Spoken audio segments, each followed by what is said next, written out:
Good morning, Nigeria. Good morning to all Nigerians at home and abroad. And good morning to our global audience watching us from across the world. I welcome you to today's edition of The Platform, June 12, coming to you live from the Marriott Hotels, Lagos, Ikeja. Today for Nigeria, we mark Democracy Day.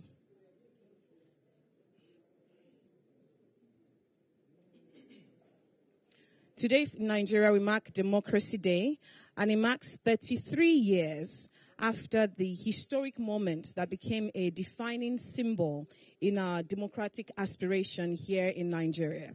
And in those last years, it's been a journey of triumphs, a journey of trials, a journey where we've had moments of progress, but even as a nation, moments of challenges that have affected our resolve.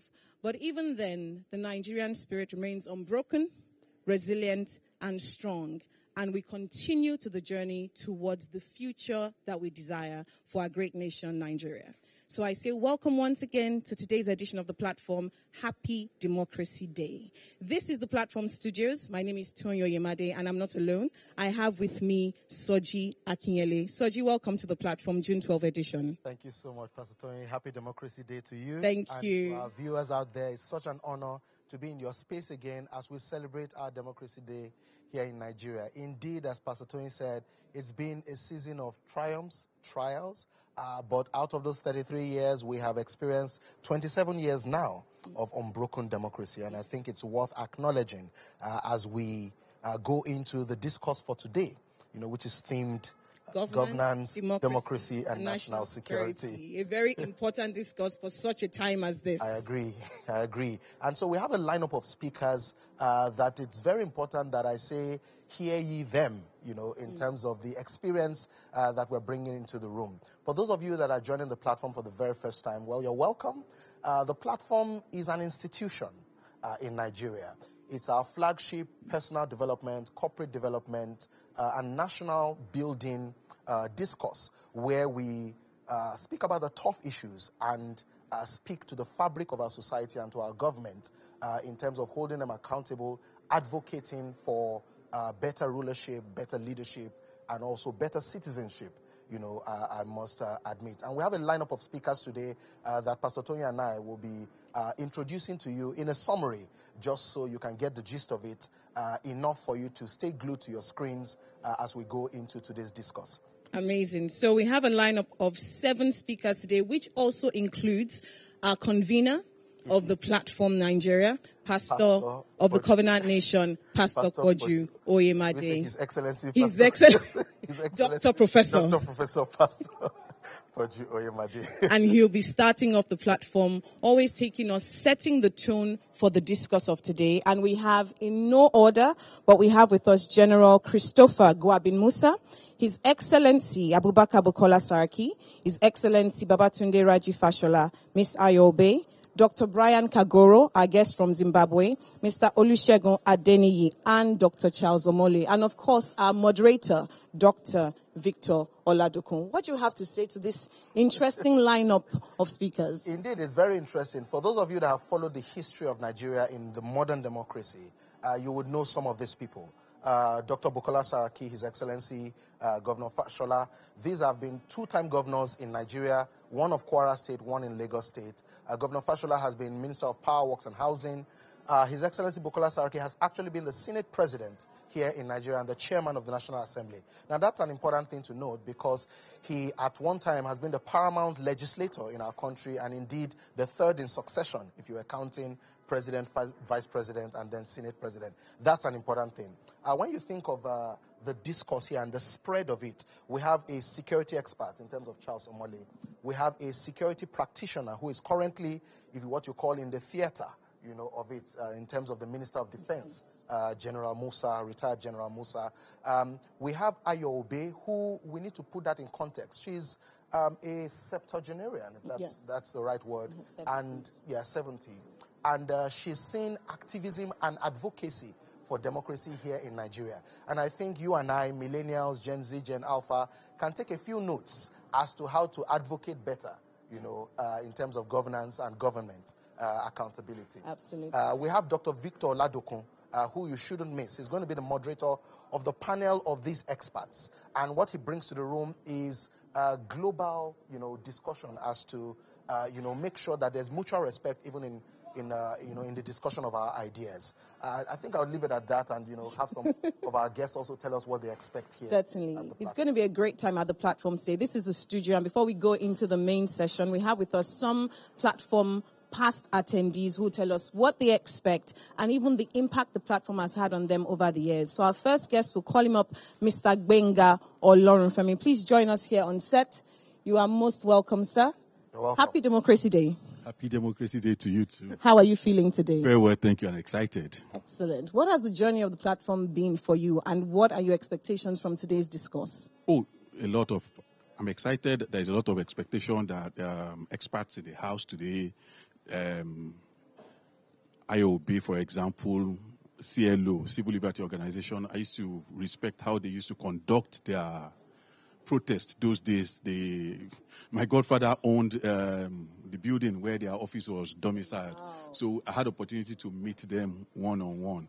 And then I like people that are groomed and understand their assignment.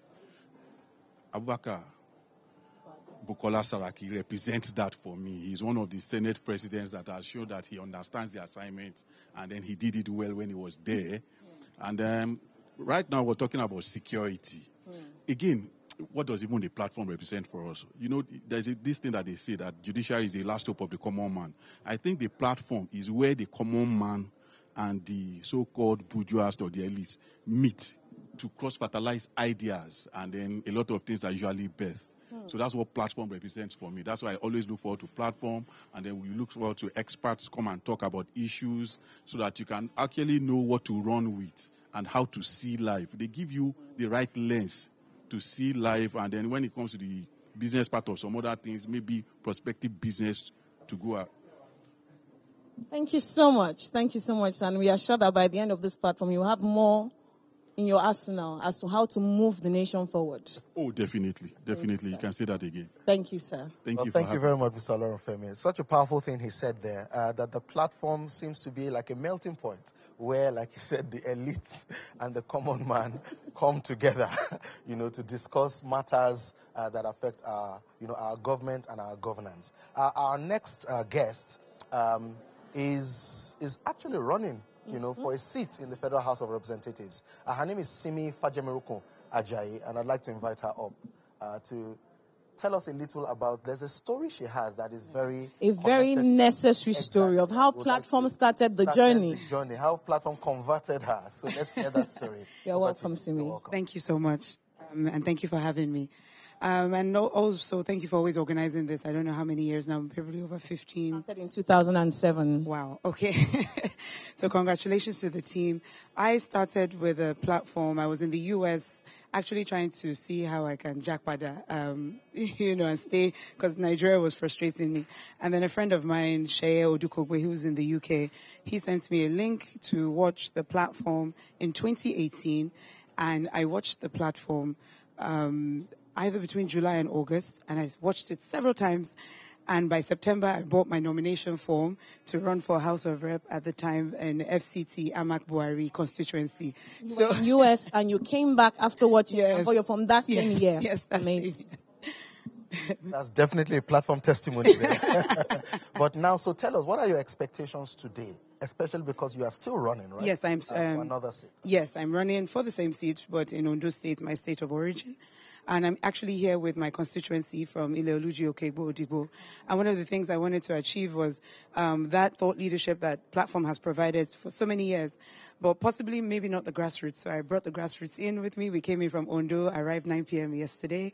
Wow. And I really want to also study, because I'm 8 years in, 2018, and possibly see how platform begins to transform the grassroots and follow this team that came. Maybe 5 years from now, who knows, what will happen in my constituency, being exposed to the level of thinking, organization, and just the Nigerian excellence that we see here.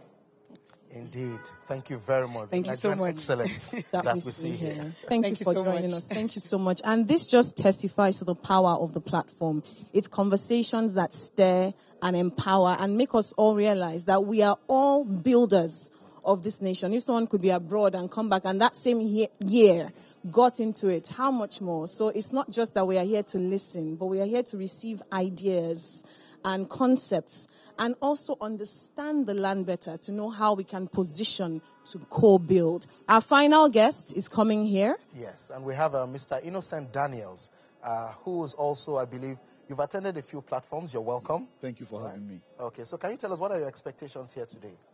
Well, quite a lot of expectation because I know that platform has almost become like a Chatham House in the UK, where conversations that centered around policy and leadership. And for me, over the years, I believe that what has been produced from, a platform has really done a lot in our country in terms of policy shaping and all of that. So today, I'm having a huge expectation because of the caliber of people in the room today.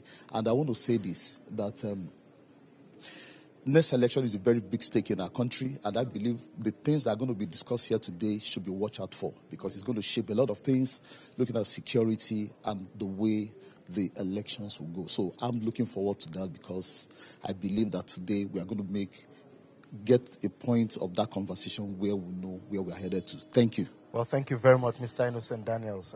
Very important point that you made there. One of the pillars of our democracy or instruments of democracy is the electoral system itself. And so even this discourse helps us to understand what to look for in our leaders and how to hold them accountable through the ballot box. Thank you so much, Mr. Innocent. Thank you for having me. Thank you, sir. I appreciate it. Thank you, sir. Right now, we're going into the main auditorium where the platform is meant to begin. Soji, what are your final words as we go into today's session? My final words, grab your pen, grab your piece of paper, your iPad, your notepad, and get ready for some insightful ideas that you can take action with immediately after the platform. You've heard that. Get ready for insightful ideas that you can take action with. And I will end by saying democracy is not just a system of government. It's a promise. And it's a promise that we all have work to do in ensuring that we fulfill. On that note, myself and Soji welcome you once again to this edition of the platform. Happy Democracy Day. And remember, Nigeria is blessed. Thank you for joining us. God bless you. God bless you.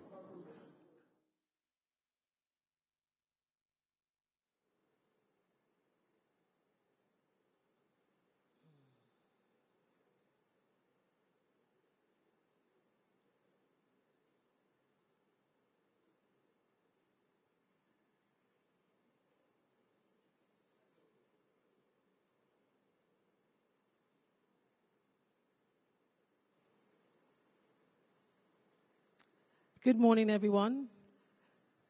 May we rise for the national anthem.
Seated. Your Excellencies, distinguished ladies and gentlemen, esteemed guests here at the Lagos Marriott Hotel Ikeja, and everyone joining us online. I warmly welcome you to the June 12 platform 2026, hosted by the Platform Nigeria and the Covenant Nation. My name is Chidima Sylvia Agbamuche, and it is my honor and privilege to guide you through today's very important conversation. We gather today in this prestigious venue for a powerful conversation on governance, democracy, and national security, three pillars that are vital to our nation's future. June 12 is a date that carries deep meaning in our democratic journey, reminding us of our courage, sacrifice, and our enduring quest for a just and equitable society. We are joined today by some of Nigeria's finest leaders, former governors, security experts, civil society voices, each shaping our institutions and pushing the frontiers on progress. For those of us joining virtually, we invite you to be fully engaged, share the live stream, and join the conversation using the hashtag the platform June 12. That's one word, the platform June 12. We encourage everyone as well to submit questions with the QR code that will be displayed on the screens. And please feel free to send in your questions at any time throughout the presentation. We thank you all for your anticipated participation and engagement. Let us listen today with open minds. Let us ask bold questions and commit ourselves to a stronger, safer, and more democratic Nigeria. And now it is with my great honor to introduce the convener of the Platform Nigeria, the Platform Africa, and the senior pastor of the Covenant Nation. Please join me and put your hands together with a round of applause for Pastor Poju Oyemade.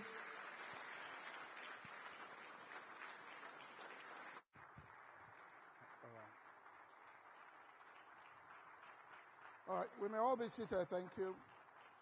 Just very briefly, first of all, I wanted to say that Chidima, you've already given opening speech. All right, but I just want to say something. It's a video I want to play. But let me just give introductory remarks to this. And today is June 12, which is a historic date now in the Nigerian calendar. And that's because of the election that was considered, even till now, to be the freest and fairest election in the history of this country, that was annulled, and the struggle for democratic freedom started then, with a slogan on June 12, we stand. But we're here today to celebrate democracy. And what is really democracy? It goes beyond the right to vote in an election. It deals with 5 pillars: the freedom of religion, the freedom of speech, the freedom of the press, freedom for peaceful assembly, and freedom or right to petition the government. This freedom is essential, or these 5 forms of freedom are essential to a democracy and, in turn, good governance. And the reason is that it empowers the public to participate in open political debates, gives citizens the tools to challenge policies, and to advocate for marginalized groups within their entity. And this, in turn, reminds those in power that their role is to serve the people. And we can do this in this country today because some people struggled and fought for these freedoms.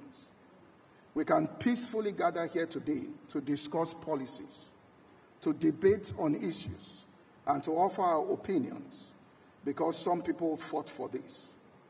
And it's always good to remind ourselves what June 12 therefore stands for. That is, today, in the comfort of your home, you can tweet, criticize any government policy or any individual in government or in power, knowing that you will still sleep in your bed tonight because some people fought for this. I know there is a narrative that is flying around that previous generations didn't fight for this country. I beg to disagree. History must be put in its right perspective, or else mistakes that were made in the past by those who fought will be repeated again today. You can criticize that maybe those who fought and left the spaces for others to come in and fill. That will serve as a good lesson for those who are fighting today. But to say that in the past, everyone was silent will not be true. I remember during the June 12 struggle, one of the fighters, then a very successful businessman who could have lived in affluence, minding his own business, but through his engagement was shot right inside his home. When his associates went to visit his family, one of them said, I won't mention his name, this bullet wasn't meant to silence him, but this bullet was meant to silence us who are still alive today. So as we celebrate June 12 and democracy, we should remember that people struggled. And as we'll see in this video we're about to play, that democracy is not a gift that was handed unto us, but something that people struggled for. God bless you all.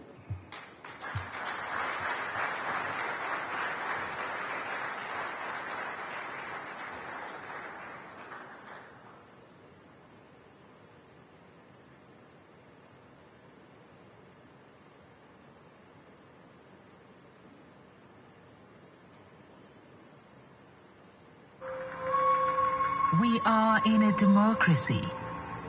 It guarantees our rights to speak freely without fear, to criticize the president from our phones, hold government and politicians accountable on the timelines, argue politics in public spaces, organize protest and trend hashtags. Why do we think this is normal?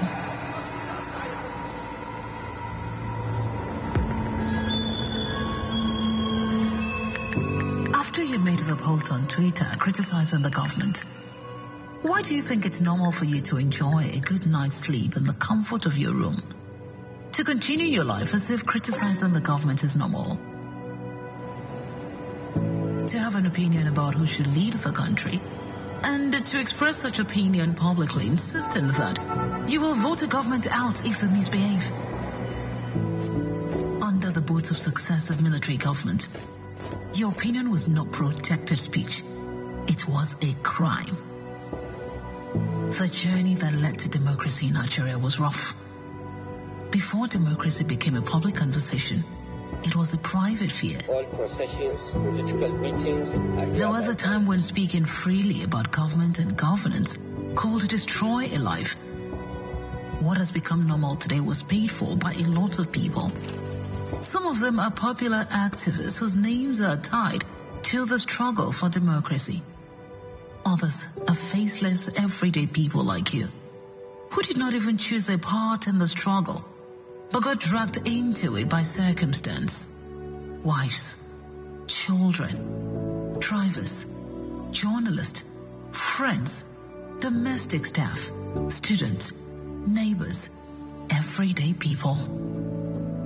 So here you are, not knowing where Kirikiri is, or what the inside of a prison looks like. But in the days of the crackdown, it didn't matter whether you were innocent or law-abiding.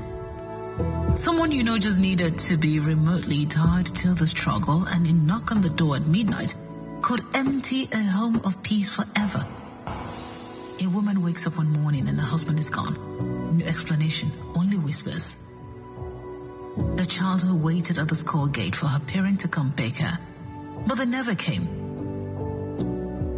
Homes where every strange car parked outside became a threat. And then came the sacrifices nobody counts. Women who suddenly became providers because the men in their lives had disappeared into detention cells. Children pulled out of school because livelihoods had collapsed. Families who sold belongings to survive. Young men moving through the city in disguise because showing their faces openly had become dangerous. These sacrifices were paid in silence. They were slow grinding, leaving no visible want. The kinds that do not make the front page. Interrupted lives of ordinary citizens.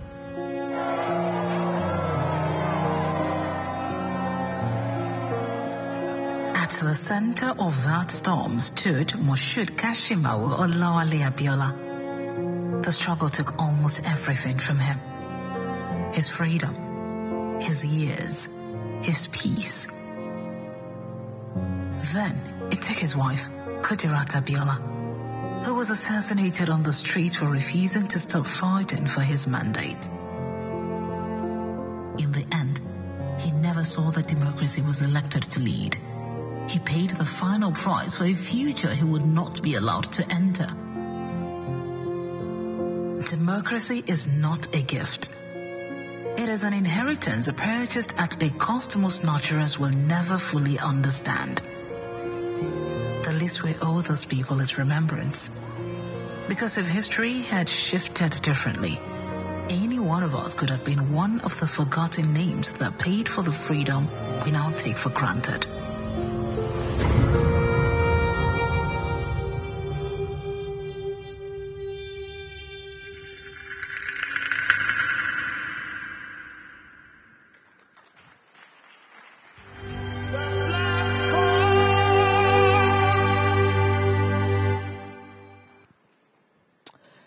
The story of Nigeria is everyone's story. So please let's use today to share conversations and insights about the Nigerian story that we want to see. Please use the hashtag, the platform June 12.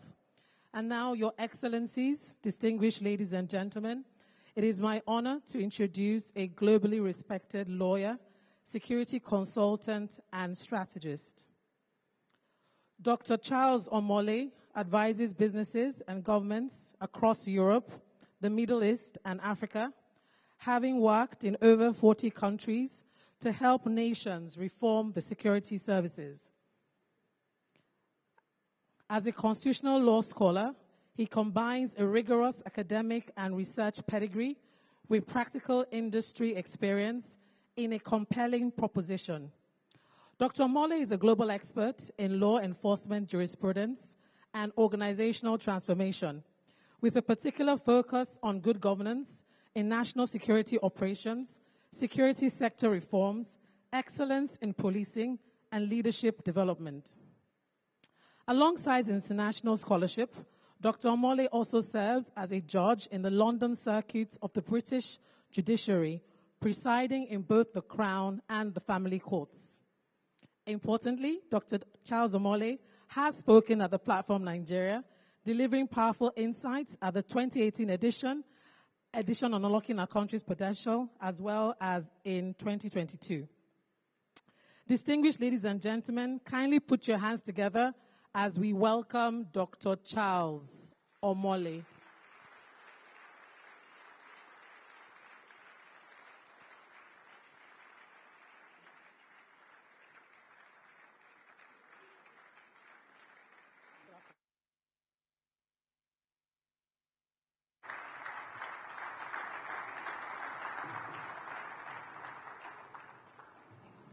Thank you very much. I'm a bit of old school. I brought the laptop, but I also printed it. Just in case, pleasure to be here again this morning. This morning, I would like to start by giving a couple of 2 or 3 illustrations. Those illustrations will anchor the rest of what I'm going to say this morning. The first illustration is there's a driver that wanted to go to Lagos. The assignment is to come to Lagos and is currently based in Abuja. So he decided to drive towards Kaduna. When he got to Kaduna, he said, no. The owner said, no, the driver is tired. Let's change the driver. So they brought another driver.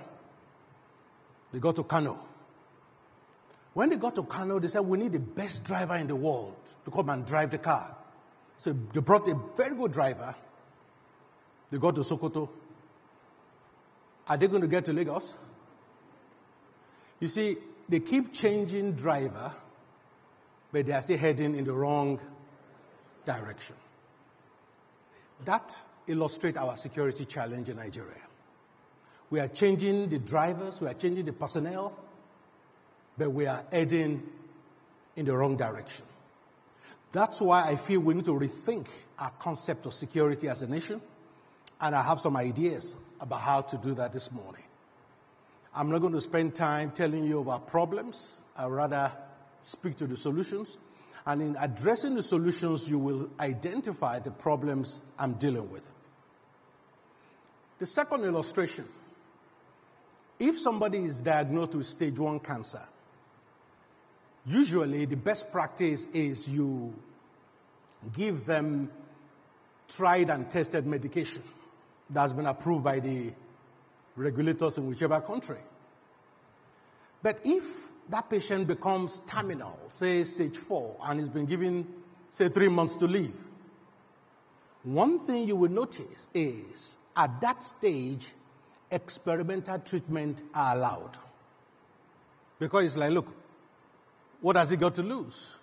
So even treatment that have not yet been fully certified were allowed. Just like, for example, during the COVID treatment we were all given was everything was fast-tracked. So Nigerian security situation is now become existential. So we are in that terminal stage, which means in rethinking our solutions to security, we have to abandon what I call conventional solution. It's time for us to invent solutions that can work. We have nothing to lose again. The third and final illustration, before I go to my main points today, is the best pilots in the world have some strengths and they also have some weaknesses. By that, when you are sitting in that cockpit, 50,000 miles above the ground, it doesn't matter how good you are as a pilot. You are limited by being dependent on your instruments, by the control tower, and whatever numbers come in front of you. What do I mean by that? That pilot is like the president of any country, but since we are talking about Nigeria, it's like the president of Nigeria. Is limited by instrumentation of the facts presented to him. What if those numbers are wrong? What if those data are wrong? You are going to make the wrong decision.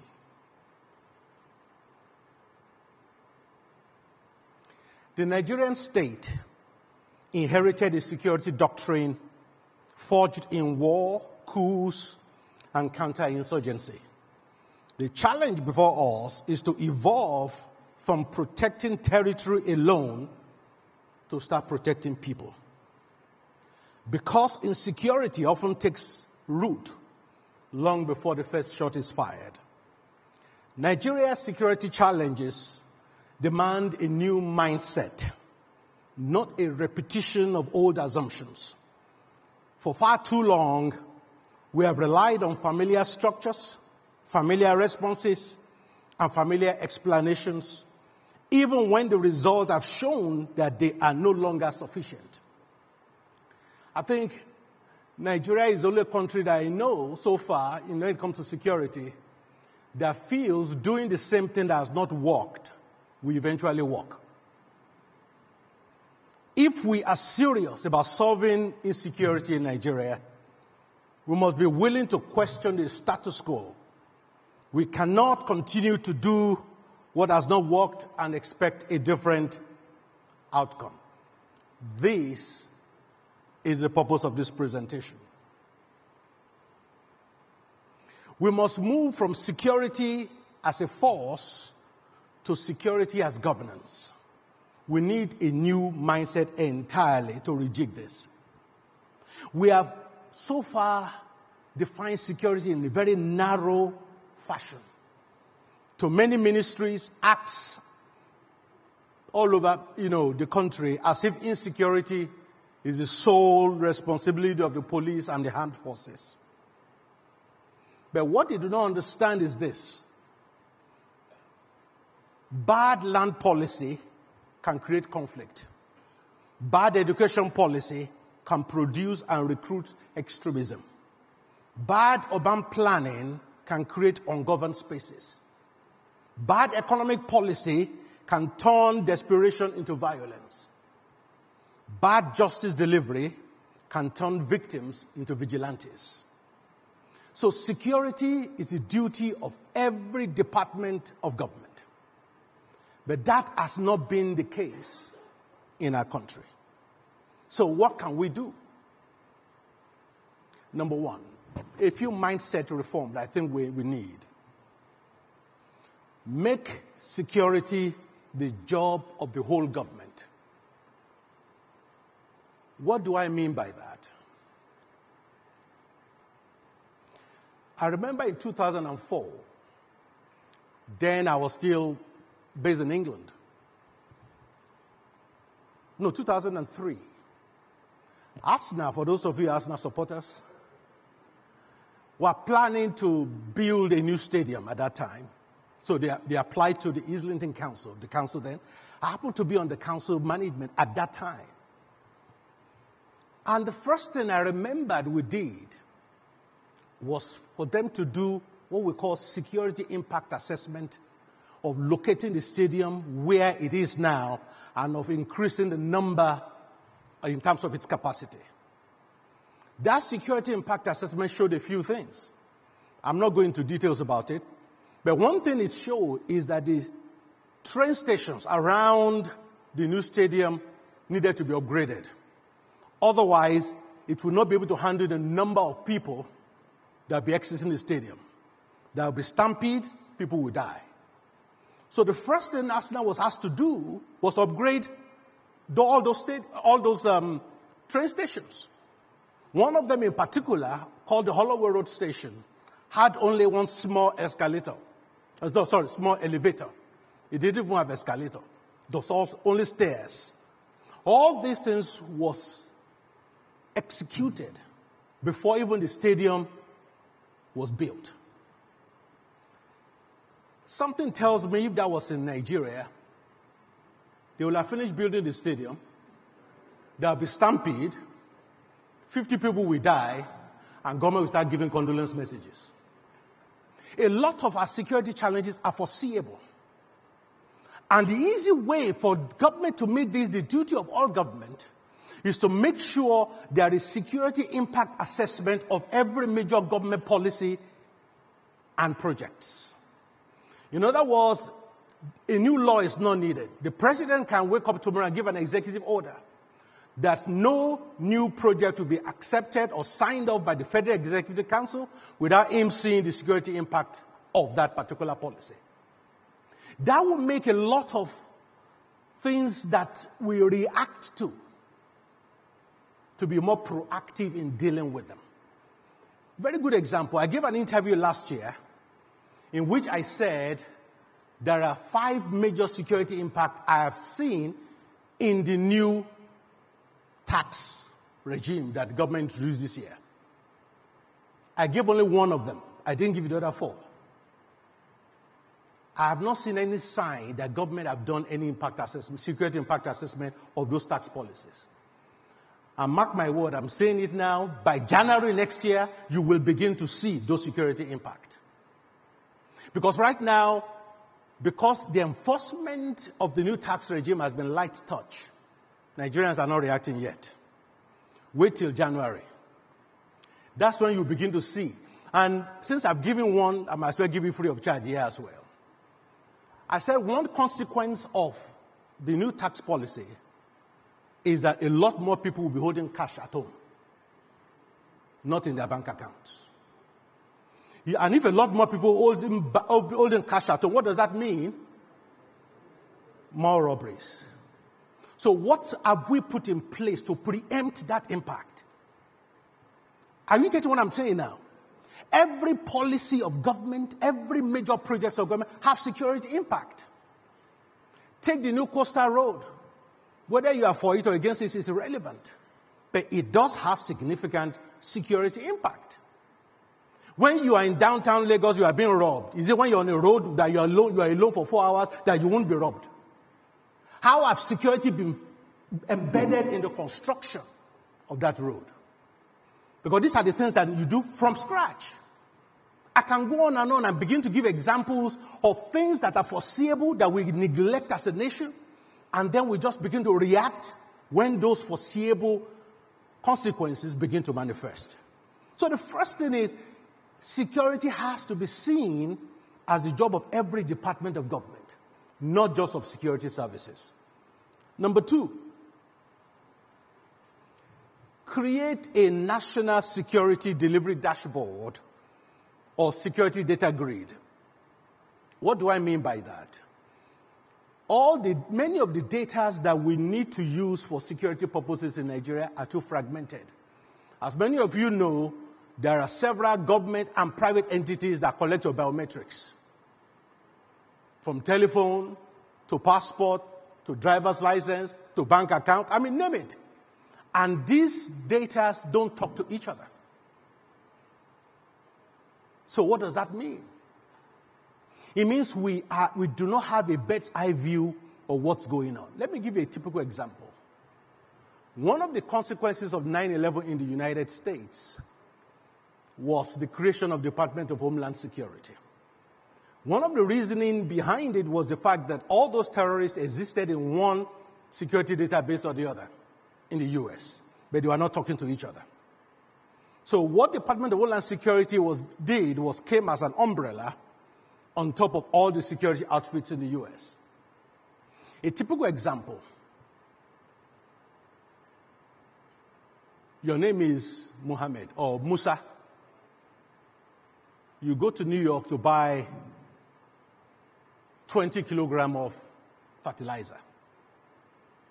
As far as New York law enforcement is concerned, 20 kilograms, a farmer can need that for his farm. But you now went to 10 other states and bought 20 kilograms in each state. All each of the state law enforcement know is that you bought 20 kilograms and it's not an alarm. But within 48 hours, Homeland Security will see that. Why is this same Musa buying 20 kilograms across 10 states? That is flagged as a security incident. That's what it means to have a national data grid. You are joining the dots. In Nigeria, you can leave prison in Sokoto tomorrow, and day after tomorrow join the Nigeria Police Force. They ain't going to know. Because you are supposed to self-certify that you are not a prisoner, or you are not an ex-convict. At a particular time, I won't tell you which time, I spoke with the police commissioner in charge of here in Lagos in terms of our fingerprint database. By rule, he said that every prisoner that goes into the prison in the country, their fingerprints are supposed to be taken and sent to him to store. I said, so what's the problem? He said he has not received anything in 6 months. Does that mean there were no prisoners in 6 months in Nigeria? So that just tells you how loose we are with key data that will enhance our security. So we need to begin to join the dots. Number 3, establish state police. Now, this is an interesting one about the state police. I must confess, for those of you who have listened to me in the last 20 years, you find that eventually I became a convert to state police. I had my serious reluctance about it.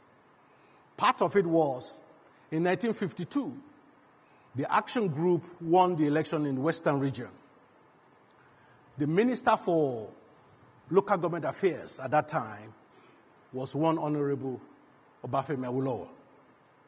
So he embarked on tour of different local governments. And one of the things he saw as he was going from local government to local government was what we call the local government police at that time. It was disaster. Absolute disaster. You know, the standards were low. Police were used to harass people locally, local politicians. It was even worse in the north, because in the north we had what we call the local native police. In fact, in 1960, the head of the northern local native police was one Malam Adobayero. who a few years later became the emir. It showed you the control the local politicians and local chiefs had on the local police. So all that fear clearly will make a lot of people to think we shouldn't go the route of state police. But over the years, through working with them, I've come to the conclusion that the Nigerian police force, as currently, but no, don't let me say currently because that might think I'm talking to the current IG. No, it's my friend. So I'm talking of Nigerian police force as a whole. Their management team since 1999 have always been against state police. And I've concluded they are incapable of devolving policing. And therefore, the current administration need to be commended for their effort towards state police. I've seen the proposed bills passed yesterday by the House of Representatives. I have some issues with it, but like I was telling somebody last night, let's just do it. We'll perfect it as we go along. We should not allow the best to be the enemy of the good. So, state policing, I could spend a whole session just on that. Number 4, create security economic zones in conflict areas. Create security economic zone in conflict areas. You see, the idea of creating economic zone is not new. We have free trade zones in certain parts of the country, for example.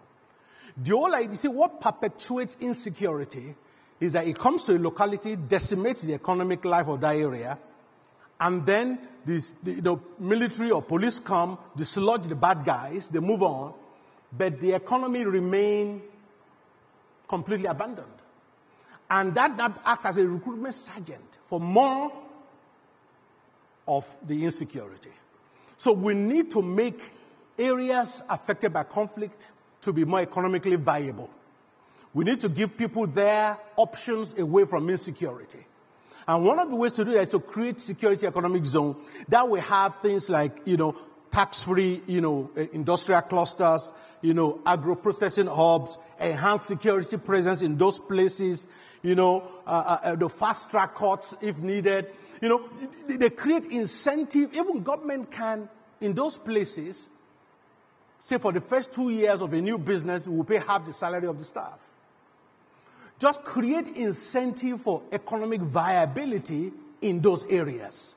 Because if the bad guys come, decimate an area, and then they move on, and then you leave that place completely abandoned, you are merely, postponing coming back there to do more military activities. So creating security economic zones will help, create viability for economic activities in areas affected by conflict. Number 5, replace reactive policing with proactive and predictive security.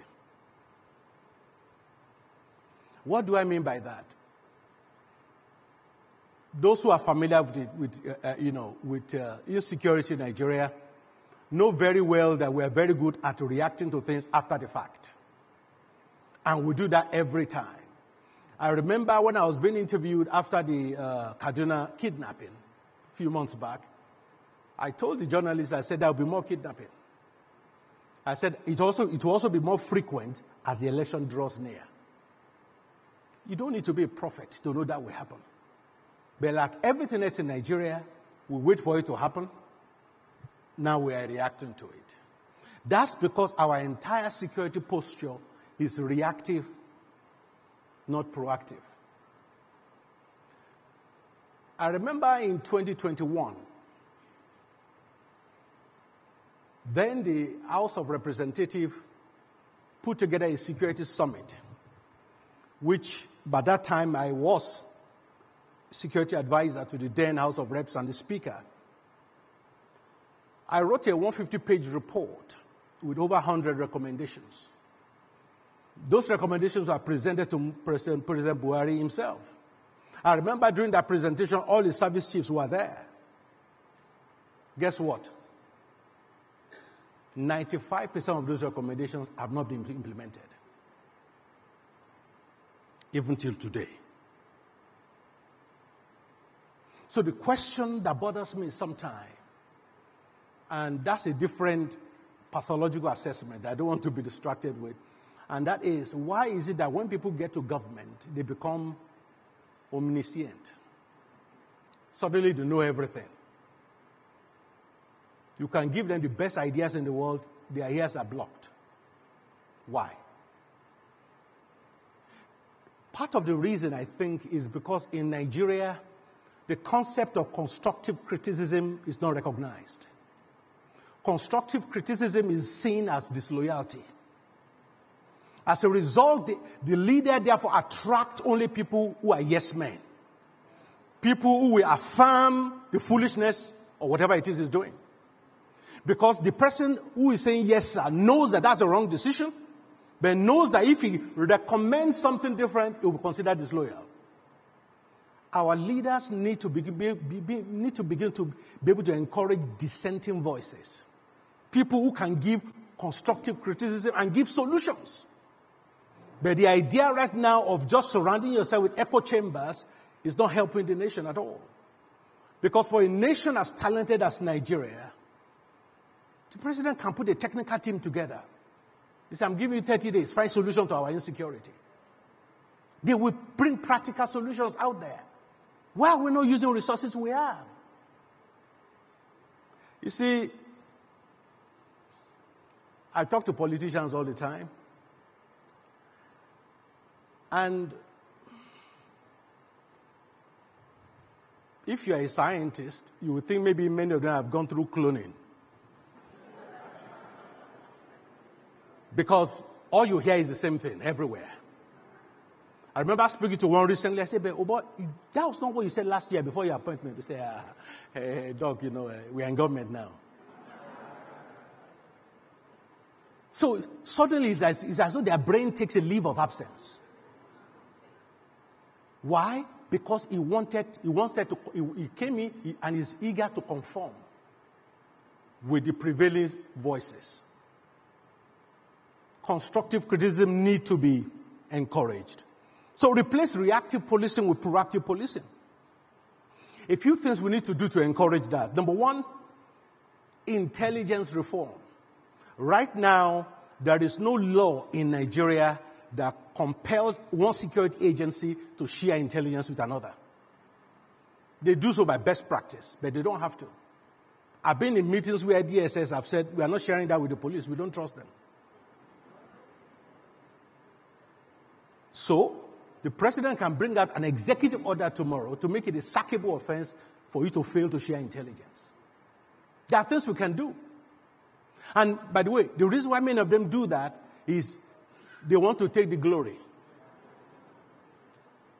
Things will work in this country if you don't care who takes the credit. But in Nigeria, everybody wants to.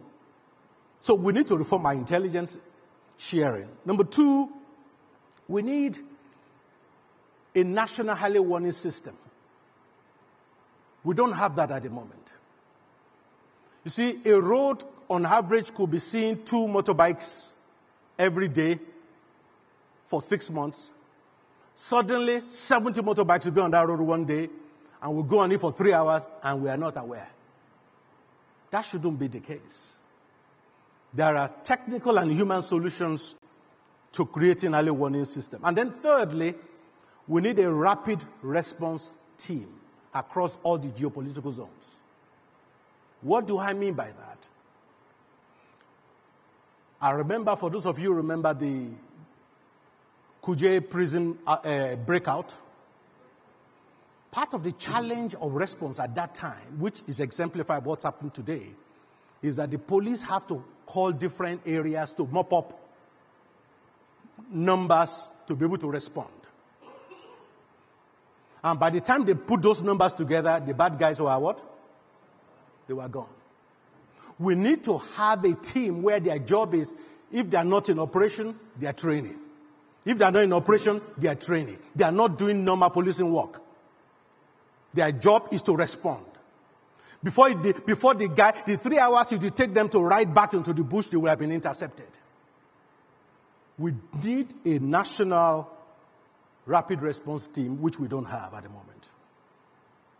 Number 6, follow the money of insecurity and go after the beneficiaries. Has it never occurred to you that we paid billions in ransom to kidnappers, and yet these guys still live in the bush? What does that tell you? They are not the real beneficiaries.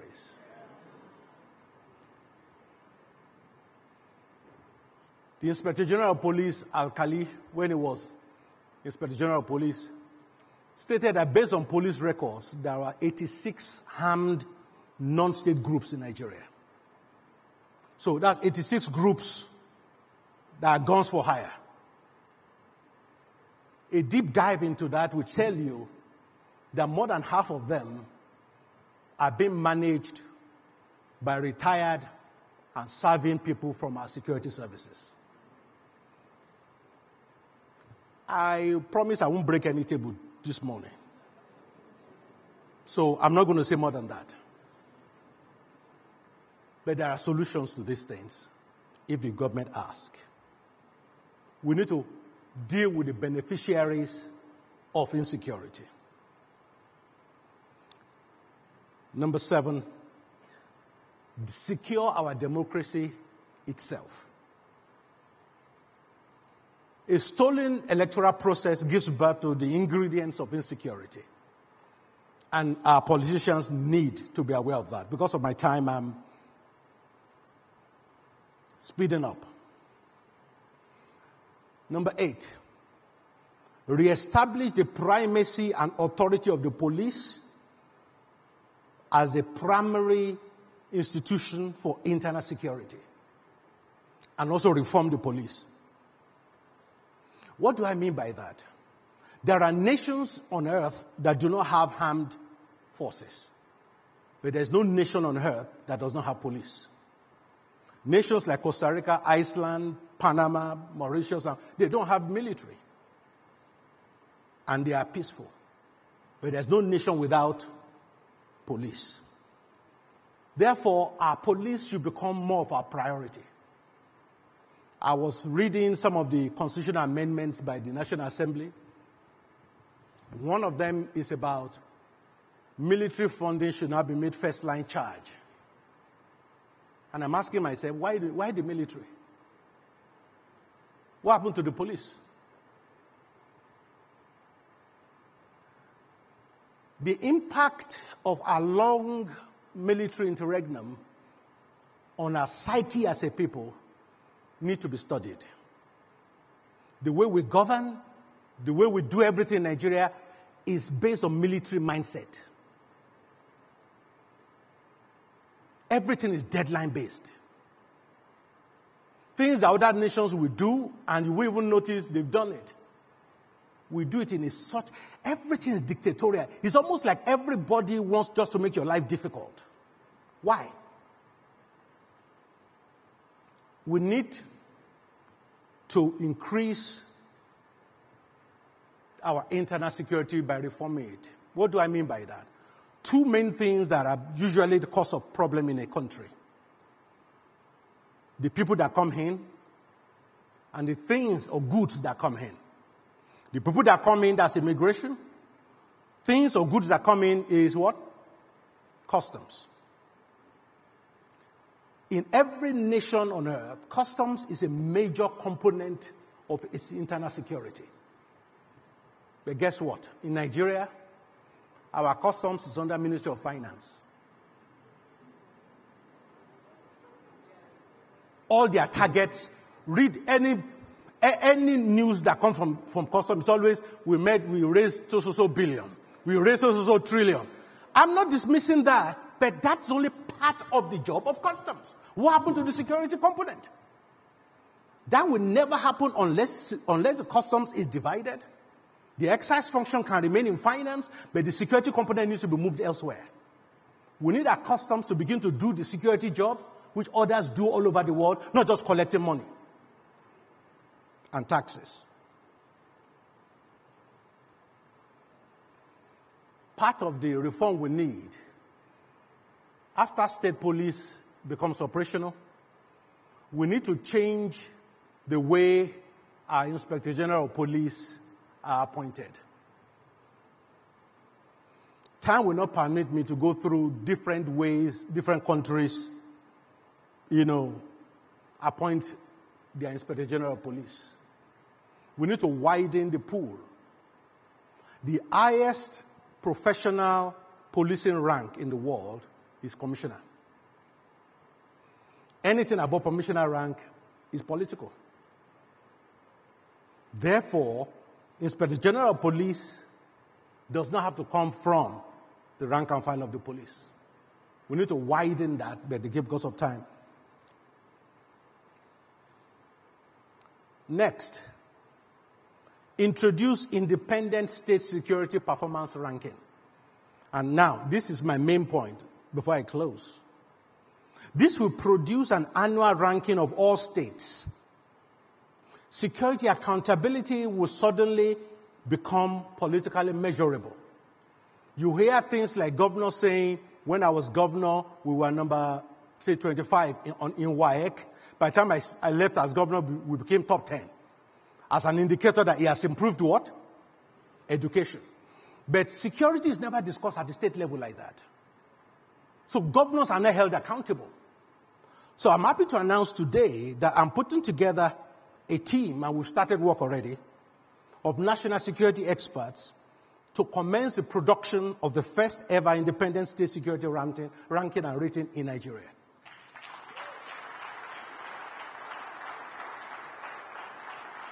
You will then be able to ask a governor, you are number 20 when you became governor. 4 years later, you are now number 30. You have to explain why you failed in security. Because too long, our state governors have been getting away with murder, literally. When you challenge them about insecurity, they point to the presidency. But a lot of the things that make up insecurity is controlled by the states.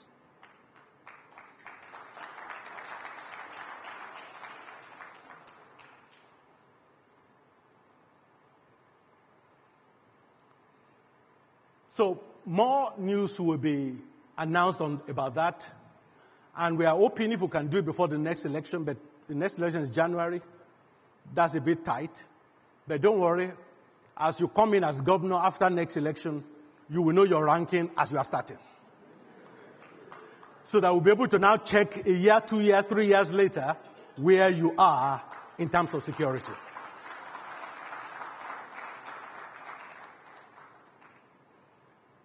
As I close, the most effective governments are often not those with leaders who believe they know everything. They are governments that institutionalize humility. A government does not have to know everything. It only needs to be wise enough to listen widely, test ideas rigorously, change course when evidence suggests it should do so. One of the enduring lessons of history is that nations rarely fail because they lack intelligent people. They often fail because those in authority stops listening to those intelligent people. I pray that our leaders learn from this presentation and understand that the solution to Nigeria's insecurity lies in Nigeria, and our kinetic approach to security needs to stop. We cannot bomb our way into peace. I mean, what do you do when you have a place that has been decimated by Boko Haram, for example? Young people that they have no jobs. They have no prospect. And then the Boko Haram comes back and says, we'll give you 100,000 a month to be part of us. Of course, they join again. So what we need to do is to stop this round robin of our security services dealing with insecurity, and then government socio-economic policies unwittingly creating more pipeline of insecurity.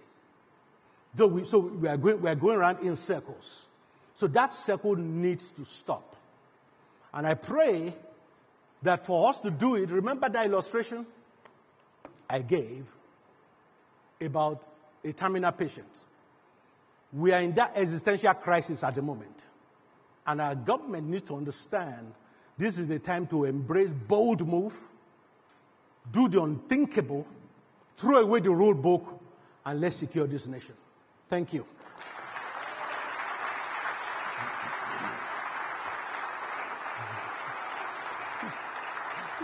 Thank you. Please, let's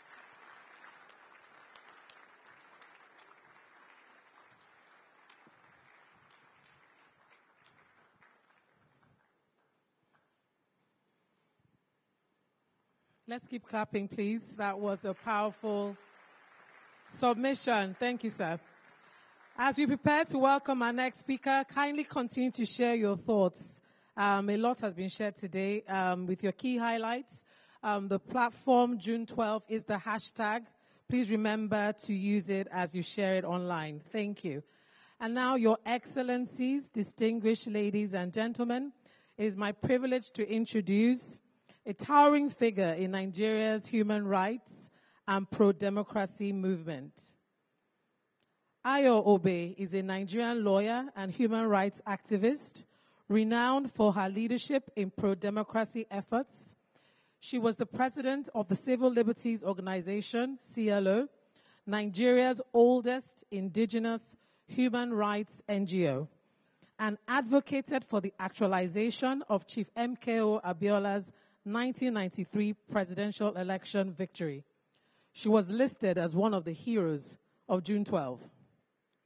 Her tenure at CLO encompassed the final years of military rule under General Sani Abacha and the transition to civilian governance.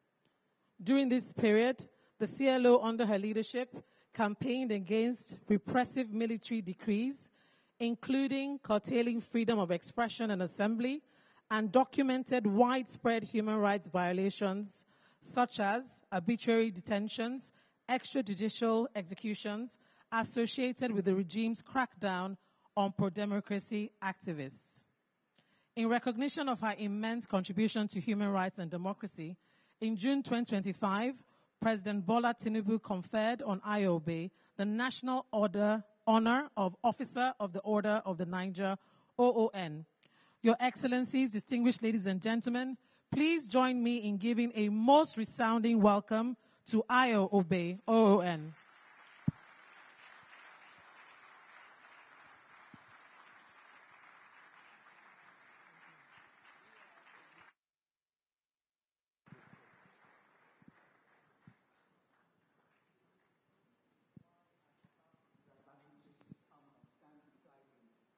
Mrs. Agbamuche. She's a commissioner of the independent, yes, of INEC. And people keep on saying that she's me. Please, we're not the same person. So that's why I say that she should come, so that, because people have been saying, and it's true that to that particular Mrs. Agbamuche, we're not seen in the same place. So people say, you never see them in the same place. Are you sure it's not the same person? And since I have certain political views or have certain views, there's a tendency to feel, you see, the INEC is biased. They have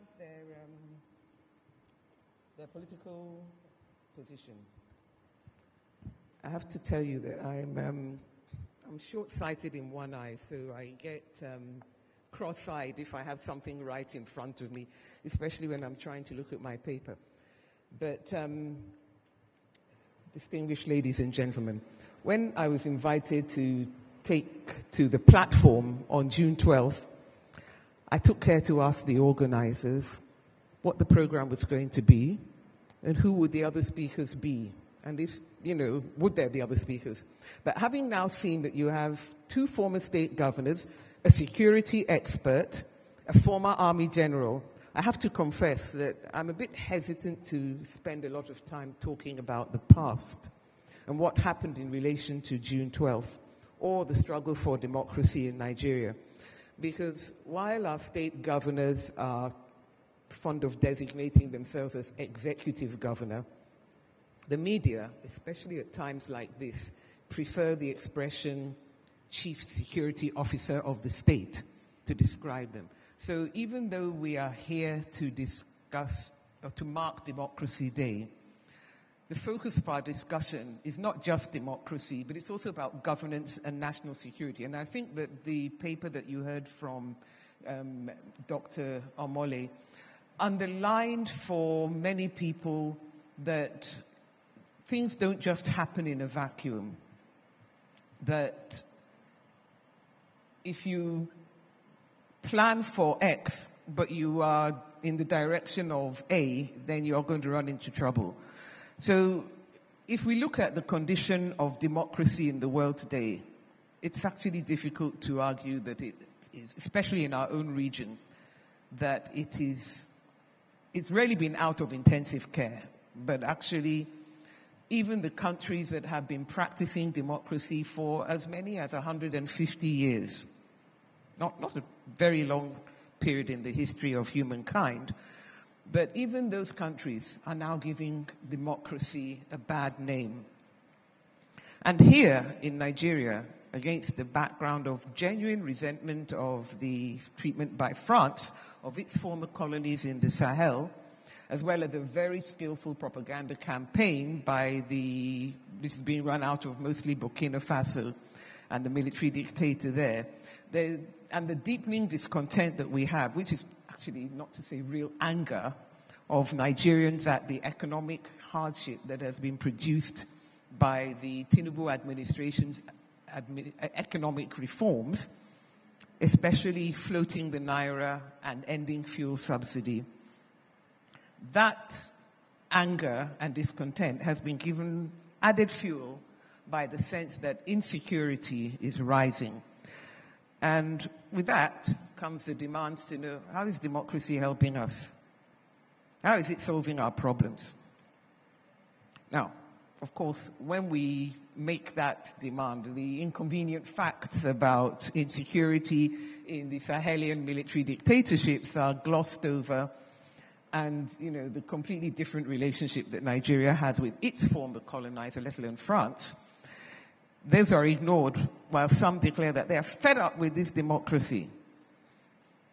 And they believe that by some means, which I have to say are not really apparent to me, that if we remove even the pretense of choice about who governs us in favor of allowing a self-appointed group to pick who will rule us without any reference to us at all, we just hope that the military dictator who emerges will be the one that we like.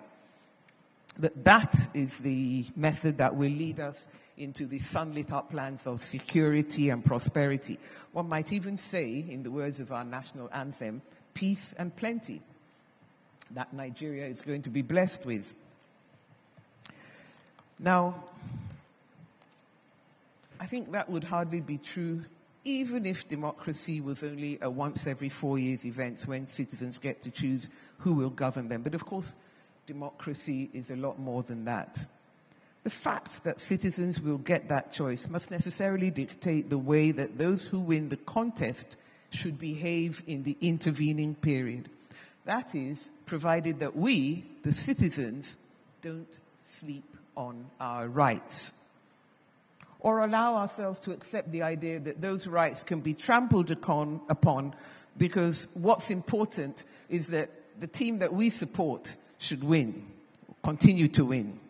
Or even more important, that those whom we have not chosen should definitely not win and should never smell victory.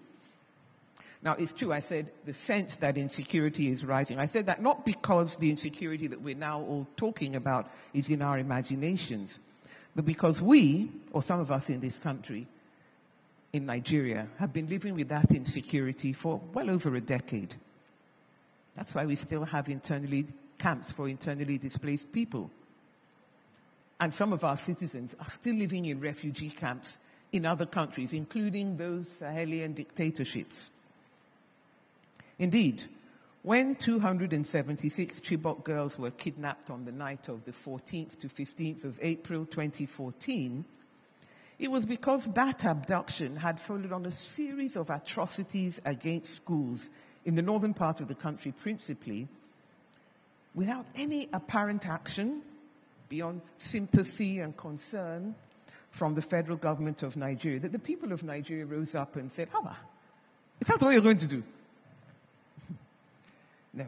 And when 2 weeks actually passed with no action except a deeply distasteful display of passing the buck, you, the governor, it's your fault. You, the principal, you did not do this. Why should you hold exams? Why should children have in education when the security situation is what you all know about?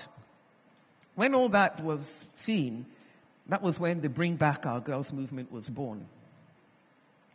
Now, a decision recently was taken to hand the campaign for the return of the Chibok girls over to not only those who had escaped during the course of the kidnapping and had been rescued by the Buhari administration after, but we decided to hand it over to them. But the campaign used to meet firstly, we used to meet weekly in Lagos. Firstly, we used to meet at the Outer Marina, and then we used to meet at the Falomore roundabout, which is why, if you go there, you'll see the murals by Polly Alakija, which have the pictures of the Chibok girls and also the pictures of the Sambisa forest, where they were alleged to have been taken. When one of our participants who used to come from mainland called me last week to say, look, what are we going to do, that this thing is getting worse? Well, as I said, we'd handed over the campaign, but I felt compelled to just go up to Falomore, as I used to do, to walk up to Falomore, to stand in the gap for our missing children. I mean, Dr. Mole spoke about the Emirates Stadium, but when I was a schoolgirl at Highbury Hill High School, and the old stadium was just down the road from where, it's at the bottom of the hill from where the school that I attended was. And we used to have, on a regular basis, we used to have what we called fire drills. In other words, everybody in the school knew what they would have to do in the event that there was a fire. And we also had a place where we were supposed to gather so that we could count and see if anybody missing. And it got to the stage where in Nigeria, we said that we're going to be just like those children in America. Because in the United States, children have a drill for what to do if a lunatic comes in and decides that their job for the day is to shoot a lot of school children. They have their protocols, they have their system about what they will do. I used to ask, well, have we got anything like that in Nigeria? Because when we talk about Safe Schools and Safe Schools Initiative, we have to understand that no matter how pervasive the police are going to be, the people on the spot are the children and their teachers, and they have to know what to do. Well, I'm not going to do security because, as I said, we've got enough security agencies here. And quite frankly, one of the other things that I did after I ceased being the president of the Civil Liberties Organization was to chair a panel on civil reform that the civil society had set up, because there had been one of these atrocities. It's not the Akpo 6, but another atrocity in which the police had been found wanting. And President Goodluck Jonathan at the time said he's going to set up a panel to reform the police so that this sort of thing will never happen again, etc., blah, blah, jabba, jabba. And so civil society said, you know what? Whenever they set up these panels, we prepare a memorandum and we go and we submit it to the panel that the government has set up. They receive our memorandum, and just as Dr. Mole said, they receive it, glance at it, and then they shelf it. So we said, okay, we'll give them something a bit more substantial to shelve. We're going to set up our own panel, and we're going to hold our own hearings. We're going to take evidence from people, and we're going to present a report. And we did.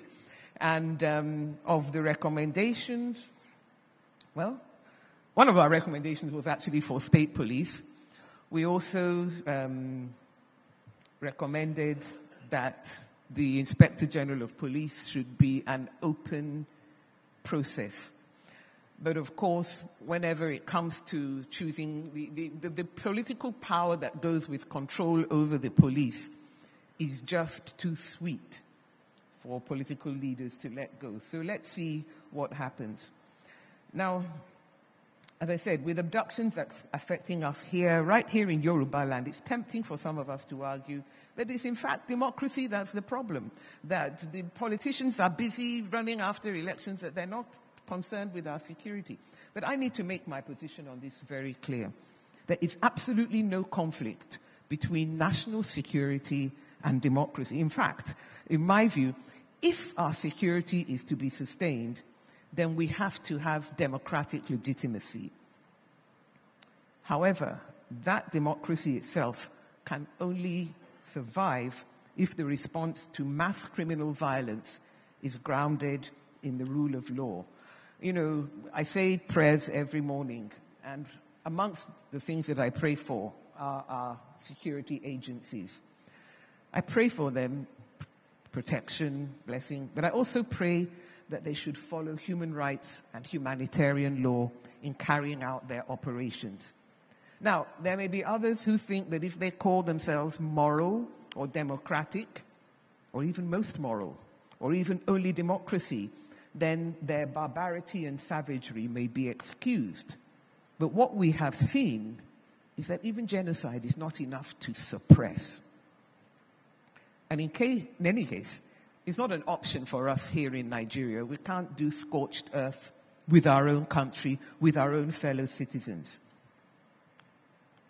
So let me repeat, for those who think that we're in this situation because we've been treating the perpetrators of the joint evils of terrorism, insurgency, banditry, and kidnapping, with the side helping of violent communal strife with kid gloves, human rights and security are not enemies. On the contrary, they are partners. They're necessary partners, because a government that respects human rights is a government that earns cooperation. And on the contrary, a government that disregards them, it breeds resistance. As I said, even genocide is not going to erase that resistance. So the trust and support of the people in their security agencies, and therefore the effectiveness of those agencies, is bolstered when they act lawfully. A state is strongest not when it inspires fear, but when it commands trust, when it earns trust.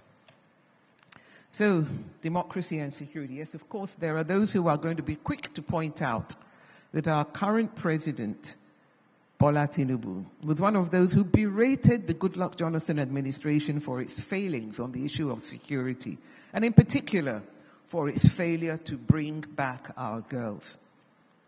The problem with that is that despite migrating from one political party to another, or back or sideways or forwards again, many of those who point this out are actually associated with the political party that failed Nigeria in the 2010s. In fact, today, some of the people who want to berate the current administration for its present-day failure were loud in their insistence that the whole abduction of the Chibok girls was a hoax, it was fake, that no Chibok girls had been abducted, that the whole thing was a ruse to bolster the All Progressives Congress and delegitimize the then ruling People's Democratic Party. Well, let me say that apart from the sheer ridiculousness and callousness of that discourse, the governor knows something about it, or the president is trying to undermine the governor, etc., etc. You've all heard it. Who does that help? Does it help the people who have been kidnapped? Let me agree, yes, the issue of security was, is, and will remain a political issue. And the solutions offered must necessarily come from those who want to govern us, and who must therefore present their plans for securing us when they're seeking our votes. But my response to the work of political opponents nonsense is in two parts. First, until we reach agreement and act accordingly on the principle that the crime or alleged crime must be investigated. The alleged perpetrators must be brought to book by law enforcement agencies, no matter the identity of the alleged victim. Is the victim Muslim, Christian, Fulani, Berom, Tiv? Are they an adherent of party X or party Y? And so on and so on and so forth ad infinitum. And no matter the identity of the alleged perpetrator, ditto. Do they come from here? Do they come from there? Are they an adherent of this person or that person? If we don't understand that we must investigate the crime and bring the perpetrator to book, regardless of identity, we will continue to be plagued by these evils. That's why the whole suspected Fulani herdsmen narrative is so unhelpful. It's ridiculous. Because the implication is that if the perpetrator belongs to this group rather than that, then law enforcement is allowed to fold its hands and declare helplessness. Or only if the alleged perpetrator doesn't belong to this group, perceived as being under political protection, then law enforcement can act. Or if the victim belongs to this group, ditto. I can't help remembering Deputy Inspector General of Police Haruna John. He died in a helicopter crash in 2012, but I remember he gave an interview in which he was saying that as often as his team arrested alleged kidnappers, perpetrators of crime, locked them up, before he could turn around, he would find that those people had been released. A top politician or an oga at the top had made a call that those people should be released because they were his boys. But I digress. You see, we're focusing on identity rather than the criminal act and its investigation has got us. Second, my second point is that, okay, what if the abductions are indeed aimed at undermining the president or his political party, or the governor and his? Is the administration therefore free to say, well, in that case, we don't have to rescue the victims? I don't think so. Of course not. So for those pushing that narrative, my response is the same as it was when it was alleged that the abduction of the Chibok girls was a plot by late Muhammadu Buhari to undermine the Jonathan administration so that he could win political power.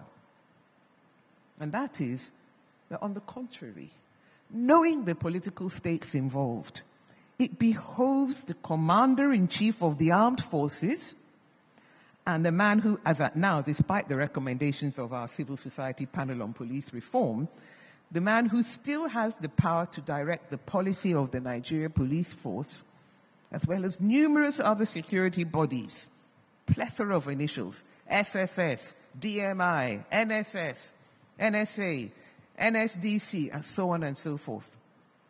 It behoves that man to ensure that this evil plague is brought to a swift end so that it cannot be used as a political weapon in the hands of his opponents. Because for the victims, it's really not relevant whether the kidnappings are the work of political enemies or whether they're the work of ordinary criminals who just want to get rich or to free their colleagues, as the current ones are alleged to be saying, or whatever it is that they want to do. In fact, one of the most thought-provoking quotes from President Tinubu that I remember is this: I plan for betrayal. I plan for backstabbing. I also plan for a reunion and forgiveness long before they happen. In life, I expect nothing. I expect anything. I expect everything. So, my view is that we're entitled to expect President Bola Ahmed Tinubu to anticipate everything and to neutralize this threat. Thank you.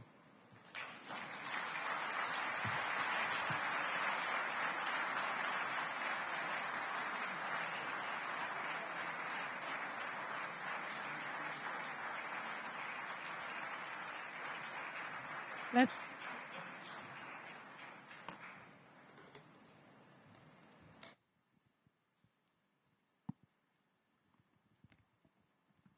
keep the applause going. That was very educative, I must say. So now going swiftly on, Your Excellencies, distinguished ladies and gentlemen, it is my great honor to introduce a distinguished leader and statesman, Dr. Abubakar Bukola Saraki.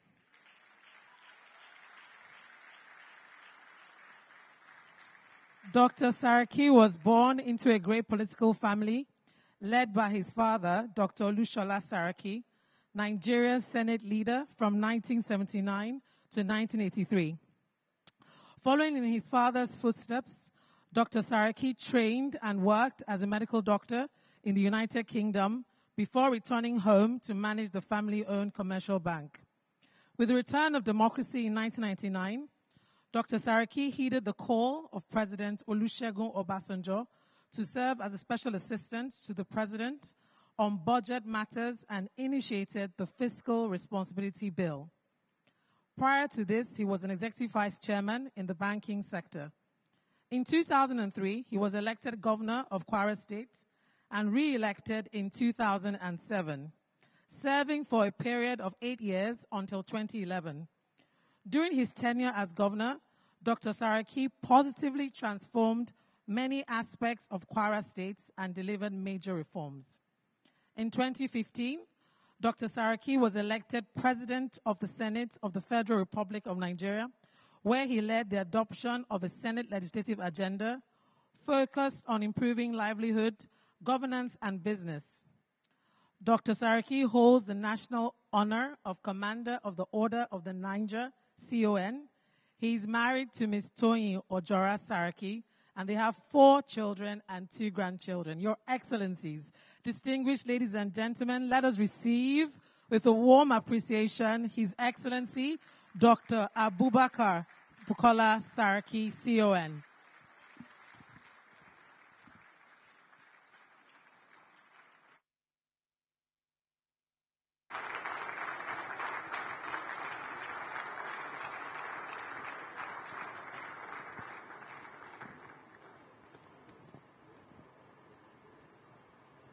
Thank you very much. Please be seated.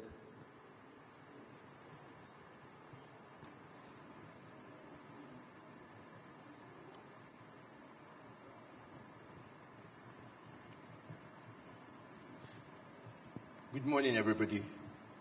Let me observe all protocols and convey my appreciation to the conveners of the platform, the convening nation, particularly its founder, Senior Pastor Imadi, and your beautiful wife. My greetings to distinguished men and women gathered in this hall, and to the many more watching across the country and beyond. Good day to you all. Let me congratulate the organizers who have been keeping this going now for over 20 years. Anything you can keep going in Nigeria for over 20 years deserves a lot of recommendation and approval.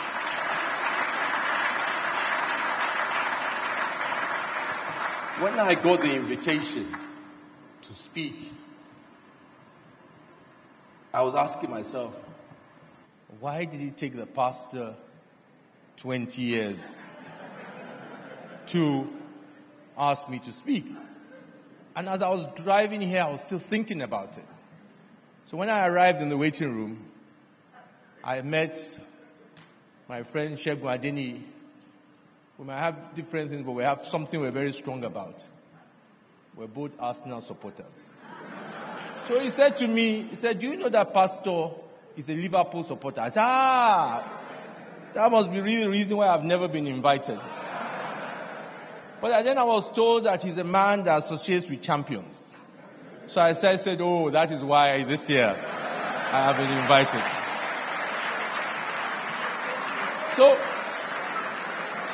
So distinguished ladies and gentlemen, unfortunately for you, you're going to see more of me. Because we are going to win again. And you're going to keep on inviting me to come. But on the serious, let me thank you for the honor of being here. Let me contribute and join in the conversation. I want to begin not with the argument, but with the date, June 12. For a long time, this was the date that the Nigerian state preferred to forget. Deliberately left out our calendar of national memory. But yet the people will not let it die. Year after year, citizens kept faith with its meaning. The day in 1993 when Nigerians of every tongue, faith, and every region walked out to the polls and spoke with one astonishing voice. That mandate was annulled. Lives were lost defending it. A man went to prison for it and never came home.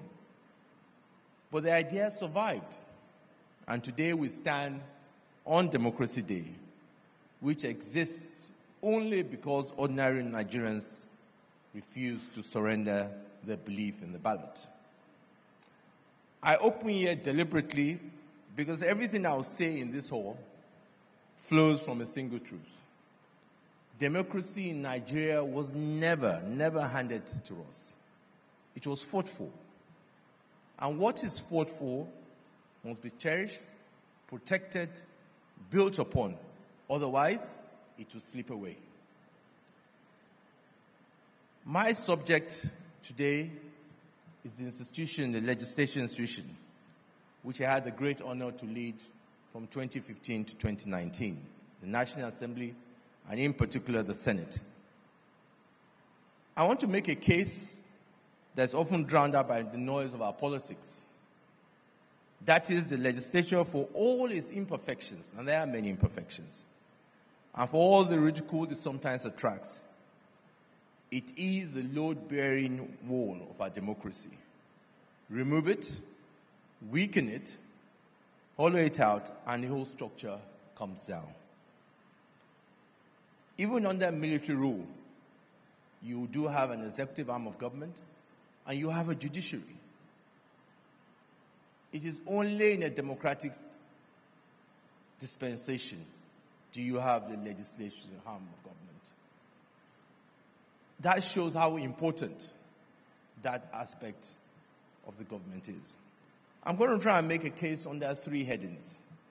First, how does the legislature secure democratic stability? Second, how does it strengthen governance? And finally, how does it drive national development? As I speak this morning, I want us to look at this in line with first, what was the thinking of the framers of the Constitution? What did they expect the arm of government to look at? I don't want us to look at it as regards where we are, as opposed to where we should be, and then what happened and why we're not there, and what do we need to do in getting there. My emphasis today, I hope at the end of the morning of my talk, is for us to realize how important this arm of government is. And it must be our responsibility collectively. Don't just look at it through the glass of those who are there now, but through the glass of how should it work properly. And I'll start with the legislator as a guarantor of democratic stability. Let me start with the confession that how our democracy is often misunderstood. When Nigerians think of power, they just think of one office, the president. This is the reality. The presidency dominates our imaginations so completely that we sometimes speak as though government is the president. As though the National Assembly is just that nuisance of an institution to be managed. And the courts are an obstacle that must be circumvented. But the framers of our Constitution understood something profound. The greatest danger to a free people is not a weak government, but an unchecked government. Power that answers to no one. Authority that cannot be questioned. So the framers did something deliberate, not by mistake. It was deliberate, even inconvenient, to split power into three, made of arms of government, dependent on one another, but supposedly meant to be independent. So they built friction into the system. It was on purpose. It was not a mistake. That friction is not dysfunction. It is that friction that guarantees your freedom. This is a fundamental that we must understand in trying to build and strengthen our democracy. Because I am sure majority of us in the room sometimes have problems trying to understand that. Why is the executive and the legislature at each other? By the constitutions, they are meant to be at each other so that there can be checks and balances. The legislature, whether Prince Through lives most fully, is the arm of government closest to the people and furthest from a single will. One president, 469 legislators, National Assembly. 109 senators, 360 representatives. Each sent not by appointment, not by patronage, but by direct vote of a constituency. So when you stand in that chamber, you do not represent yourself. You are meant to carry the hopes and the grievances of hundreds and thousands of Nigerians who will never set foot in Abuja and whose lives are decided there. Here is what democratic stability actually requires. That disagreement has somewhere to go.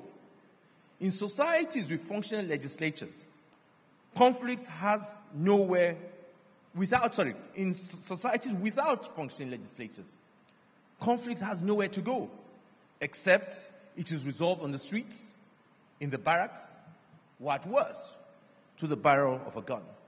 But the parliament provides an arena where a divided country can argue without breaking. Whether you're from the north, you're from the south, you're Muslim, you're Christian, you have differences in views. You can argue and debate rather than violence. So what I learned in those 4 years in the National Assembly is that a legislator that cannot say no is not a legislator at all. A legislator which simply receives executive proposals, approves them without scrutiny, and goes home has not fulfilled its constitutional mandate. It has merely performed a ceremonial function.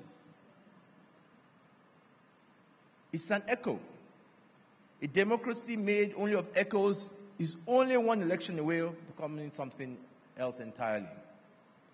The independence of the National Assembly is not rebellion against the government of the day. I say that so loud, having been a victim where you stand for independence of National Assembly, it's seen, it's a bad boy, Saraki is bad, it's against our government. And he says, I don't see it, I just speak about myself. We're talking about how those institutions can do what they are meant to do in providing the mandate. Because if the National Assembly is independent, it's a very great thing that makes the government legitimate. Because a mandate that is never tested is a mandate no one can trust. So how do you trust your government if it's not a government that's subjected to questions? The deepest service the legislature renders to stability is to absorb the shocks. When citizens are angry, they have their representatives to petition. When a community feels abandoned, a senator can raise the name on his floor. When a policy threatens to ignite a region, there is a chamber where it can be debated, amended, softened. The legislature is our pressure valve of the republic of our democracy. Block it, and the pressure does not disappear. Unfortunately, it finds far more dangerous way out. So, on this June 12th, the lesson is plain. We did not lose democracy in 1993 because the people failed. We lost it because the institutions that should have defended the people's verdict were too weak to do so. The remedy is not less politics. It is stronger institutions. At the center of those institutions stands the legislature. Political tension does not vanish when we suppress it. It accumulates. And when it can no longer be contained, it finds expressions in ways more destructive than any parliamentarian debate. A society where grievances cannot find legitimate expressions in its institutions will eventually express themselves on the street. So the legislature is one institution built to let those grievances be heard and be resolved before they explode. Let us turn to the second pillar, which is governance. If democratic stability is about whether power is checked, governance is about how well power is used. Here too, the legislature work is constant, unglamorous, and dispensable. The Constitution gives the National Assembly 3 great instruments of governance. And most Nigerians have been told plainly, what does that parliament do on your behalf? The first instrument of power is the purse. The Constitution is ambiguous. No money can be withdrawn from the public funds except in the manner prescribed by the National Assembly. So every road, every hospital, every kobo spent in your name must pass through your representative. So when we examine the budget, we're not performing a ritual. We're not being a nuisance. Those are responsibility given by the Constitution. However, the executive often found it easy to set a wrong narrative in the public space about the process of passing the annual budget. I remember an example when I was Senate President. People used to say, National Assembly is padding the budget. How can a legitimate maker of a document be accused of forging it?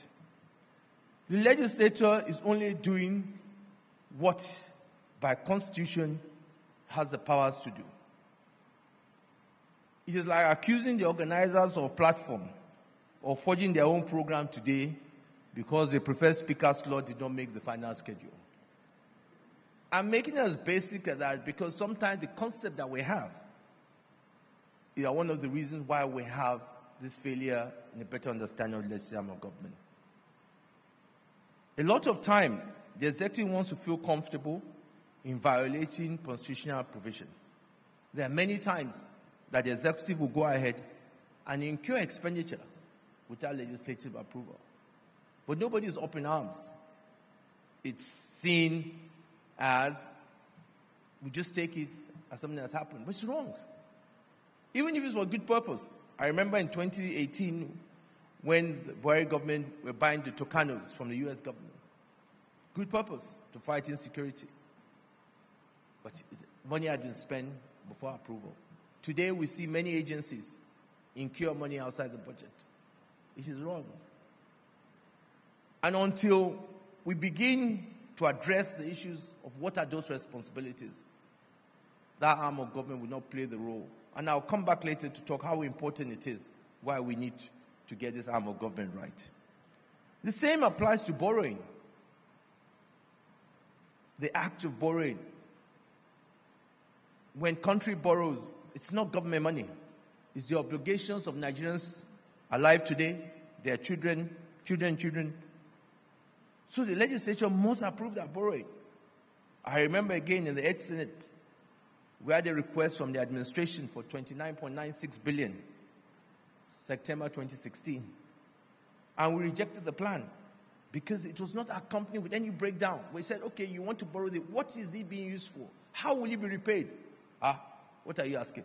Pass the thing, man, let us move on. You say, no. But the reality is, even then, we're a lone voice. Some said, Mr. Man, can you pass here? You are being anti-government. No. We're just trying to do what is right. The other instrument is oversight. These are all the constitutional powers that the House, the Senate, has the right to overview different agencies of government, to call them, to ask them to explain. Well, sometimes you see, or you even read the news, where it's like National Assembly even pleading with head of agencies to come before it. Some come, some don't even come. Some tell you they are busy. And we accept it as a society.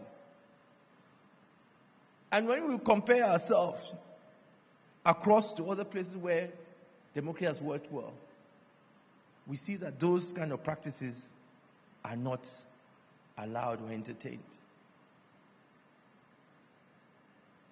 A third instrument is the confirmation of executive appointees. The Constitution says very clearly, all senior appointees in the country, ministers, judges, head of critical agencies, do not take the effect of the president's word alone. The president must bring their name before the Senate. And the Senate has a prerogative to say yes or no. It is the right of the National Assembly, Senate. But again, you see cases where those rights are not accepted that the Senate has the power to confirm. I give a painful experience in our 8th Senate, where we had the acting chairman of EFCC come before us. And having reviewed his qualifications, security report written, we said no. But he stayed in the office. The executive totally disregarded our rejection. And some of us had the personal cost of that, where we were haunted just because of that. So, but these are things that are embedded in the Constitution by the framers to ensure that there are checks and balances. But I go to this lens because any governance that's not properly understood, how do you respond to it? A parliament that does not listen is just an expensive building. And that is why also in the 8th Senate, and one of the most important things is that what do the legislative arm of government do to an ordinary citizen? Take, for example, we always refer to the U.S. Most of the work of a U.S. congressman is not just about passing laws. It's about what they call constituency case studies. As simple as green cards, citizenship. You find out your member of Congress is one fighting for you. Pension. And that was why, if you look back, one of the things we did in our petition ethics committee, we had examples. For example, I remember a case of a Corporal Williams who was dismissed in 1996 with any form of trial. But our committee on ethics reviewed his petition and held that such power conferred by the police, Decree 17, was inconsistent with democratic rule. His dismissal was reversed and he was reabsorbed into police. There are many cases of individuals who, over the years, if they don't have the money to get a lawyer, where do they go to? Where do they go for redress? Those are roles that the National Assembly, your legislature, should be playing for you.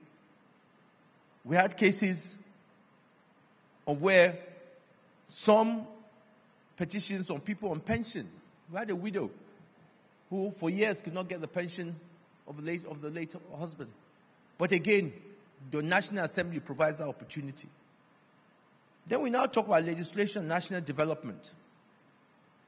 People talk about, again, the executive being the one driving the economic policies or reform. But as you know, as businessmen, policies are not enough. Executive bills are not enough in providing stability. People look to laws, knowing that those laws provide stability. You can plan on the long term. Bills can change with government.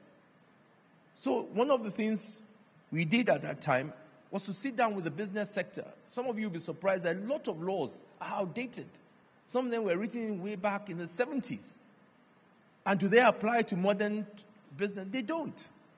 And it is those laws as an investor that you need to address. So when you look even on the economic side, and a good example is the petroleum bill. The new petroleum bill for 25 years was not passed. It was in the 8th National Assembly. We sat down and took the lead. Eventually it was not signed, but that was politics. But eventually it was signed by the 9th Senate. But this is an example of where the legislative arm of government, even those of you who are businessmen, that is where the relationship comes from. But in our mindset, we sometimes believe it is the executive that can create that enabling environment for us. A good example also I remember is even in the area of supporting the economy. I remember we had traders from Aba who they did a program in Abuja where they did like an exhibition. And we came up with this policy of public procurement law, saying now I think we spend probably close to 30 billion on 30, is it 30 billion? On expenditure, capital expenditure. And most of these amounts can be focused on made in Nigeria provisions, trying to stimulate the economy by saying that, okay, government should look first to buying things that are produced locally in order of creating employment. A good example is the innocent motors, which we all see today. I remember that in 2015 when it started, we tried to encourage our government agencies, when you're buying pickup cars, why don't you, as a first point? And we passed a law then saying that all government agencies on products that can be produced locally should first go to those points. I mean, I'm just showing as an example of how we can support the economy.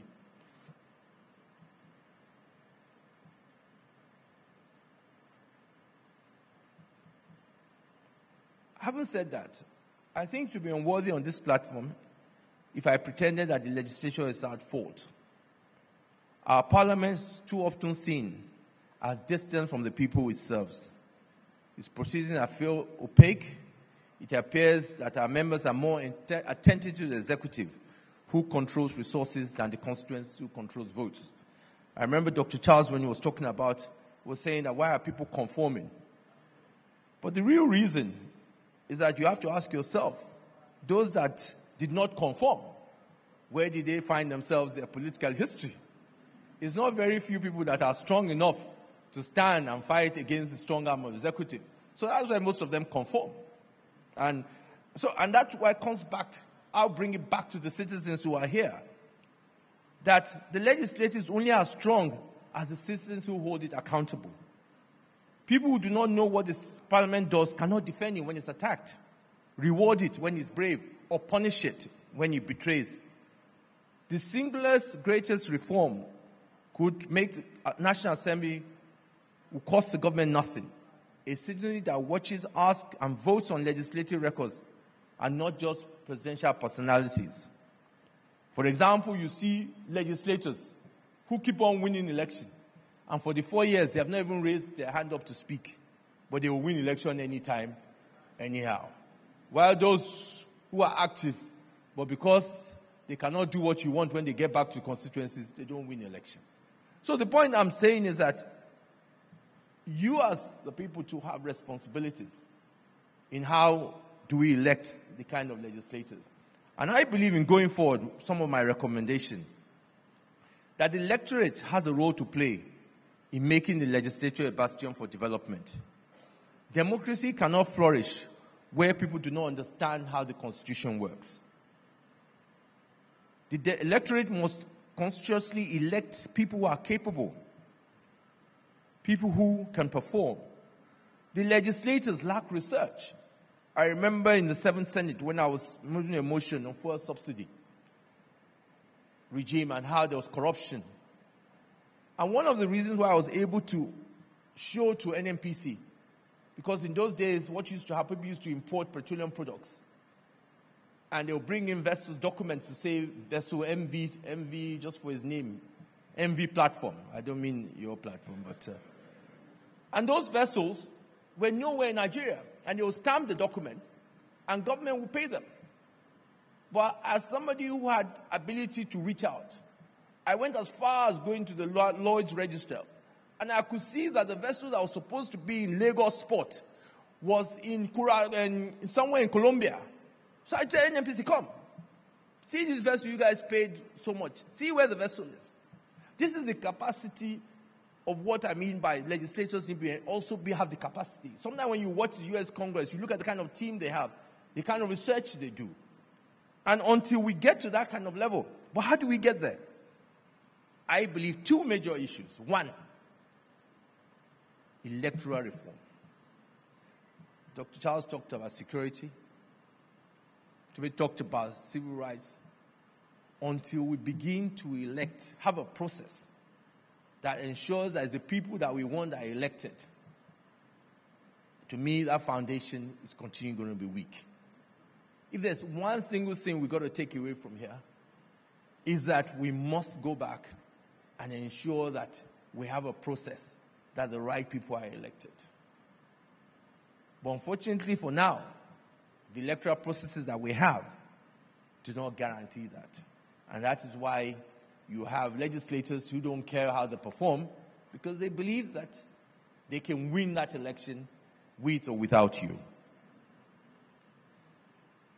So that takes me back to where do we start June 12th.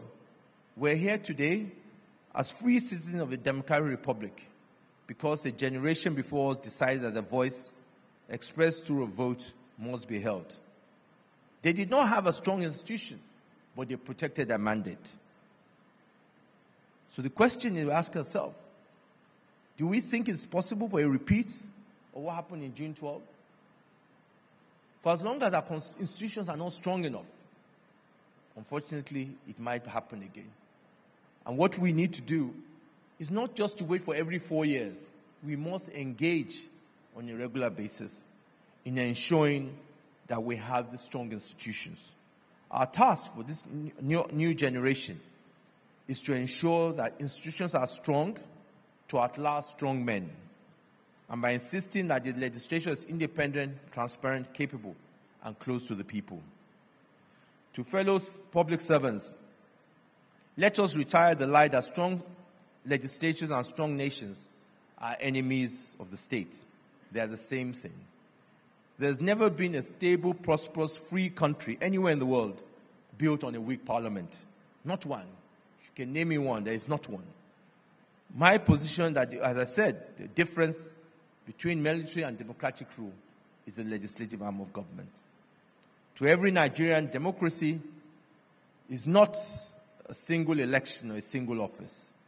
It's by living it on a daily basis, by tendering to it, and by ensuring that it survives. The legislature did not make this democracy alone. The people did in 1993 when they stood firm. Let us all, in conclusion, I say, a strong legislature promotes transparency. A transparent government inspires public trust. Public trust strengthens democratic legitimacy, and democratic legitimacy produces stability. The thing, ladies and gentlemen, it is along we go along those paths do I believe that we'll have a better and stronger democracy. I thank you for this opportunity being given to speak here this morning.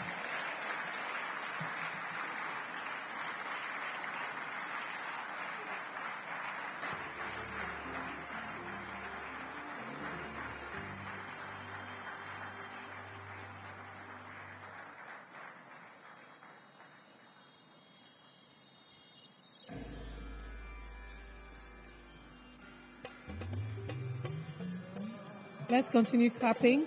Thank you very much, sir.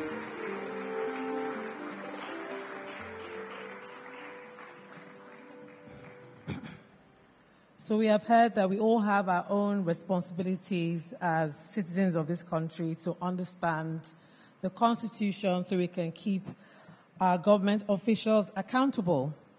So moving on now, Your Excellencies, distinguished ladies and gentlemen, it is my privilege to introduce a distinguished journalist, acclaimed author, and former presidential spokesman.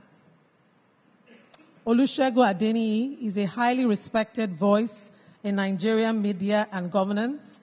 He is a member of the Leadership Council of the African Initiative for Governance, AIG, which awards annual scholarships and fellowships to Nigerians and Ghanaians for master's programs at the Balvic School of Government, Oxford University.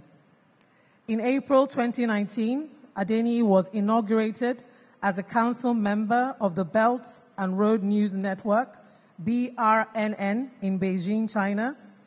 He is a fellow of the Nigerian Academy of Letters, FNAL, a recognition for his significant contributions to literature and thought leadership. Olusegun Adeniyi has delivered many lectures and speeches across countries and is the author of several influential books, including Power, Politics and Death, a front row account of Nigeria under the late President Yar'Adua, Against the Run of Play, how an incumbent president was defeated in Nigeria, and From Frying Pan to Fire, how African migrants risk everything in their futile search for a better life in Europe. Please join me with the resounding warm applause as we welcome Olusegun Adeniyi.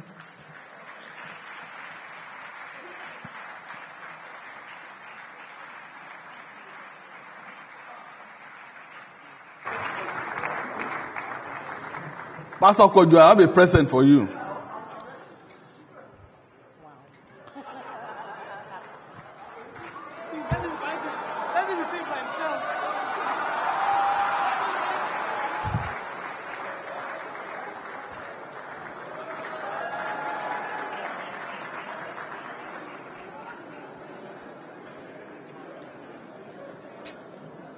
My computer has been misbehaving, so thank God I printed it. Distinguished ladies and gentlemen, before I go to the substance of my presentation this morning, I want to briefly report how Pastor Kojo has tormented my life for many years, but most especially in the last 13 months. It all started on 26 May 2025. When he sent me the English Premier League tables for 2023, 2024, and 2025 seasons, where Arsenal came second on all occasions. Pastor Kojo then added this caption: "Official, Arsenal have completed a treble." A month later, on 20th June, he forwarded a poster with the inscription, "Premier League should resume fast." I saw some Arsenal fans laughing yesterday. With Liverpool spending a record £446 million in the 2025 summer transfer window, just after winning the Premiership, the harassment between June and September last year was indescribable. Of course, most of the messages dwelt on how Liverpool will stroll to the 2025-2026 Premiership title. For instance, on 21 September last year, Pastor Kojo forwarded to me the league table with a crisp message: Liverpool now 5 points clear. But since God passed man, as they say on the street, Liverpool lost 2 matches in quick succession. Then Pastor Kojo suddenly remembered his calling. Here goes his message on 4 October 2025. Micah chapter 7 verse 8. Rejoice not against me, O my enemy. When I fall, I shall rise. When I sit in darkness, the Lord shall be a light unto me. After that Bible passage, Pastor Kojo then added a line: I felt I should drop this here. To be fair, this was by no means a one-way harassment. On 27 November last year, with Liverpool losing one match after another, I forwarded the cartoon of a man inside a pharmacy with the attendant saying, "I am sorry, sir, but to get antidepressant pills, you need a proper prescription. Simply showing your Liverpool season ticket is not enough." But Pastor Kojo got his revenge on 26 January this year, after Manchester United secured their lucky break at the Emirates. He forwarded a message that had this dialogue. Someone asked me, "Why do football players earn more than doctors?" I replied, "Can a doctor save 8 billion people in 3 seconds?" He said, "No." I said, "Well, Konrad did it in the EPL against Arsenal. He saved the world from noise pollution, and now everywhere is quiet." From the moment Arsenal lost the Carabao final on 23 March to the Syria defeats in April that saw Manchester City momentarily sitting atop the league table, Pastor Kojo was brutal in his messages. But then on 11th May, after the nail-biting win over West Ham that put Arsenal on the verge of winning the Premiership, I also forwarded to him this message: Before the 83rd minute, I was hit by anxiety. After the goal, I cried. After the equalizer, I had a heart attack. After the win, I was celebrating inside the ambulance. Right now, I am driving the ambulance driver to the hospital. Because he had a heart attack too. He is a Manchester City supporter. I could have said that imaginary driver is a Liverpool supporter.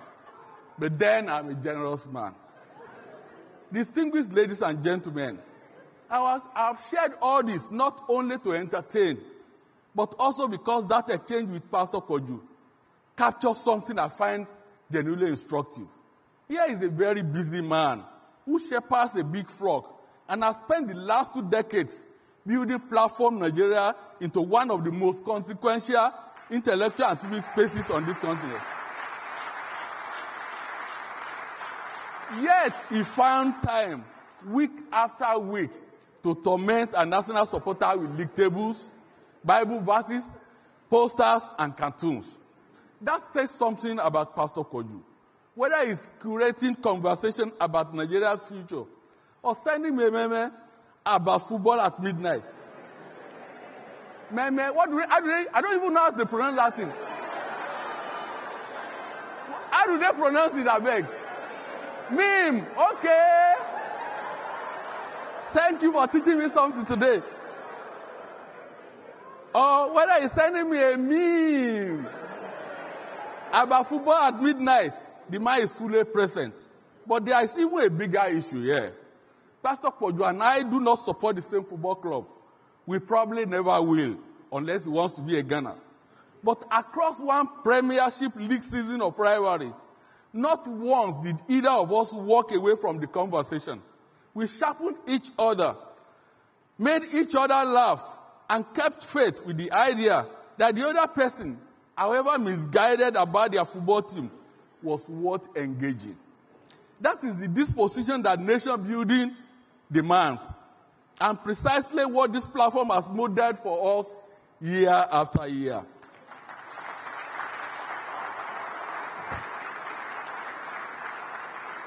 Platform Nigeria was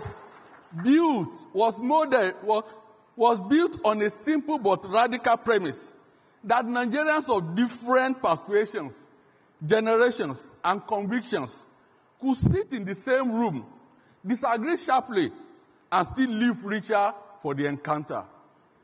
The lesson from football is that rivalry, when it is honest and accompanied by mutual respect, deepens relationships.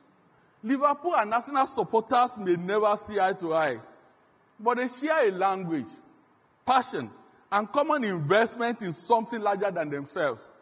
That is the wager of Platform Nigeria, that our differences, far from being liabilities, are the very raw material from which a serious nation can be forged, if only we have the courage and the courtesy to keep talking.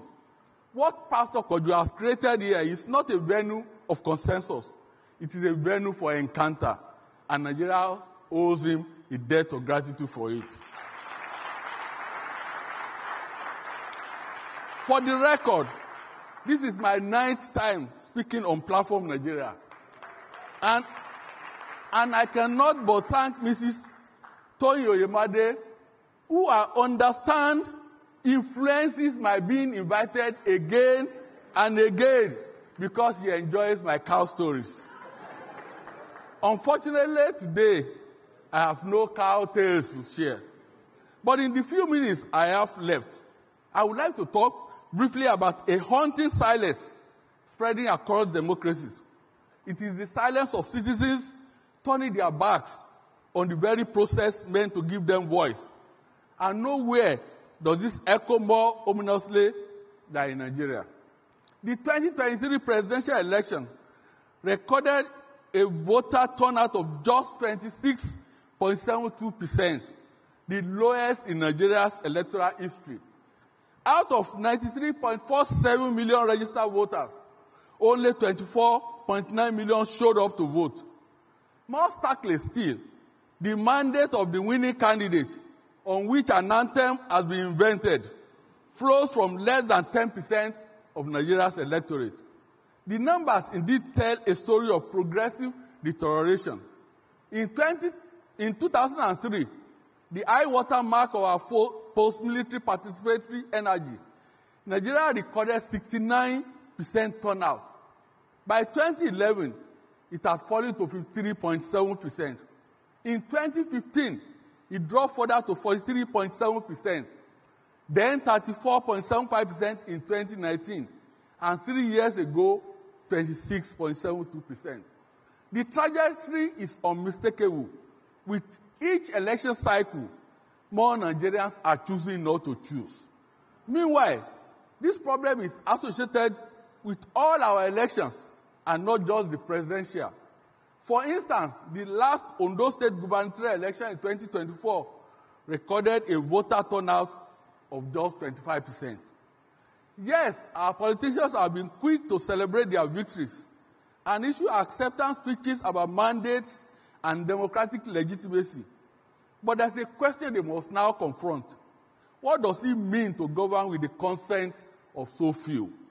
Each election cycle, we witness the familiar theaters, rallies packed with supporters whose transport and feeding have been arranged, town halls filled with the party faithful who are mobilized, and on the election day itself, what we are inundated with are reports of voters being cajoled, induced, or in some cases, coerced to polling stations. To understand the magnitude of our crisis, let's consider the global context. The University of Essex in the United Kingdom conducted what researchers described as the most extensive cross-national study of voter turnout to date, analyzing all post-1945 democratic elections across 116 countries. Their finding was unambiguous. Global average turnout has dropped from above 57% in the late 1960s to below 67% after 2010.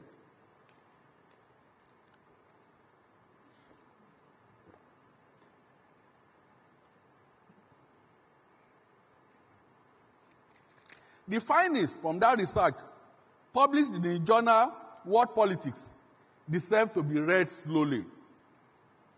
And I quote, "As democracy has expanded across countries, electoral participation has declined. But even in countries facing democratic challenges, participation remains substantially higher than ours. The OECD average stands at 65%. Nigeria's 27% represents the worst turnout in Africa. The standard explanations for low turnout of voters are logistical failures, insecurity, distance to polling units, restrictions of movement on election day, and voter suppression. Yes, insufficient voter education, fear of violence, inadequate understanding of the electoral process, and orchestrated mischief to keep voters away all play roles. But at its core, Nigeria's voter apathy crisis is about trust, or rather, the catastrophic erosion of trust. Therefore, the uncomfortable truth our political class must face is this: the democracy we practice does not impact enough Nigerians to make them care about voting. Following the AMAC election in February this year, I wrote a column titled "In Defense of Abuja's Non-Voters," which resonated with many people. With 65,676 votes recorded for all the candidates out of 837,338 registered voters, it meant that just about 8% of AMAC residents who registered to vote bothered to exercise their franchise. In that intervention, I warned that nobody should downplay the challenge of voter apathy and the dire implications of a pervasive lack of interest to participate in our elections. From disillusionment with the performance of public officials to the growing perception that their votes may not count, there are justifiable reasons why many Nigerians are staying away from the polling booth at election time. And such electoral indifference bodes ill for our democracy. The Center for Democracy and Development, CDD, has identified trust and turnout as the biggest stories of the 2023 elections. Citizens no longer trust that their votes will count, or most devastatingly, that it matters who wins, according to CDD. What should terrify our political class is that when 3/4 of registered voters see no point in participating, we do not have a democracy in any meaningful sense. This deliberate disengagement impacts not just electoral outcomes, but also the entire system.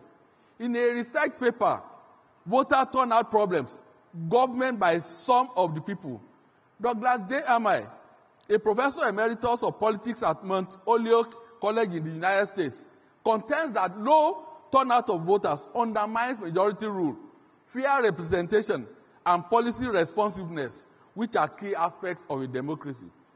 At this point, it may be important to state that low turnout of voters based on public dissatisfaction with the ruling class is not peculiar to Nigeria. On 1st November 2021 in South Africa, the people of Pungule Weni community shut down the voting station in Ward 13 local municipality in protest over lack of access to drinking water and bad roads. The people said it was no longer worth their trouble to vote because elected officials don't care about them. At the end, from 55% voters turnout in 2016 in the municipality, only 2% voted in 2021. 2 years later, in December 2023, a survey on voter behavior in the country was released by the Human Science Research Council. In one of their findings, young South Africans say they boycott elections because they believe that voting makes no difference in their material condition. This may be the time to also interrogate why registered voters in Nigeria are losing interest in voting, not with the aim of devising better mobilization strategies or more effective inducements, but with genuine curiosity about why citizens have concluded that their participation does not matter.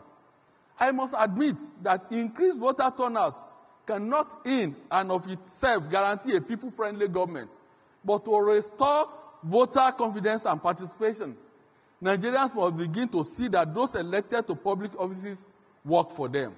Because eventually, perhaps sooner than we think, this mass disengagement will have consequences.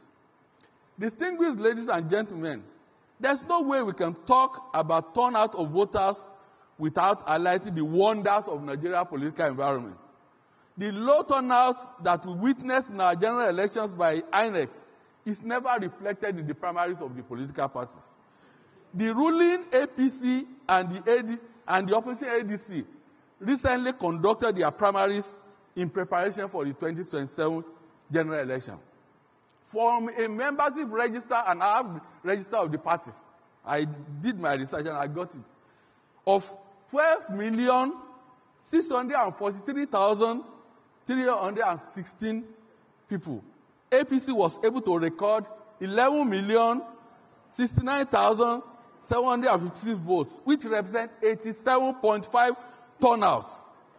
While from a register of 3,113,599 members, 2,527,977 voters were accredited for the ADC, representing a turnout of 81.2%. But we all know what is going on, or don't we? Let me also use this opportunity to express my disappointment with the current opposition in our country, whose members are busy tearing one another apart on social media. I am sure many Nigerians are aware that come next week Saturday, a gubernatorial election will hold in Ekiti State. What many may be unaware of is that there will also be 6 by-elections on that same day. 4 senatorial elections with 1 each in Ondo, Rivers, Nasarawa, and Enugu. There will also be a House of Assembly election in Kebbi and a House of Representative election in Kano. Now, here is the issue. The last day for parties to submit their membership registers to INEC was 10 May 2026. Primaries for the by-elections were conducted almost 2 weeks later, from 22 to 26 May. according to the timetable published by the INEC. Yet, the ADC and NDC are not fielding candidates in any of these by-elections, holding next week in 5 geopolitical zones in the country. If those who seek to displace the people in power do not even have the presence of mind to put their members on the ballot in crucial elections, what then is the guarantee that they will be different if they get to government? Distinguished ladies and gentlemen, now let me speak to those who will say, my vote is just one. What does it matter if I vote or not? Well, history teaches that every vote matters. From the Dakota Legislative District 12 election in the United States, to that of an Exeter Member of Parliament in the UK, to the Zanzibar district of Chake Chake, dozens of crucial elections have been decided by a single vote. But perhaps the most interesting case happened in an Indian legislative election in Sanjan State in 2008. According to the declared results, CP Joshi secured 62,215 votes, while his victorious opponent, Taya Singh Chuchan, got 62,216 votes. But here is the real story. Joshi reportedly, while the wife, mother, and personal driver of the defeated Joshi reportedly failed to vote, Chuchan's wife was said to have voted at 2 different polling stations. Someone must conduct a DNA test on that woman to ascertain where she truly comes from. The essence of those examples is to disprove the notion that one vote cannot make a significant difference. In 2016, the MIT Election Lab did a report which revealed that between 1976 and 2021, hundreds of key elections in the United States were decided by just a handful of votes. In Nigeria, we have also seen a number of close electoral contests. In 2019, for instance, then incumbent Governor Aminu Tambuwa secured a second term in Sokoto State by a margin of 342 votes, which is just the size of an average polling unit. So by refusing to vote, you are also indirectly making a choice because you are ceding to other people the responsibility to decide who governs you. As an aside, as I speak, several school children and their teachers seized from their classroom in some communities in Oyo State about a month ago remain in the hands of their captors somewhere in the forest. One of those teachers, Michael Oyedokun, will not be coming home. His abductors beheaded him. Dozens of Borno State school children are also in captivity. I'm not sure that the Democracy Day we commemorate today will mean anything to the families of those victims and thousands of others across the country who are currently negotiating ransom for the release of their loved ones. As we all pray for the quick release of those victims, we can only hope that authorities in our country will find a lasting solution to the growing security challenge. Distinguished ladies and gentlemen, the import of the foregoing is that democracy, for all its flaws and frustrations, remains the only system that gives ordinary citizens a say in who governs them. The right to make that choice is therefore not a gift granted by politicians. It is one of the hardest won freedoms in human history. Generations of Nigerians fought, marched, bled, and died to establish the principle that the people would determine who sits in Aso Rock, state government houses, and in all the legislative chambers, whether they are green or red. That is the essence of the Democracy Day that we celebrate today. President Bola Tinubu captured that very well in his broadcast this morning. Therefore, to abandon that obligation is to ignore the sacrifices of so many compatriots with unintended consequences. Indeed, the SMSX study earlier referenced reveals that low voter turnout leads to socio-economically distorted participation, biased public policies, and fertile ground for patronage politics that drove people away in the first place. In other words, low turnout and broken government feed each other in an accelerating spiral. The beauty of democracy is not that it produces perfect leaders. Its beauty is that it gives citizens a mechanism to remove imperfect ones. That mechanism only works if citizens use it. Therefore, as we approach the 2027 general election, the choice before Nigerians is stark. We can continue to celebrate ever narrower victories based on the votes of an ever-shrinking fraction of the electorate, or we can acknowledge that we are in a crisis by doing the difficult work of rebuilding trust, making elections credible, and delivering on tangible improvements in the lives of ordinary Nigerians. This then brings me to the story of a lawmaker seeking re-election as a member of his state House of Assembly. While on a campaign tour in a poor community within his constituency, he asked the people in the crowd to name their two most pressing problems. The first man he called said the roof of the primary school in the community had been blown away by rain. That should not be a problem, the lawmaker replied. I know the governor is devoting a lot of money to education. In the supplementary budget that we send to the House next week, he added, as he brought out his phone for a long conversation with someone the crowd suspected could only be the governor, especially when the honorable member ended the conversation with, "Thank you very much, Your Excellency." He then explains to his audience that the governor had assured him that he would construct a new primary school for the community. Now, what is the next problem? He asked. A young man was called and he said, "We hope you can help us so that we can also be making calls like you. There is no mobile network coverage in this village." Pastor Koju, distinguished ladies and gentlemen, for me, the question is not whether Nigerians want to vote. The registration numbers prove they do. The question is whether they believe their votes matter. And until we can answer that question affirmatively, and citizens can see a clear line between their ballot and a better life, the silence at the polls will only grow louder. Yet, history shows that when people give up on the ballot, they find other ways to make their voices heard. And those ways are rarely peaceful or orderly. Thank you very much for listening, and happy Democracy Day.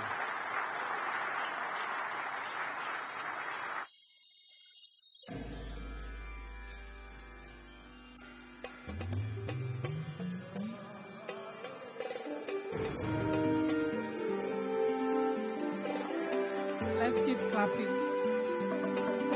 Let's keep clapping, please.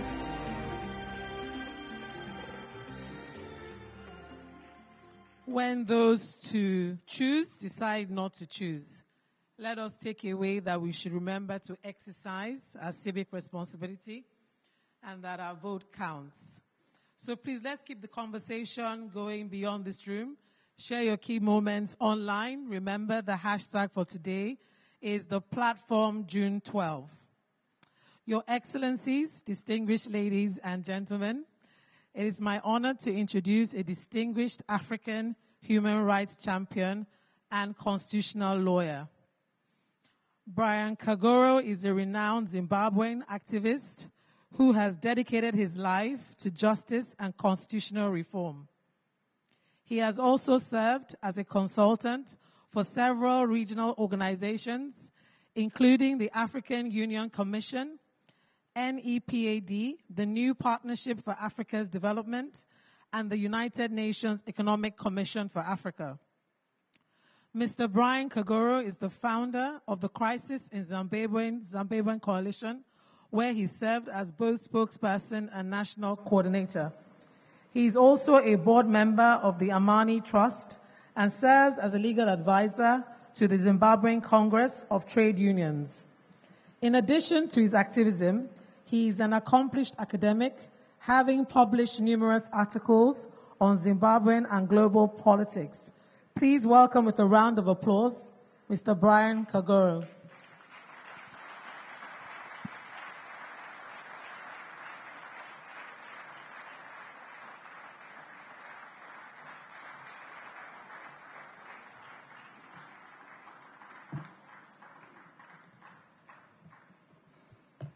I only brought the iPad in order to impress a colleague of mine who thinks I'm a technophobe.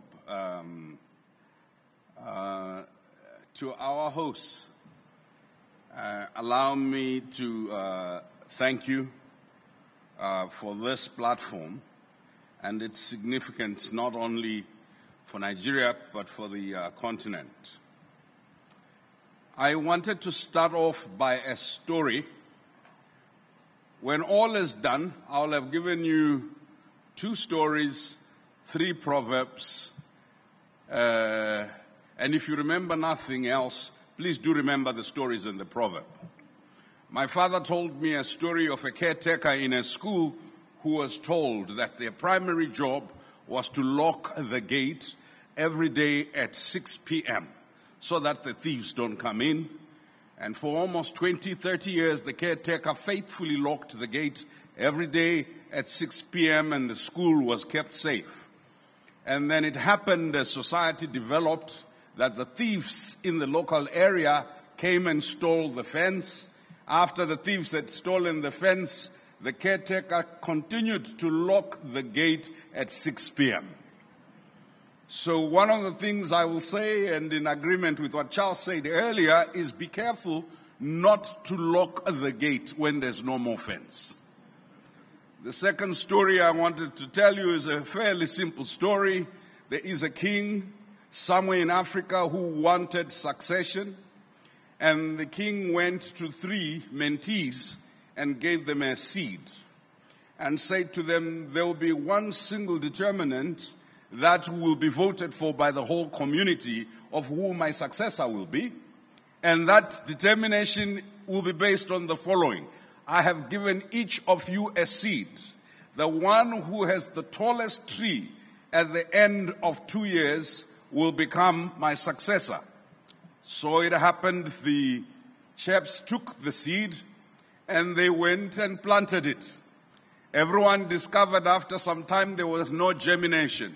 And so people became creative. 2 of the contestants went and said, this is a seed of a common tree in the village. My seed is not growing. How will the king know that I swapped the seed? So they went and found alternative seeds. And of course they grew into very tall trees. The one chap was just watching the seed, but the seed was not growing. After the 2-year period, they all went back to the king, and the 2 chaps were proud because the trees had grown significantly, and the one chap was distraught and morose, and went and said, oh, well, look, I know I'm now no longer in the race. And the king looked at the trees in amazement and said, well done, your tree has grown so tall. And to the other, wow, yours has grown tall and a little bit wide. And then he went to the last person and said, and you have nothing to show. And he says, I'm sorry, sir. I'm sorry, Ogasa. The seed you gave me did not grow. I watered it, I put it in the right soil. And then the king said, I want everybody to understand, this shall be our king. Do you know why? The king said, I gave every single one of these people a boiled seed. There's no way it was going to grow. And the fact that these have grown means that they have been willing to cheat the system. The fundamental problem that we have is there are people who are willing to manufacture progress irrespective of the ethical base, the ideological base, or the moral base upon which that progress is constructed. But here is the tragedy. Nigerian youth, African youth, pastors, imams celebrate appearances of material progress, notwithstanding the basis upon which that material progress has been constructed. And I've been going around the continent saying the following, that look, we have equated status and being with having things, and so even though we are opposed to corruption, we admire those who flaunt the outputs and outcomes of corruption. Even if we are opposed to corruption, We still celebrate those who through corrupt means rise in society. The fundamental hole in the heart of Nigerian democracy is the lack of a civic and political consciousness that says the moral basis of progress matters as much as the material basis of progress. Lawyers take the bait, the bankers take the bait, scientists take the bait, everybody takes the bait because Africa is obsessed with the disease of self-importance. So for you to look like you have something, you have to have the material things. For you to be accepted and honored, you have to have the trappings of importance. So every young person grows up aspiring to be Oga, because you will have people who serve you, you will have the things that prove it. No one dreams of building Nigeria. They don't want the corrupt version of the country, but they don't mind being corrupt if it will get them to feel and to be seen and to act important. So here is the dilemma. A conflictual relationship with money and wealth. On the one hand, we want ethics. On the other, we want money. I guess it is you Christians who say you cannot serve God and Mammon at the same time. The democratic equilibrium between values and primitive accumulation will never balance to values. It balances to primitive accumulation. And primitive accumulation always leads to show off, or what people call conspicuous consumption. That means when people are chopping at the chop, they show off that they are chopping. So society grows up with a chop mentality, and you gather us every year to discuss democracy. But democracy is being chopped every day. Now small choppers, big choppers, and from the least of society to the highest of society, now chopism is the new way. Friends, I wish we could say that in this narrative that all is lost, but not all is lost. Something happened here amongst young Nigerians that we have seen elsewhere, where young Nigerians rose up in protest against the securitization of the state. I want to suggest to you that protest and outrage is not revolution or transformation. It may be an important way to show that you are unhappy, but you cannot build the foundations of a future society on anger. Society is built on vision. And because we have robbed our young people of the opportunity to envision the Nigeria that they want, we have kept them at the bus stop of anger and outrage. So they are outraged against the system, outraged against the elders, outraged against the foreigners, outraged against anything that's different. Because what happens in the position of outrage is that you have not enough time to imagine. So history becomes the weapon that you use to fight everything and everyone. History is important to know where you have come from. But until you have a vision of a promised land, and I want to suggest to you that that promised land is much more than a constitution. Because if this beautiful country, no one stole and everyone stuck to the constitution, Nigeria will still not be as prosperous as God intended Nigeria to be. I'll tell you why. The pretense that all that it will take Africa to transform is African moralism and morality is both naive and archaic. The wealth of this continent, the oil of Nigeria, the diamonds of the Congo, the titanium, the uranium, the wealth that's under the ground of this continent is the desire of many others. And so that proverbial thing in the Abrahamic religions between Jacob and Esau, where birthright and blessing are exchanged for a bowl of soup, becomes the permanent critique of African developmentalism and African leadership. Bowl of soup for the birthright. Bowl of soup for the blessing. Why? Because our children have not been accorded the education that makes them the experts with full understanding of the value of the minerals and the agriculture, the industrial potential of their continent. They've been educated sufficiently to speak a language of pain, educated sufficiently to speak a language of despair and discontent, but not given the skills to transform the soil, to transform the minerals, to transform the oil into the benefit that their children should have. I want to suggest to the leadership in this room and to the young people in this room, God gave this continent rich agricultural soils. We have on this continent, from wildlife to plant life, what we need for our health, what we need for our welfare and well-being. But our leadership, with our conspiracy, has spent all their time trying to get a few trinkets, trying to be seen and accepted elsewhere, signing away the things that matter, signing away the future of the continent. And they are in this thing that I call a debt alcoholism. What is a debt alcoholism? You borrow to build things that will never build the future of your children. You borrow to pay salaries so that people can steal. What is debt alcoholism? It's the curse, the epistemic curse that makes you leave preeminent intellectuals like these, and you go and hire an undereducated consultant from Europe or from America because they are of a different pigmentation or they've come under recommendation. I want to suggest to you that their teachers are now here in Nigeria on retirement, and you are getting the students. Why? It is because you do not believe the value of the intellect of your own people. Never mind the value of the futures of your own people.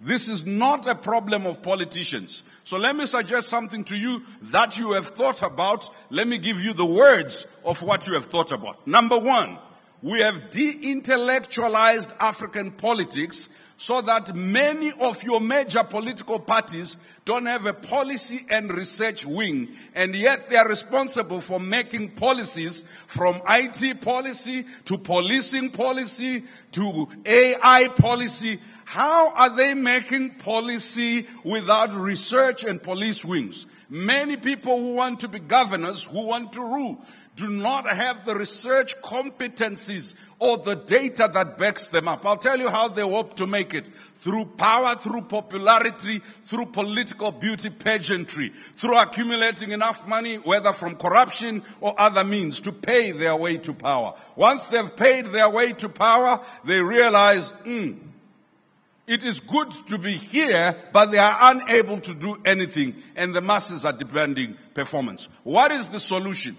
I want to suggest to you that political parties and those contending for political office need to have credible backing of knowledge, of data, of science. Number one, we cannot de-intellectualize politics and hope that the governance will be intellectual. Number two, if we are framing governance on the basis of who and what we want to be in the future, a future dominated by technology, by artificial intelligence, and this country has produced in MIT and other global entities that look at technology, some of the leading students. But those students are not advising the government. Those students are not directing policy. I'll tell you why. There is always a gulf between knowledge and complacent, self-indulgent power. There is always a gulf between imagination of the future and contentment with the present. This country needs to learn how to harvest its most diverse and rich intellectual class to do two things. You have to link the intellectuals to the masses. Why? Because the intellectuals have floated away wanting to be proximate to the West, wanting to be proximate to European, American, and other traditions. They've floated away from the mass of the Nigerian people. And brilliant overseas, like we say in the village here in Nigeria, if you are a lizard in your own home, you can't be a crocodile elsewhere. So I'm calling the lizards, please be crocodiles in Nigeria, so that the link between the mass of the Nigerian people, immiserated by corruption, by underdevelopment, by deindustrialization, and the elite of this country that is honored globally for its brilliance, can be breached by a compassion. Because what is at the heart of African misgovernance is heart failure, Pastor Poch. The lack of compassion for the other, because the pursuit of personal brilliance has so dominated what we do in our education and elsewhere. So my solution, remarry the intellectuals with the masses. Not simply to protest against governments, no, but to fashion the Nigeria that works, the Nigeria that prospers, the Nigeria that is peaceful. It will not happen as long as you have a fragmentation between the old and the young, the intellectuals and the broad mass of the people, the working class and the elite, because that fragmentation will create an ocean of discontent and insecurity. But if you want to reconstruct security that is mindful, Charles, of the social determinants of health, of education, and etc., you have to remarry people. Show the house to the house. Show people back to each other. I wanted to suggest to you that because others have designs on us, others have designs on this beautiful country, development of Nigeria has to be a consciousness of how big Nigeria is. Now, I want you to understand, nothing happens by accident. There is a Shona proverb where I come from that says, if a cat wants to be a lion, it must get rid of its obsession or appetite for rats. Let me repeat. If a cat wants to be a lion, it must lose its voracious appetite for rats. What has dominated Nigerian politics, and I read it from far, and I accept that idealism grows with one's distant from the problem, is this Premier League of pettiness. That national dialogue can be preoccupied with this Premier League of pettiness. And the substantive issues of the day are never debated, and we are debating this one and so and so and so and so. The election comes and goes, and the debate is about personality and petty things, and not about the grand greatness of how does the cat become a lion. And I'm saying lose the appetite for rats. Nigerian youth won't be employed by intention. Nigerian youth will be employed by strategy. Nigerian youth won't be employed by speeches. Nigerian youth require Nigeria to industrialize. For Nigeria to industrialize, it won't happen in Abuja and Lagos only, or in Kano only. That means the whole country becomes a unit for mobilizing the continent, for mobilizing the country for its own economic transformation. I want to suggest to you that the worst form of failure does not happen as a result of mediocrity. It happens when brilliance is not coordinated. Let me repeat. The worst failure is not when you have mediocrity in power. It is when brilliance is not coordinated. All the brilliant people are feuding. No one wants to be led by the other. The brilliant ideas are never implemented because someone is waiting for the perfect idea. And it also depends on who has come up with the idea. I want to suggest to you that it is about time we realize that the same way the clock has been winding down for me, the world won't wait forever for Nigeria to cease being a cat and become a lion, to stop being a lizard and become a crocodile. This country has some of the most talented people. This country has some of the wealthiest soils. This country has many things that are needed. But this country also faces an insecurity born out of neglect. Let me repeat, an insecurity born out of neglect. In a country where you have more billionaires than London, it is surprising that this country, the border with Niger, almost 2,000 miles, nobody watches it. There are parts of this country that people were saying are ungoverned. And my friend Dr. Eze for years has been saying to me, they are alternatively governed. Because power, whether it's formal or informal, it hates a vacuum. So you are calling them militia. They only filled a space where no one was showing care. Now I want to suggest that that thing that I called heart failure, the lack of compassion, essentially means, let's realize, when you go to a Nigerian police station, you enter records manually. We are using analog policing to deal with a country that has produced Yahoo boys. I mean, can you reconcile reality and reality? How are you going to track Yahoo boys using a criminal report book 1? You know, because I'm a guest, my surname is Kagoro and I could be from Kaduna, let me be kind and say, in essence, Nigeria has no choice but to move quickly to ensuring that e-governance, digital governance, and its ability to track digital risks to this country is enhanced. And thank you for providing that. But in essence, what does it mean? It means retraining the police, retraining components of the intelligence, retraining components of military intelligence.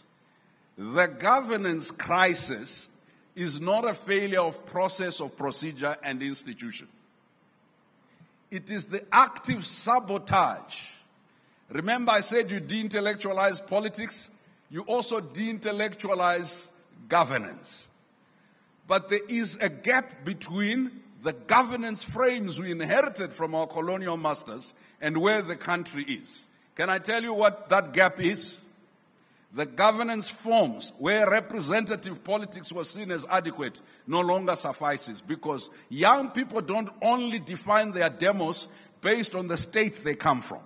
They define their demos based on who they associate with, their social connections and networks. So who and how you represent young people cannot only simply be from Ekiti, Akwa Ibom, or so. No.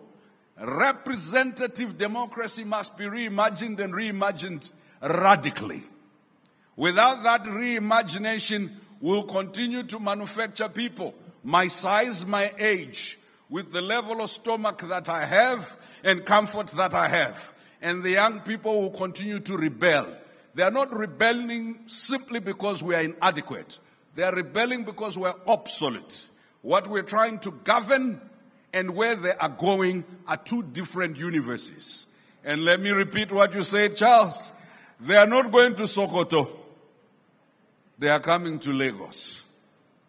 And now the problem of trying to take them to Sokoto, because that's the appropriate way of doing things, the appropriate procedure, even wearing wigs that are white and gowns and looking the same as our colleagues in the UK. That's not where the young people are going. That's where you and I were going. They are going elsewhere. In fact, they are no longer just going to Lagos. They are going to space. They are going somewhere fundamentally different that our imagination could not capture, because we had been trained to simply imagine sovereignty within the confines of our states. We had been trained to imagine prosperity in one way. We never thought people could make wealth out of something called digital. I want us to admit, we who run our countries are only 4% of the population. The majority median age 19. It essentially means there is a gulf not only between the systems and the people, but those who are running the countries are now a dangerous minority, not just an echo chamber. The number of Nigerians above the age of 64 is less than 7%. The number of people in Nigeria above the age of 64 in power is the majority. Go figure. I come from Southern Africa. We're run by a white minority, which was between 3 and 5%. We knew the dangers of minority rule. I want to suggest to the eldership, we have become the dangerous minority rulers. Until we get minority status, which is not just a numerical or age-based minority. It is a minority status that also takes this into account. Number one, we have monetized and financialized politics. So the outraged young people can't enter because they have no money. They have no money because they have not stolen enough. They have no money because we have no industries for them to produce enough.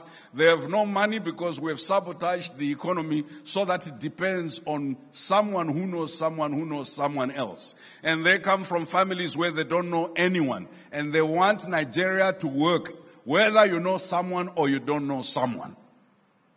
My friend Ben, I asked him, what would be different? He said, Brian, I just want a Nigeria where I can succeed, not because I know someone. Well, how do we create a Nigeria where you succeed, not because you know someone? It's not just the systems and institutions. I want to suggest that we need new systems, but we need new leaders. We can't get new leaders without a new leadership pipeline. We can't get a new leadership pipeline constructed only out of outrage.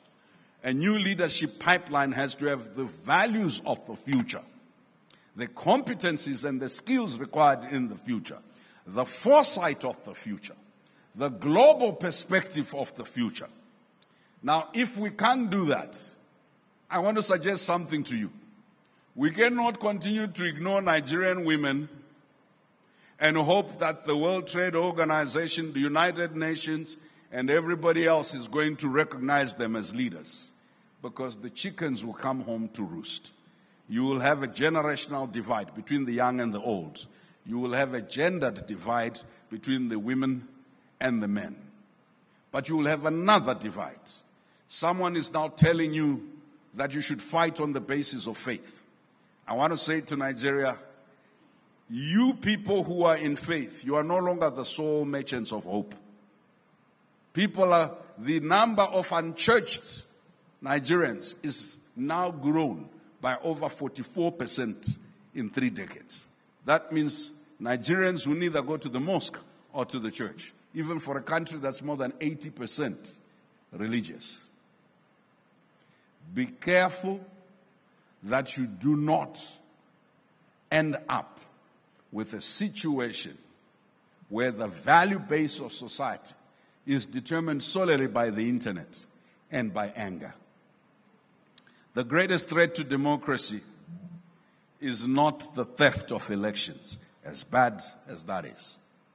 It's not the corruption in the elections. The greatest threat to democracy is when intellectually we become dependent on forms that never serve the future of our people.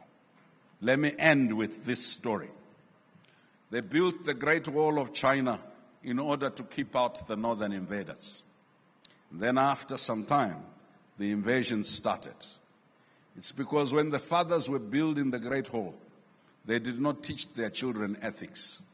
And in the end, the northern invaders figured out how to bribe the gatekeepers.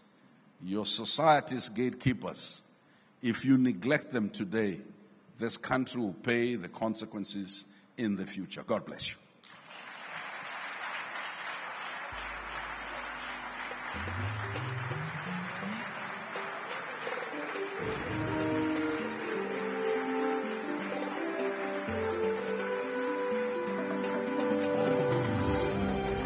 Keep the applause coming.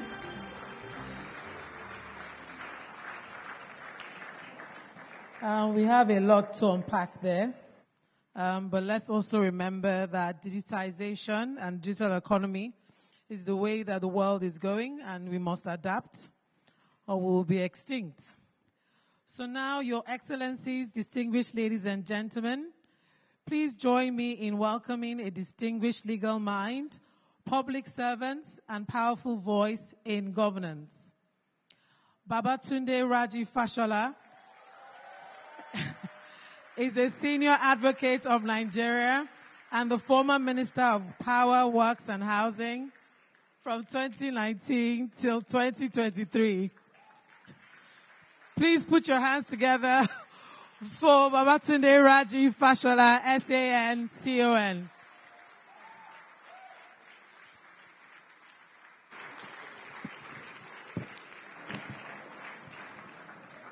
Good afternoon. Thank you.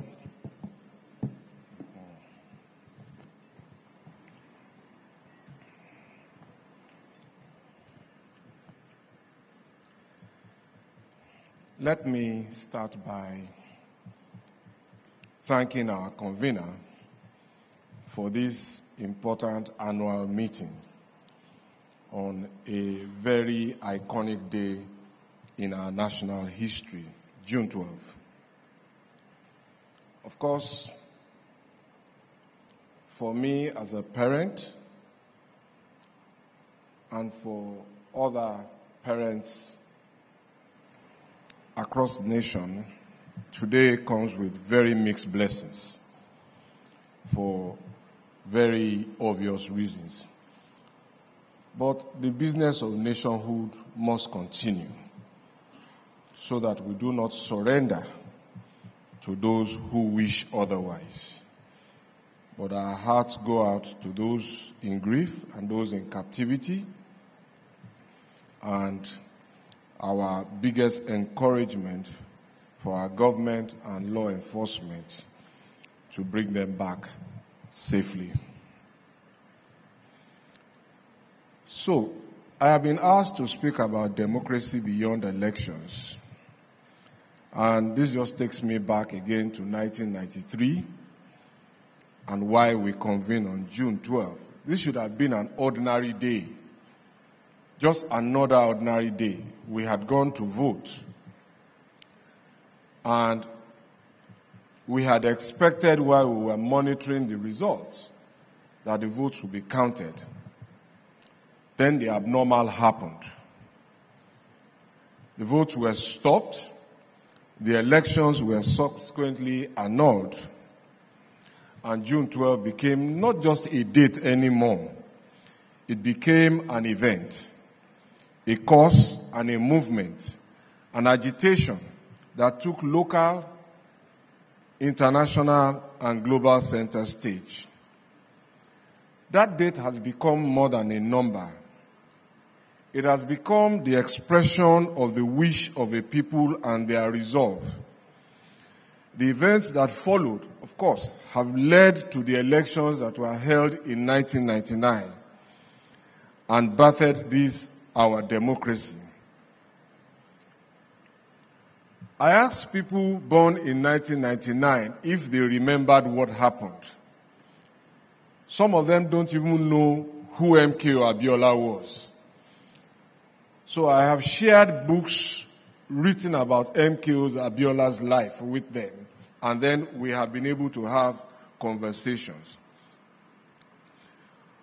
So, what happened that period, from that day, was the overwhelming, unwritten agreement of majority of Nigerians, in and out of government, that ultimately led to the 1999 elections and the start of the democratic experience we celebrate and commemorate today. Let that not be lost on anybody at all. It took a lot.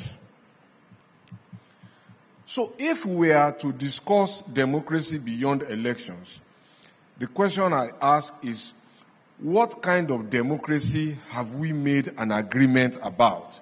If we have made an agreement at all, what kind of democracy do we want?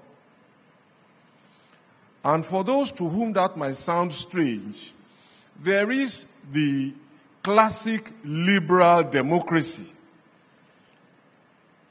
that comes with all of the liberties and all of the freedoms.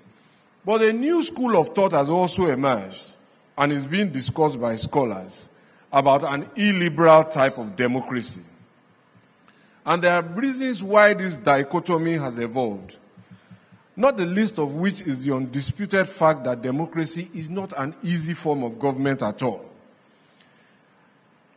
As you might have heard before I came on stage, it comes with freedoms, the right to ask, the right to choose, the right to even express outrage to your leaders. And that means that that system of government comes with checks and balances.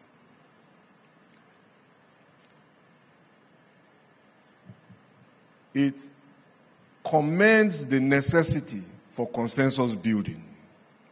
And please don't forget that word, consensus building. And this is what I intend to focus on as we discuss democracy beyond elections. So, in the interest of time, I am just going to be asking us questions, perhaps to provoke thoughts about how we can build consensus as a people and as a nation. Let us look at elections. What consensus have we evolved about our elections? Are we agreed as a people that elections are an imperfect event all over the world? They are never perfect. Because it is a large and challenging logistic undertaking. So perfection is aspirational. And so when there are glitches or problems with elections, either somebody doesn't do his job on that day, because the reality on election day in Nigeria is that presidential election, to be precise, it was 176,000 polling stations across the world. On that day, from about 9 till about 2 or 3, everybody was supposed to be doing the same thing together, correctly, at the same time. They were born differently, they were socialized differently, they were transported differently, they were educated differently. Some have eaten, some did not eat. That is the reality of that day. And so with the imperfections, are we agreed that we should accept the results? Or are we agreed that it must be INEC's fault? Even when the INEC chairman cannot be in all of those 176,000 polling stations. Think about it. In other jurisdictions, they recognize the imperfections, they aspire to improve, but they accept the results. And for those who are unsuccessful, they move peacefully and gallantly to accept the position of opposition. That role, I dare say, is as important, if not more important, than the role of those in government. It seems to me that an unwillingness to accept the outcome of an election perhaps blinds the unsuccessful participant from seeking and taking up the ennobling role of opposition for the development of society. I have spoken about the necessity for consensus because I think it is the most important feature that will help shape our democracy. Consensus does not disable opposition. On the contrary, it sharpens the alternatives that they represent. And let me repeat that. Consensus doesn't disable opposition. It just sharpens the alternatives that they represent. If we have a consensus about what we are going to do as a people and as a nation, on various issues, some of which I will deal with by example, it is then easy to hold people's feet to fire about the alternatives that they present as to the best way to achieve it.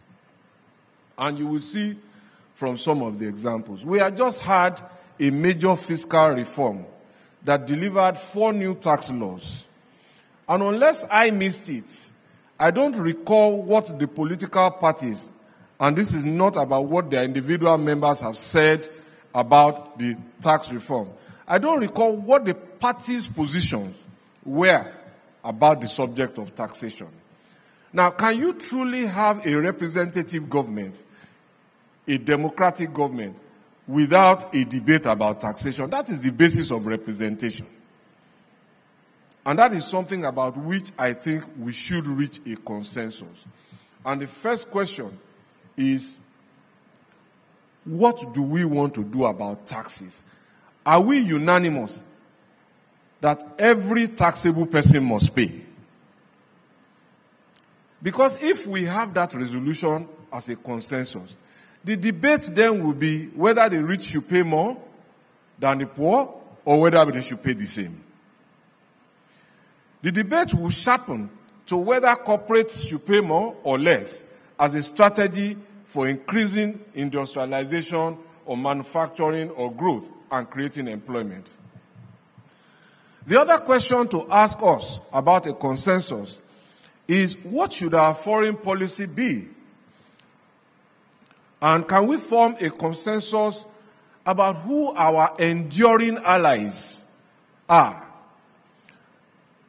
Who are our enduring allies? People we can go to sleep at night and know that they will have our backs. Who are they? This is something I want us to reflect upon. Because based on the investment we have made in liberation struggles across the continent, based on the investments we have made in peacekeeping missions across the continent, I am not sure that we can say confidently as a people here that we have this person or this country as an enduring ally.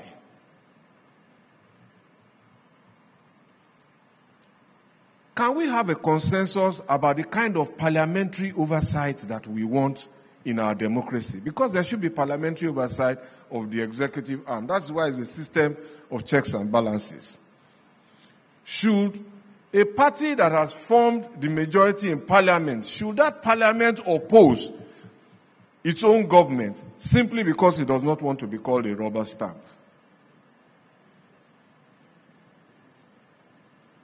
And this is a serious matter because we see in other jurisdictions, in spite of unpopular nominations or unpopular processes, the majority stands by its government.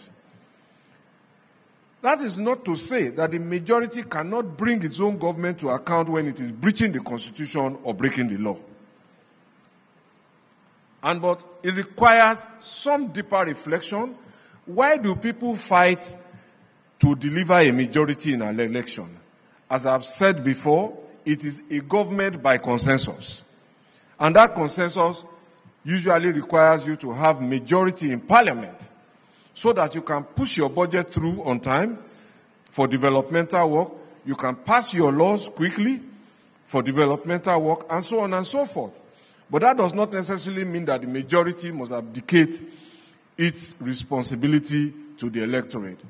But as I ask, what will it be worth working hard to have a majority if that majority becomes the opposition to its own government and slows down development? Now, what consensus can we build about healthcare and education funding as a people? Do we agree that free health and free education are qualitative enough and are sustainable?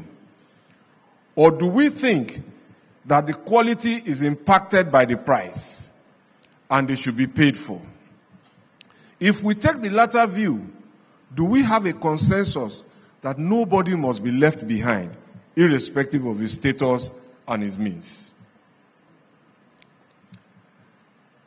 If we do, then the debate and differences at election in a government should be about who offers the best financing option, rather than who promises what is free and is unsustainable. If you want to applaud, please do so. Indeed, I ask, if we agree on free basic education, very basic education, do we also agree that university education can be delivered free and qualitatively? Think about it. There are a host of other things around which consensus will help to move our democracy beyond elections, which is the subject. What type of trade unions should we support to protect workers? And when should the instrumentality of a strike be deployed, if at all? What kind of civil society organization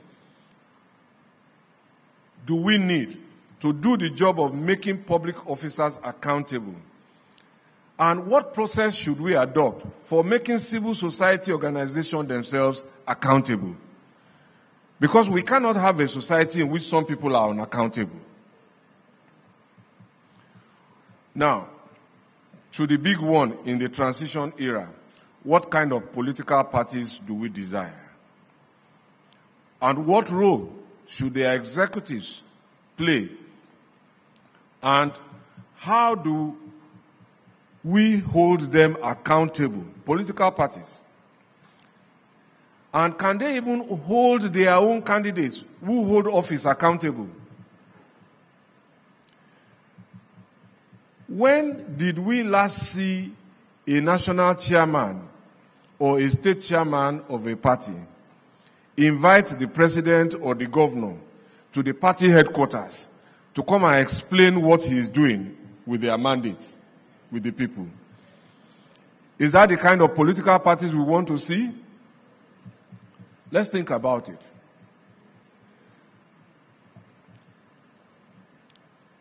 Now I want to go to the last point. And it is whether we have formed a consensus as a people about whether we are a nation or a country. Are we a nation or are we a country? Now, I take this point because the day I raised the point, some of my colleagues said, "What are you talking about?" Because we use those words somewhat interchangeably, but they mean different things. And when I said, okay, undertake a search on a digital search engine and see what it brings up, then we had a debate. Some of them famously quoted Chief Obafemi Awolowo as saying, "Oh, we are a mere geographical expression, we are not a nation." And I said, well, that classification perhaps even does some injustice to the late sage. But I'm researching, I'm looking for the full speech of where he was quoted. And when I find it, I'll probably come back publicly. But it is a matter I think we should reflect on. And I consider it worthy of this podium because I recently read a book by a former Nigerian leader.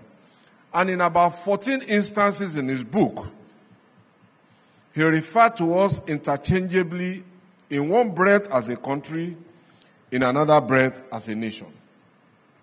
And I thought that that was profoundly perplexing. Because if we don't have an agreement about our own identity, how can we reach an agreement about our purpose?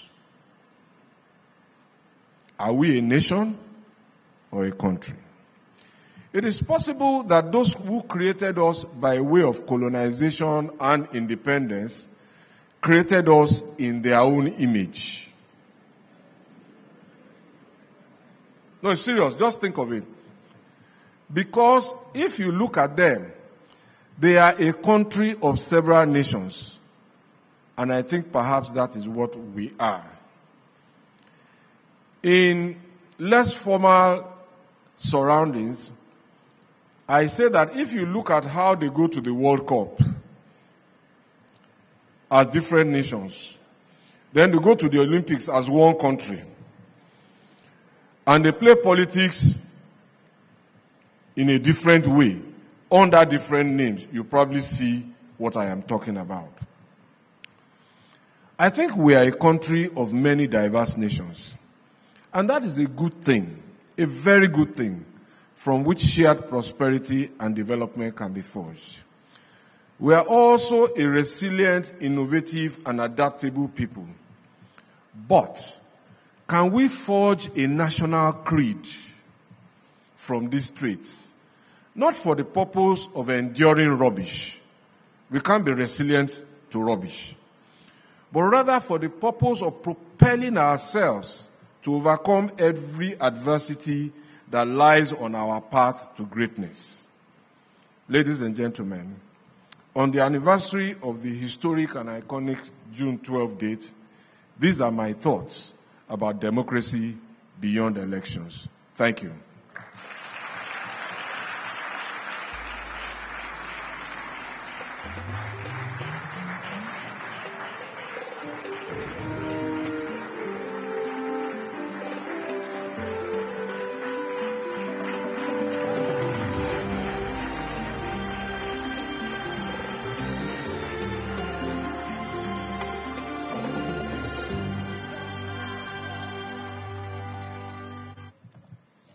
I thought we'd do a better round of applause.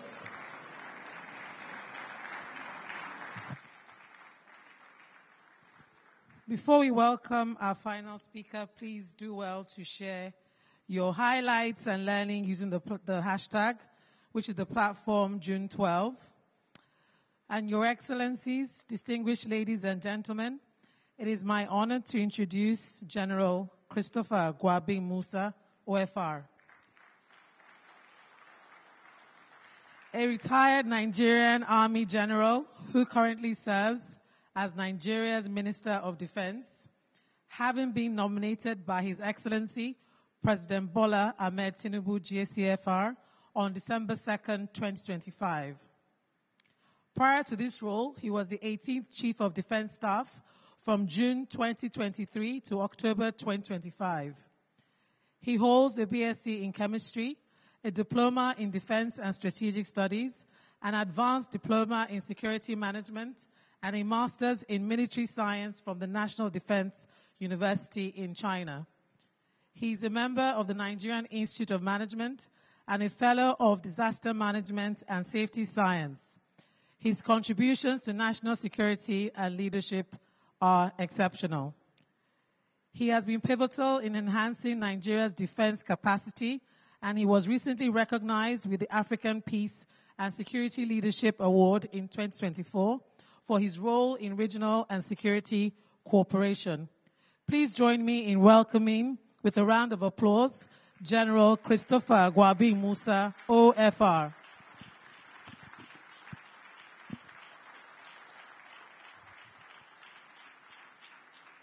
Thank you very much. Please, kindly sit down. Pastor Poju, I just want to say a very big thank you. I've watched you over the years, and I've never dreamt that one day I will be standing here. So for me, it's a great honor. Thank you also, Madam. In the military, if you're a Major General, your wife is a Lieutenant General, because she takes the final decisions. So, Madam, you are the prophet. It's a great honor for me standing here today. Nigeria is going through a trying period, and I'm sure we're all aware of that. In fact, when I was invited, I was told to come and speak about security. I was wondering what I was going to say, because I know that Nigeria is going through so much. And as Nigerians, it's important for us to understand that challenges will always come as long as you live. The important thing is, what do you do about those challenges? And I'm very happy for all those speakers that have spoken. One thing they have said that is striking is that everything revolves around the people. If the people are ready and willing to make changes, changes will occur. If the people are not willing, nothing will happen. And I can tell you what's going on with the challenges we have in the country. Banditry, insurgency, terrorism. Why does it seem so difficult to deal with it? Perhaps we have the people that are also encouraging and supporting these things from happening. Because the terrorists, the bandits, survive around the people. There are several stories how people have aided them in giving them food, in giving them water, in giving them information. And these are the things that keep them going. And we call this the oxygen. Who are those funding them? Who are those giving them information? Who are those giving them the logistics that keeps them going? It is still the people. Conventional warfare in the past used to be state to state, country to country. So you know who your enemy is. The most dangerous aspects of battle or campaign is when the enemy is within. That individual that you are protecting is the number one enemy trying to take you out immediately he gets the chance. So it's important for us to always remember that the armed forces, the security agencies, no matter what they do, if the people are not ready to support, it makes it extremely very difficult. But I want to appeal And I want to appreciate Nigerians that despite these challenges, Nigerians are standing up and ensuring that this menace is dealt with. And we must continue to work in unity. Because it is these gaps that exist between us that this individual sees and try to expand to separate us and divide us. And we must not let that happen. So it is an honor and privilege to join distinguished Nigerians and fellow Africans as we commemorate June 12th, a date that has become one of the defining symbols of democratic struggle, national resilience, and collective aspiration. June 12 reminds us that democracy was not handed to Nigeria. It was earned through sacrifice. Nothing good comes easy. True courage and the determination of citizens who believe that their voices mattered and that the future of their nation should be shaped by democratic choice. As we celebrate democracy today, it is important to remember that democracy does not sustain itself automatically. Humans must make it work. It requires strong institutions, requires responsibility leadership, it requires active citizenship, and it requires security. No democracy can flourish where fear dominates daily life. No democracy can deliver prosperity where violence disrupts communities. No democracy can fully mature if citizens lose confidence in the ability of the state to protect them. When we speak of national defense, the instinct is usually to focus on boots on the ground, air power, or intelligence gathering. However, true and lasting security is anchored on the critical element, the defeat of ignorance and the conquest of hopelessness. This brings me to my topic today, which is securing a nation. Not merely from the perspective of military operations, but from the broader perspective of protecting the democratic nature of Nigeria. To drive my points, I've outlined my presentation into 5 parts. I shall firstly look at June 12th and the meaning of democratic security. Secondly, we'll briefly recall the reality of Nigerians' journey. Thirdly, we'll highlight what has changed and what must still change. While in the 4th part, we'll focus on the future of security in the age of technology. I shall then end with a national call to shared responsibility. Now on June 12 and the meaning of democratic security. Distinguished ladies and gentlemen, when people hear the word security, they immediately think of soldiers, weapons, and military operations. Those things are important, but security is fundamentally about people. It is about creating conditions where citizens can live without fear, pursue opportunity, educate their children, build businesses, and contribute to national development. The defense of democracy is therefore not merely the defense of territory. It is the defense of our freedom, institutions, economic opportunity, and our collective future.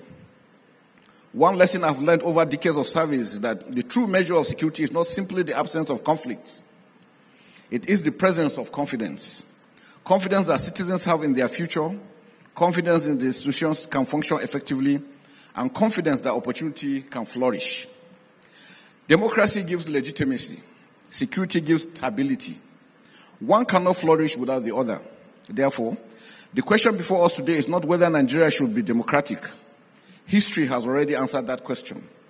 The real question is this: how do we secure our democracy in an increasingly complex and rapidly changing world? If that is what we seek to protect, what are the forces threatening it today? And how do we collectively overcome these forces? This brings me to the second part of my presentation, which is the reality of Nigeria's security journey. The security challenges confronting Nigeria today are very different from those faced by previous generations. We continue to confront terrorism and violent extremism. We continue to confront banditry, kidnapping, and organized criminality. We continue to contend with arms trafficking, oil theft, cyber threats, and instability that often transcends national borders. At the same time, misinformation and disinformation increasingly threaten social cohesion and public trust. We're all aware the effects of social media. Modern threats are adaptive. They evolve. They exploit technology. They exploit disunity and weak governance spaces. They exploit social divisions. In many cases, they are interconnected. The criminal who kidnaps for ransom may be linked to arms traffickers. The extremist group may be supported by transnational networks. The cyber criminal may operate far beyond our borders while affecting citizens within them. This reality means that military force alone is no longer sufficient. Modern defense is no longer determined solely by military assets and personnel. Indeed, contemporary security measures require intelligence, technology, institutional coordination, regional cooperation, and above all, national resilience. Our armed forces continue to serve with courage, professionalism, and commitment under difficult conditions. Many have paid the ultimate price in defense of our nation. Their sacrifice deserves our gratitude and our continued support. Having highlighted the nature of the threat, the next question is whether we are up to it and what we must do differently to overcome these challenges. What has changed and what must we do? A honest assessment of our security situation requires balance. There are those who focus on continuing incidents of insecurity. There are those who point to operational successes achieved by armed forces and security agencies. And so many achievements have been made, though challenges still occur. The reality is that both perspectives contain elements of truth. Important gains have been recorded. Terrorist have been neutralized. Criminal networks have been disrupted. Operational capabilities have improved. Interagency cooperation has strengthened. Kinetic actions against violent and criminal actors have increased, leading to the arrest and neutralization of several belligerents. But we still have issues. We still have challenges. And they will still continue to be there. But I can assure you that efforts are being made tirelessly to deal with this. And collectively as Nigerians, we shall defeat and we shall succeed. These achievements are real and reflect the dedication of our security personnel. Yet, it is equally true that many Nigerians still experience insecurity in their daily lives. I had the privilege of visiting the families of those that were kidnapped in Oyo State, and it was painful having to even see them, talk to them. You could see the anguish.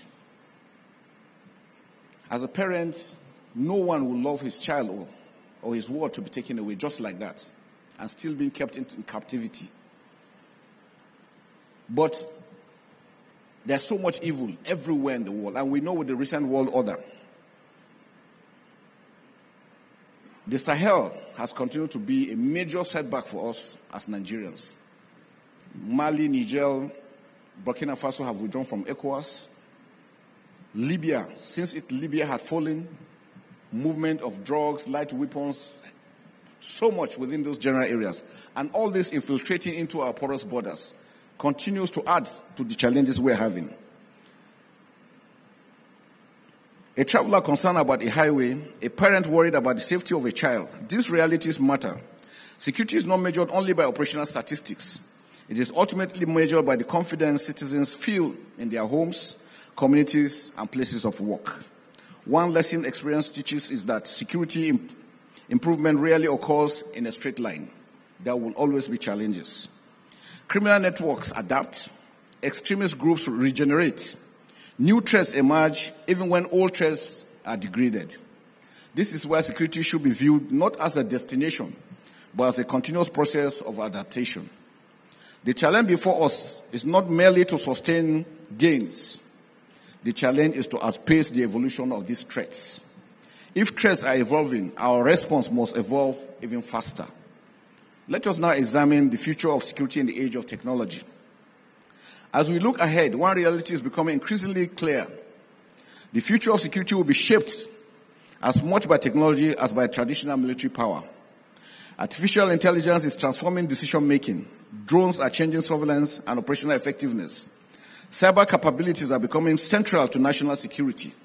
We must build our cyberspace, the capacity to defend and protect our own cyberspace. Information operations increasingly influence public perception and national cohesion. The nations that adapt fastest will possess significant advantage. Nigeria faces an increasingly complex security environment requiring innovative approaches that complement conventional defense and security capabilities. This presents both a challenge and an opportunity. We must invest in indigenous innovation, strengthen defense research and development, as well as harness the talents of our universities. Indeed, the youths are the future of this country. And we must do everything to protect them, to ensure that they have that space to be able to project the God-given talents they have. Engineers, scientists, and innovators are all over the country, freely operating, and all this must be harnessed together in order to build the compact power of a nation. The future soldier will increasingly be supported by technology, data, and advanced systems, but technology alone will not secure a nation. Even the most advanced systems cannot replace trust, unity, and national purpose. Ultimately, security proceeds when citizens and institutions work together.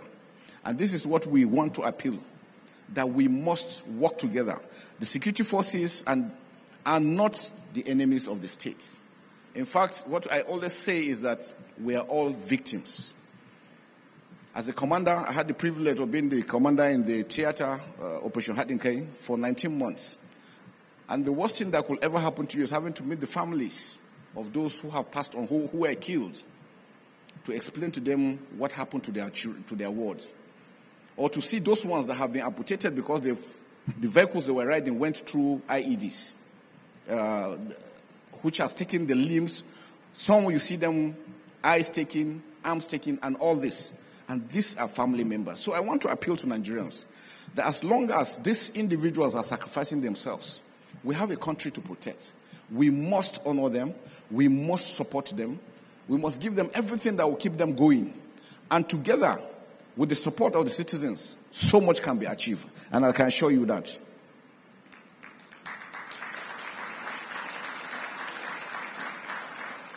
Like I said earlier, the most important lesson from every successful security campaign in history is that security ultimately rests on people.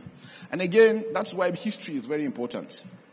Our ability to read history, and not only Nigerian history, history of other countries, and how did they evolve. Countries go through trying periods, but they don't give up. That is when they unite and confront the evil and defeat that evil to get to where they are. And it's easier for people to say, look, Nigeria is bad, things are not going well. Yes, Nigeria is bad. So many other places too are bad. But they don't give up. We know Nigerians as being very resilient, strong-minded, strong-willed, with so much capacity to achieve. We must not let ourselves down. We must not let our country down. Government has a role. The armed forces has a role.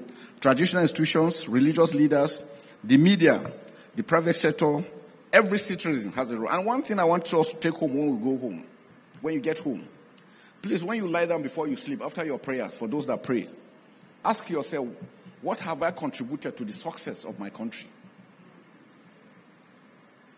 You to answer yourself, what have you contributed as a Nigerian, as a citizen?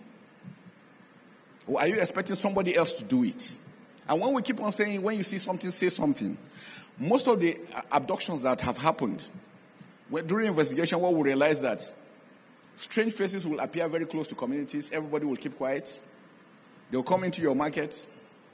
Somebody that's making a profit of 2,000 naira daily, suddenly he's making 20, 25,000. He's not asking any question. People come from the forest, buy 200 loaves of bread into the forest. Tomorrow they come and buy crates of mineral into the forest. Nobody is talking. We have a responsibility to expose any act of evil wherever we see it. And don't say because you are scared. Well, the options are left to you. You are scared, you remain, they deal with you. You report, actions are taken. So I think it's very important that we see that. National unity remains one of our greatest strategic assets. And we must build on that. When you sit down, you hear, look, he is from the north, he is from the south, he is Muslim, he is Christian, he is this. These are the gaps that these individuals are using against us. And we must not let that happen. We are all Nigerians. God doesn't make mistakes. He has a purpose for putting us together. And it is not for us to destroy ourselves, but for us to build a greater nation. So I want to appeal to Nigerians, like I always said, that we have a country that we should be proud of, that we are proud of. Nobody can defeat us. This evil will pass away.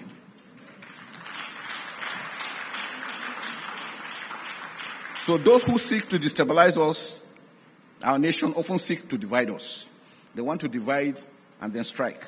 We must reject misinformation. We must reject narratives that weaken our collective resolve. Social media has provided the avenue to spread falsehood, recruit criminals, and distort the truth. Most times you see videos being brought, videos of other countries, old videos that had happened, and people make it look as if it is just recent. All what? And you ask, what is the intent? And the question I always ask, if Nigeria falls, what happens to you? What happens to me? What happens to our families? We have operated in countries where war has taken place. It is not something you should look forward to, because you will see things you will never believe will happen. You remember we were told that Nigeria was going to pack up in 2015. This is 2026. Nigeria is still strong and pushing. We are resilient. We must never ever allow anybody put us down.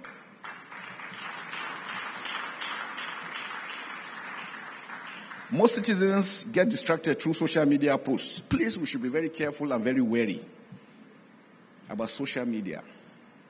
A lot of narratives are being spread. And one question I ask you, why is that anytime we have elections, probably in an electionary year, we tend to have so much happening, so much insecurity? And it is almost becoming a trend. And the question is why? Is it because you want the government to look weak? Or is it because you just enjoy that people should be killed? What is the intent? And that is very critical for us. So we must fight those individuals that always create this platform, these opportunities for these individuals to thrive. To our young people, I say this. The generation that fought for June 12 secured democracy. The responsibility of our generation is to secure it, strengthen it, and pass it on stronger than we received it, which means there is work to be done. As we celebrate democracy today, let us recommit ourselves to peace, unity, and responsible citizenship and national progress. Because democracy is more than a political system. Democracy is a promise of opportunity, participation, and hope. Hope for the future. That promise is worth defending, protecting, and passing on to future generations stronger than we received it. In my conclusion, distinguished ladies and gentlemen, as I conclude, let us be reminded that true patriotism is not measured by words alone. It is reflected in our actions. Patriotism means doing what is right even when no one is watching. It means putting the nation above self, choosing unity over division, and standing to defend it even at personal cost. Let us rise above our differences, embrace unity, and commit ourselves to building a nation that is peaceful, prosperous, and just for all. Every small act of honesty, kindness, and responsibility counts. The Nigerian we dream of will only emerge when we choose to do what is right. Every single day.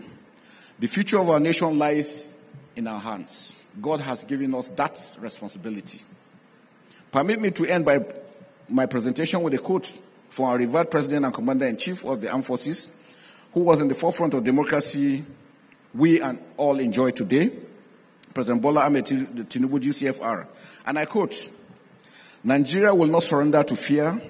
We will not allow terrorists, bandits, kidnappers, or violent extremists to define who we are as a people," unquote. We must not allow this seeking to destabilize our dear nation to succeed.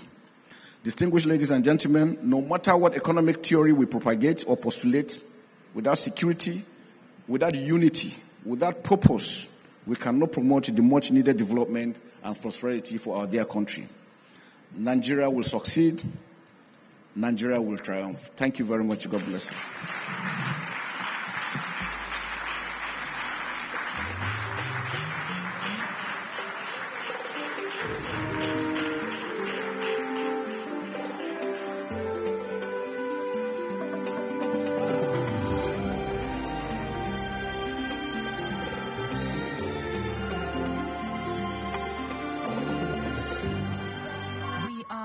Democracy.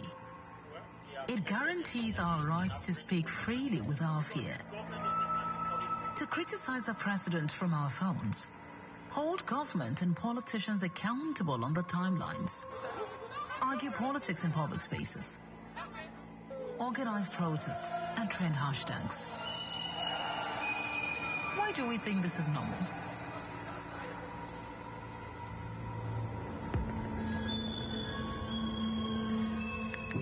After you made the post on Twitter criticizing the government, Why do you think it's normal for you to enjoy a good night's sleep in the comfort of your room? To continue your life as if criticizing the government is normal? To have an opinion about who should lead the country? And to express such opinion publicly, insisting that you will vote a government out if they misbehave? Under the boots of successive military government, your opinion was not protected speech. It was a crime. The journey that led to democracy in Nigeria was rough. Before democracy became a public conversation, it was a private fear. All processions, political meetings. There was a time when speaking freely about government and governance could destroy a life. What has become normal today was paid for by a lot of people. Some of them are popular activists whose names are tied to the struggle for democracy. Others are faceless, everyday people like you, who did not even choose a part in the struggle.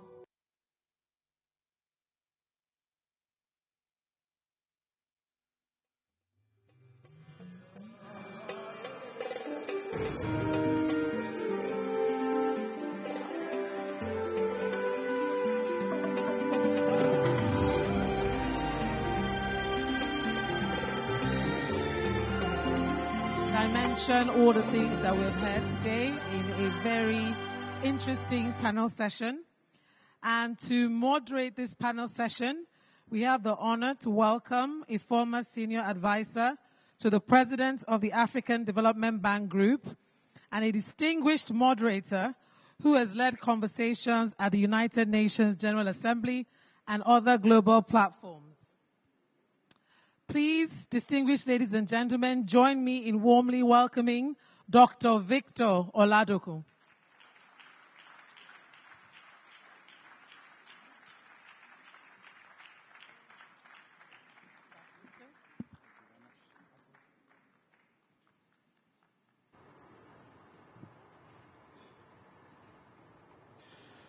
Sylvia, thank you very much for the very kind introduction. Good afternoon, everybody, distinguished guests, your excellencies, friends of Nigeria, fellow citizens, and to the many in this room across Nigeria and around the world who are tuned in to this very, very important Platform Nigeria panel discussion. It's good to have you. Good afternoon. I think this is one of the most critical events and programs that we have, not just in Nigeria, but on the continent, particularly because of the quality of the event, the quality of the speakers, and the quality of the visionary ideas that emanate from this platform. So for me, it's always an honor to be here. And when Pastor Kwadwo asked me, without hesitation, I gladly committed to be here, and it is a joy. I like to say that today, June 12th, Democracy Day, we're really not commemorating just Democracy Day, but really what we're doing is honoring the blood, the boldness, and the will of millions of Nigerians who stood firmly and said that the voices of millions of Nigerians will prevail. That is the reason why we are here today, because the spirit of June 12th was never annulled. The fact that we're here today is evidence of that. I believe, it is my opinion, that June 12th redefined our democratic experience. And it helped each and every one of us to cast a dream of what's possible in our country, of a progressive, of a prosperous, and of a peaceful nation. I was speaking a few moments ago to a member of the media team here, and I said, despair is one of the worst diseases that can afflict any individual. Yes, we do have challenges, but I believe that Nigeria's best days are still ahead of it. Having said that, I just want to set the context for the panel discussion that we're about to have in just a few moments. Everyone knows, and it is evident, both within the country and outside of the country, that we are facing complex challenges that threaten even the very existence of our nation. Some of you speakers have described it as existential crisis. Mr. Omole and several others have described it as such, and that is true. The second thing that I think we need to do before we even begin, and it's a very sobering thought. Today, the vast majority of Nigerians today, 70% of them, were not born in 1993. They account for the majority of Nigerians today. Therefore, their voice, their will, their aspirations really count. And we must give them that respect. They don't want to merely survive, but what they're looking for is dignity. They're looking for opportunity, and they're looking for accountable leadership. So, distinguished ladies and gentlemen, it really is an honor. I don't know, are we still going to have Minister Fashola, Governor Fashola on the platform? I think there are conflicting words on that. Before I begin, I want to make sure that I don't... You have a word for me? Okay, just very quickly. He's going to stay for 15 minutes.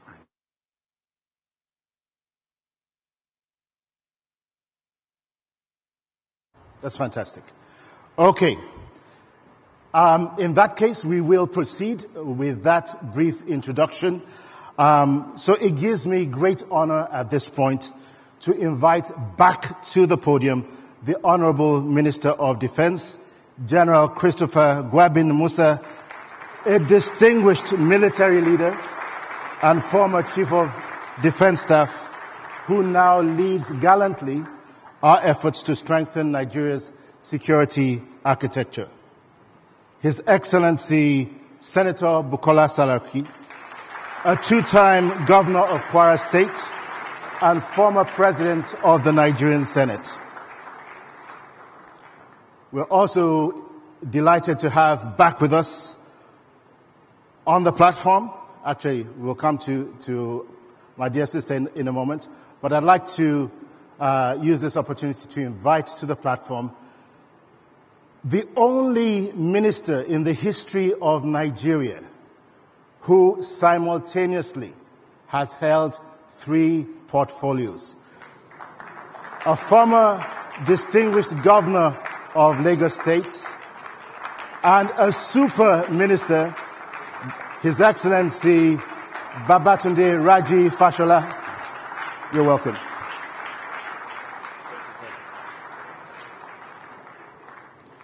We're also honored to have back with us on the platform, thank you for a brilliant presentation earlier, Mrs. Ayo Obe, a distinguished lawyer and former president of the Civil Liberties Organization, and one whose voice is still loudly heard when it comes to democracy, good governance, and citizen rights.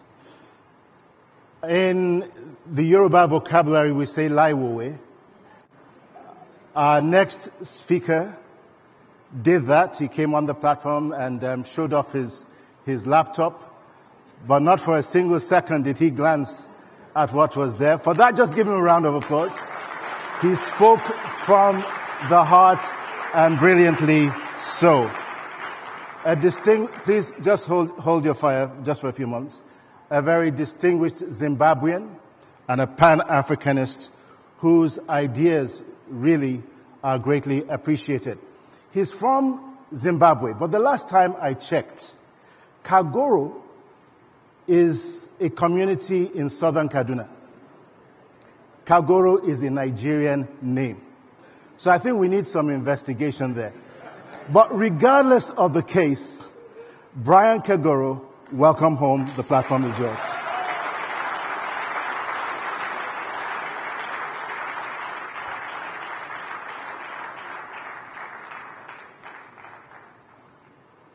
Sometimes leadership is thankless, and visionary leadership is one of the most difficult things that anybody can embark upon. Leadership is not easy.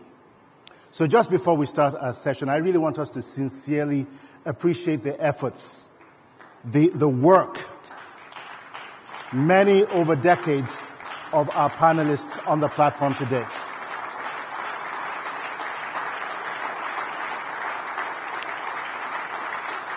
You know, as Nigerians, thank you very much, as Nigerians and many times as Africans, we like to pontificate about things that we don't know too much about. And we're very quick to pass aspersions and to curse and to deride. But until you found yourself in the seats that they occupy, you will never really appreciate what it takes. So on that note, to our panelists, once again, I say thank you very much for being with us here today. I'm going to start, and it shouldn't come as any surprise. I know that Governor Fashola has just a few moments with us, but I'm going to come to you, Honorable Minister. But I'm going to start with General Musa, and it shouldn't come to you as a surprise that I'm coming to you. One of the things that IOB said earlier is that security and democracy are symbiotic, and vice versa. And that is so true. There are many critics who say that today that Nigeria is facing an existential crisis. Just for the record, for those who are just going to tune into this particular segment and not the whole program, recently you lost a brigadier general. Late last year, another brigadier general. And just a few days ago in Borno State, a number of soldiers. In our consciousness right now are the memories of the teacher, Michael Oyedokun, who was referenced earlier, who was beheaded in a most horrific manner. According to statistics by the National Bureau of Statistics, Nigerians over the last 1 year, up until between May of 2023 and April of 2024, paid out 2.23 trillion naira in ransom money. Now, that statistic shows us the gravity of the situation that we're dealing with, its economic impact, and the increasing encroachment and enlargement of the footprint. So, thank you for the presentation that you made earlier. Excellent speech. For Nigerians who are here in the audience and watching, who might be wondering whether or not our security architecture is fit for purpose. Again, not necessarily dealing with this administration, but previous administrations that have spent trillions of naira on security operations. What do you have to say? Do we have a security apparatus that is fit for purpose?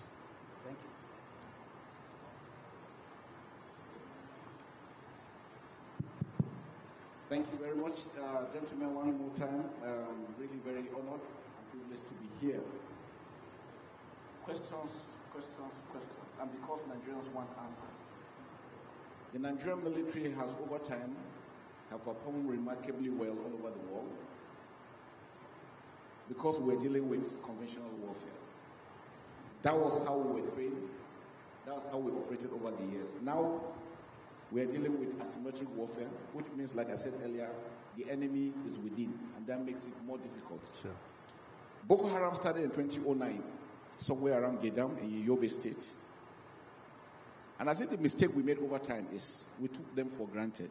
They were just youths, misplaced youths, misinformed youths, and all these things, and they were building capacity. Asymmetric warfare is such a warfare that you should never, ever allow it to thrive. Never. And my advice to every other country, that you don't have this, because it has to do with ideology. Ideology is about the mind. You can't see it on somebody's face. So it makes it extremely difficult to fight with. And besides that, you have individuals who believe in that ideology, and they might just be sitting with you, whether in government, out of government, everywhere you've been to. Just because of the limitations of time, General, I want us to deal with the questions specifically. Again, we have a lot of questions. We have a lot of areas to cover. The question is, do we have a security apparatus that is fit we for have purpose? we have a professional operation apparatus, military apparatus. The military is a wonderful operation. You have a military that is professional in its conduct, that is committed in ensuring that Nigeria is secured. We have challenges as the military, but I can tell you, for what we're doing, for what we have, and the successes we're achieving, so much has been done. But again, like I said, with the challenges of asymmetric warfare, it makes it difficult and makes it look as if nothing is being done. But on a daily basis, we're succeeding. We'll continue to succeed. But like I said earlier, we cannot do it alone without the populace, without the citizens also supporting what we are doing. And that is critical. Okay, and that's wonderful. But I do have this question, and I think it's one that's on the minds of many Nigerians. There are tons of technologies today. Yeah.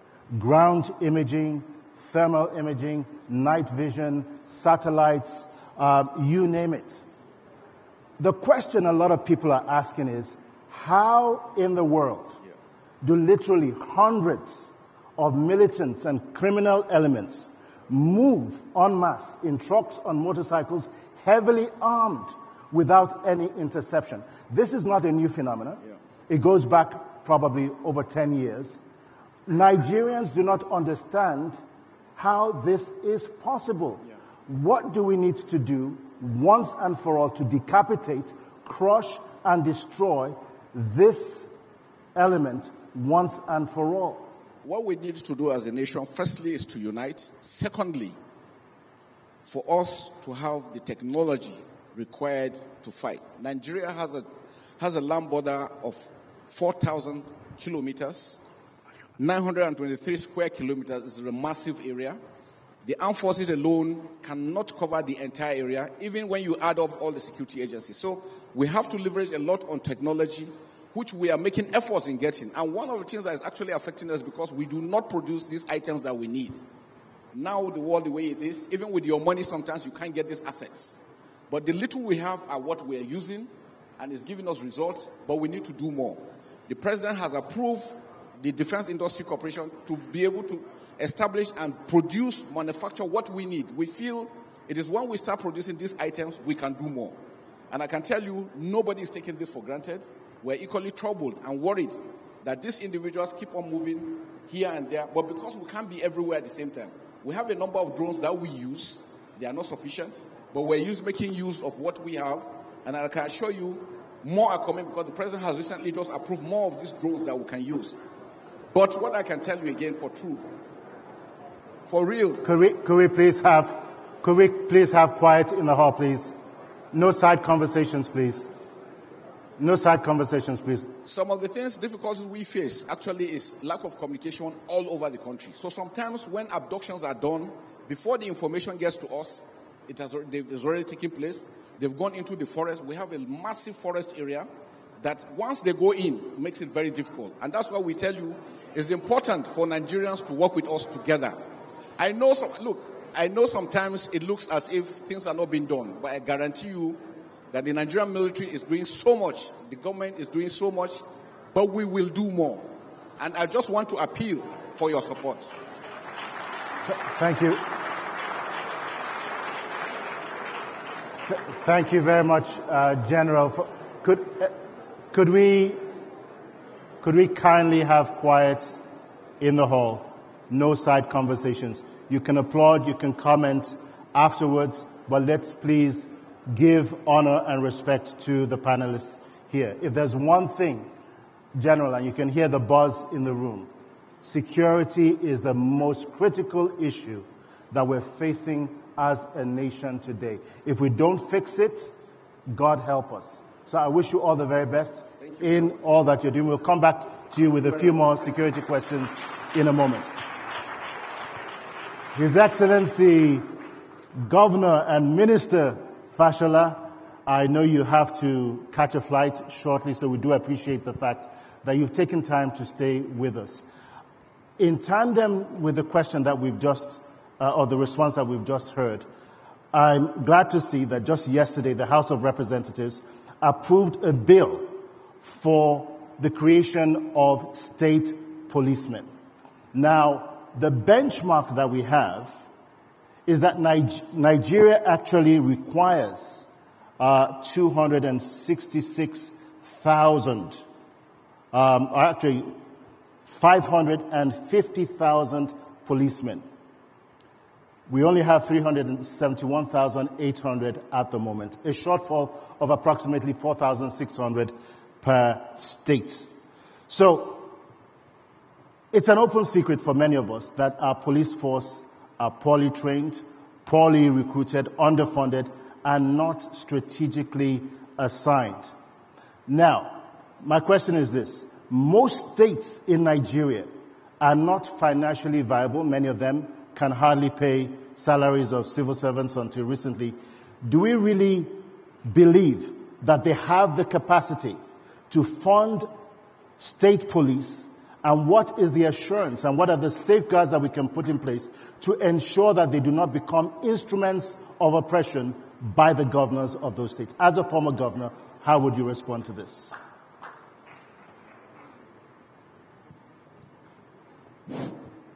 So let me start by saying that when government is, as it is, confronted with securing its people and its territory, the odds are very adversely stacked against every government in the world. The odds are enormous. Government must be right every time. And the criminal needs to be right just once. Those are the odds. Because every time the criminal succeeds, the government seems to have failed. But it's because the odds are really enormous. But at the heart and soul of all of this is law and order. And there's a lot to unpack from that. Now, as far as state police is concerned, I think that I have written enough, I have said enough, ventilating my support for the idea. I think during my Senate's confirmation hearing before Senator Saraki and his colleagues, this is coincidental, but he was Senate President when I was being screened. I expressed my views, and it's on video, so I don't need to go into. I support it, but the truth is that we have made that choice now, almost out of desperation. But it is better late than never. So I support it. But let me be clear. As far as the problems of today are concerned, the process of delivering a fit-for-purpose state police is further away than the necessity of today. So let us understand that the fact that the National Assembly has amended the Constitution, I believe now they have removed federal police and have just left the word police, which is what they have done. The Constitution will not set out the full details of how each state will do that. And I believe further that they will then move policing perhaps from the exclusive list to something that is concurrent. And that would open the door for states to then begin. So it's not a silver bullet of today. Let us just be clear as a people so that we have understanding. Now, back then when we proposed it, and this is historical to answer the question, one of my colleagues then said, look, a certain section of the country wasn't in support, and because they couldn't afford to fund it. That was the argument, I think, in 2008-9.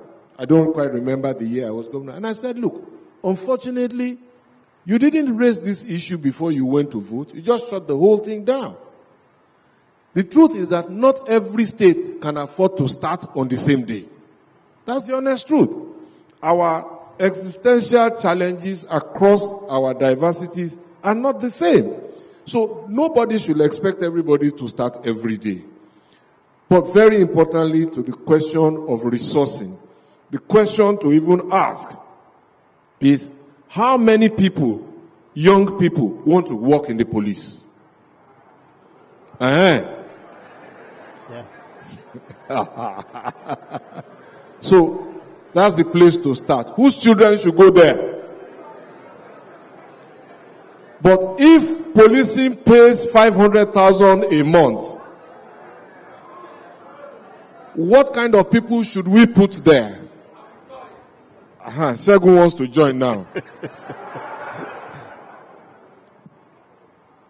So it's important to have this conversation, and perhaps maybe National Assembly, I don't know how this will work, perhaps we'll then establish some kind of enabling act, and I'm not sure that is consistent also with the federal arrangement, but we must have some guardrails that perhaps helps to set a modicum curriculum of what a policeman should experience before he's unleashed on society in terms of empathy, civic behavior, community engagement. Now, in addition to that, I would also like guardrails about, there are some crimes that don't need guns. So at what level do we deploy arms? Rape, domestic violence, they are crimes. And they need to be policed as well and prosecuted. And investigated and prosecuted. So, again, what are the guardrails for when a police officer deploys or is allowed to carry arms? As far as the fear of politicians about abuse, the truth is that the potential for abusing law enforcement is there in every part of the world. And it must not blind us to the necessity to take steps to first protect ourselves and our children and our families and our communities.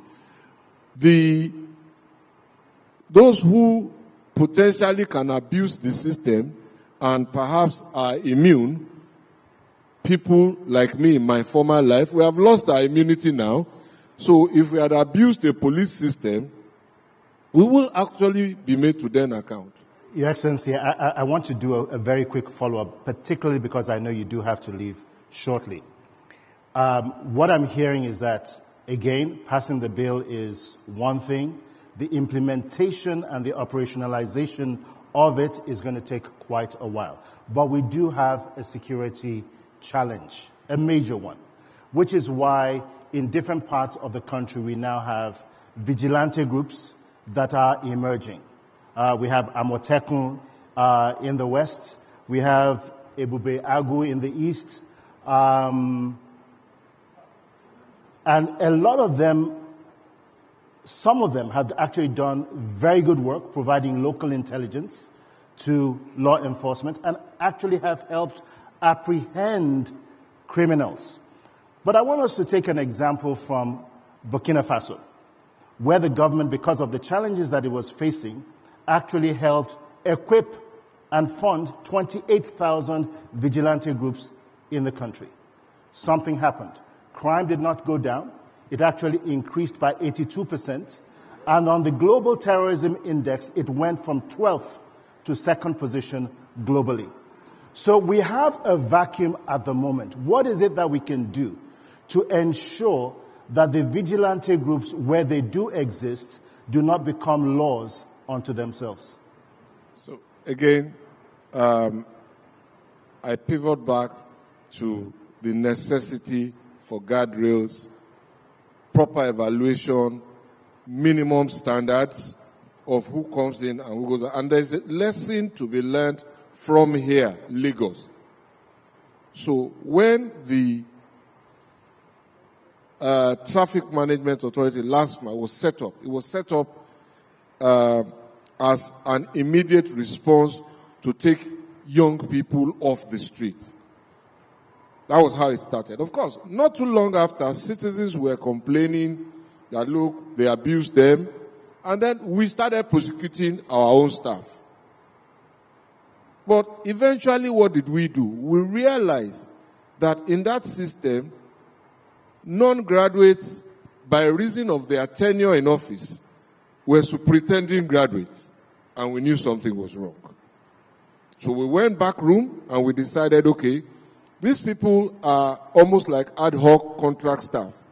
So we then created a line for them to enter into the civil service and become pensionable.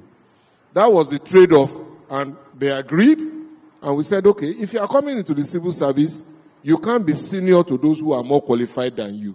So we inverted the pyramid of leadership with experience, hopefully, and some exposure by way of education. So the graduates then were let in, I think, at level 7 or level 8, thereabout. Those who had been before them, who were not graduates, then came in maybe at level 4 or something. I don't remember the levels now. And then we accounted for their experience and put them beneath.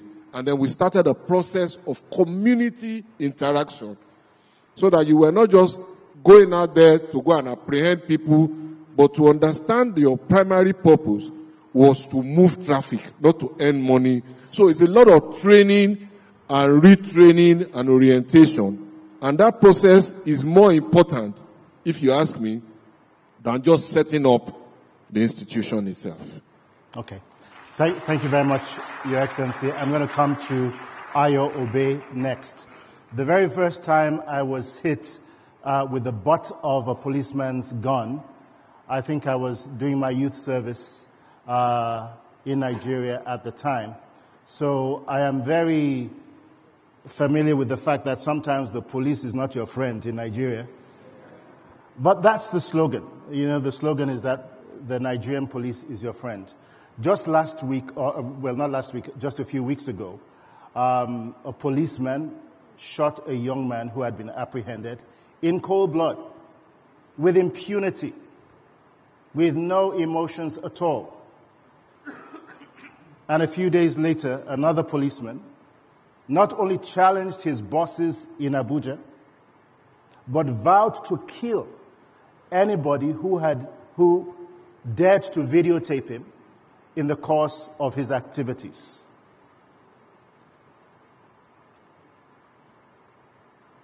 Obviously, there's a breakdown of public trust between the elected and police elements. What is it that we can do, in your opinion, to end endemic police corruption, violence, threats, extrajudicial killings, all of which undermine the democratic process? What do we need to do? You spoke earlier about a commission that was set up, and there have been several commissions that have been set up to improve not only the quality of the police, but also their activities. What are we missing, and what can we do differently? I have to say that that report that we did, the Civil Society report on police reform, was in 2012. And it's actually quite almost depressing to realize how little has changed in the 14 years since then. And I don't actually know what the answer is, because there is no substitute for a quality intake that you give a quality training to. And so when you were mentioning the numbers, when I was appointed to the Police Service Commission to represent Nigerian human rights groups, the president, there were two problems. One was that there had been this, we've got to have a certain number of people in the police, and so there was a mass recruitment, and President Obasanjo later confessed that some of the people we recruited were criminals. And the other, of course, was that the police had gone on strike because of the poor conditions under which they were serving. We've all seen the barracks under which they live. We know the conditions which we expect them to live in. We give them weapons, and then we tell them to protect us. It's a bit like saying that, I trust my driver with my life, but I can't trust him to go and buy petrol. We've got this mentality that they will know that this is where they can go crazy, and this place here is where they will stay within the bounds that we have set for them. I don't think it's going to work like that. And I don't think it's just a matter of numbers. I'm not a security expert, so I can't really say why the police behave the way they do, because even in countries where they are well paid, you only have to look at the United States of America to see that it's not simply a matter of lack of resources that makes a police officer behave badly. It's more a matter of power. It's a power relationship. I have the power, you don't. You're a bloody civilian. And let me say that, by the way, that the police do think of themselves as a force, not as civilians, and that therefore you have to obey, and sometimes it pops out. So it's really the question of how do you train and socialize the police officer to have pride in their work. And that's not just because, and you know, even as a police officer who has pride in their work, you're still going to meet the person on the street who's going to abuse you and treat you like dirt. And you're still going to have that professionalism. I remember when my car was stolen several years ago, and I went to the police station, and while I was there talking to the commissioner, to the officer in charge, who happened to have actually gone through one of the civil liberties organizations trainings for human rights and the police, believe it or not, and he had the book in his bookcase. But somebody had come to say, look, these, you've arrested two girls, and please, can you let them go? The person was really making a case. And the man said, he asked some questions, and then he said, well, there's a case. And as for me, I'm a police officer to the core. And therefore, I'm not going to just say you can go. And I felt that, I mean, he wasn't dealing with my matter, but I felt that this is somebody who, despite everything, had some pride in his calling as a police officer.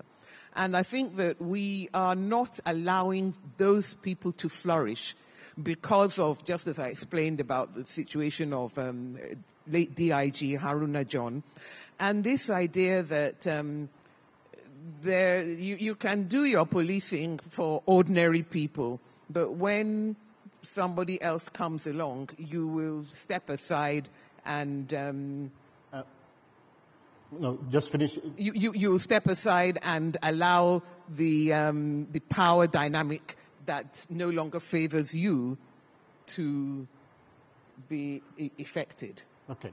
Thank you very much. Obviously, what we're also talking about here is the need for greater professionalism, funding, training.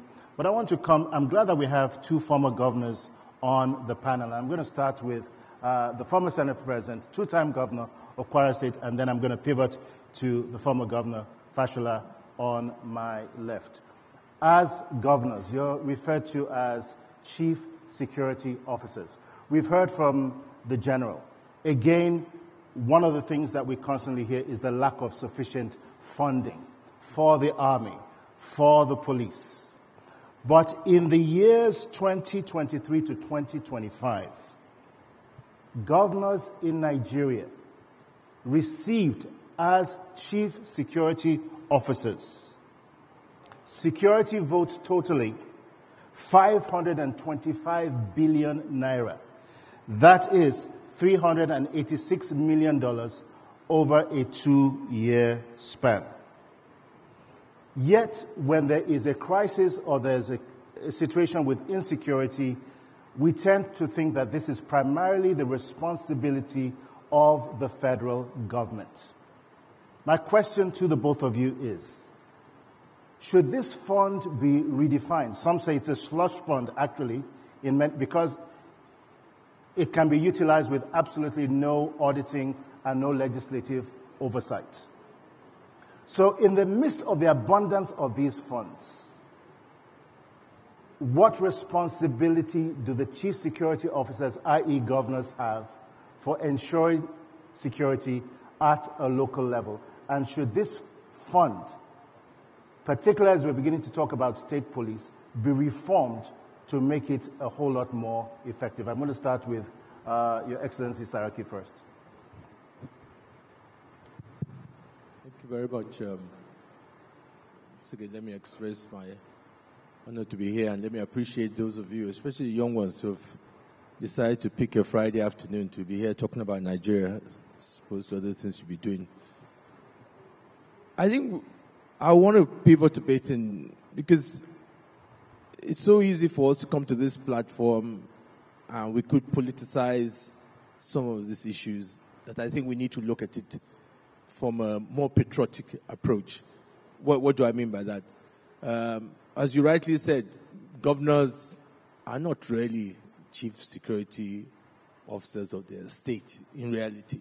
That does not mean they don't have responsibility in ensuring that they secure lives and properties. That does not mean that the security vote that they have, they cannot utilize properly. I don't doubt that.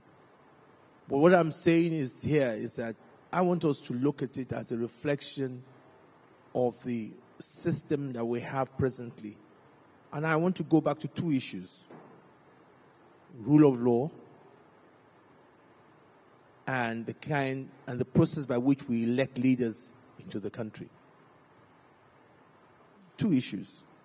For as long as we have the kind of electoral process that we have now, where elected officials, be it governors, House of Representatives, President, believe that they only need so few people to vote, oh, you know what?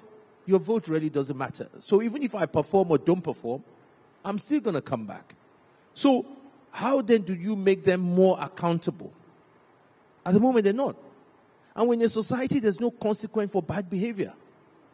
So you cut it, you increase it. You, as a representative of this state, can you actually vote that governor out of office by the process that we run now? So we can be academic and discuss this. But with regards to these significant, humongous financial resources, is there reform that is necessary? The reform that is necessary is, first of all, let us get that electoral process that whoever we vote for has the capacity on who we wish to vote for and is accountable to us. But as long as it's not, that's number one. I think the security vote is more of a national issue and not peculiar to states. It's a vote. The monies are there. The vote can be taken out. Are you understanding? The vote can be taken out and sent back to federal government. I'm not holding responsibility that what I'm saying is that if we want to Senator Saraki, I'm saying this because you can already hear the buzz in the room. Yes. These are germane issues that many Nigerians are beginning to point a finger at and say we need to deal with this. I agree with you. Thoroughly. The point I'm saying is that we can politicize that. We can take the vote out. We can take the security vote and say governors do not have security vote. We can do that. I agree with that entirely. What I'm saying is that I want us to take out those. It's easier for me. I'm sitting down here. I'm not in office. It's easier for me to condemn that, and we all clap and say yes. But I want to look beyond. How do we address making this Nigeria safer? That security vote, they can take it out, let it go back to federal coffers. I agree to that, and ensure that they are now more accountable. But what my concern is that how do we make our elected officials more accountable to us beyond just the funds at their disposal? That's my own concern. Just now we're talking about state police.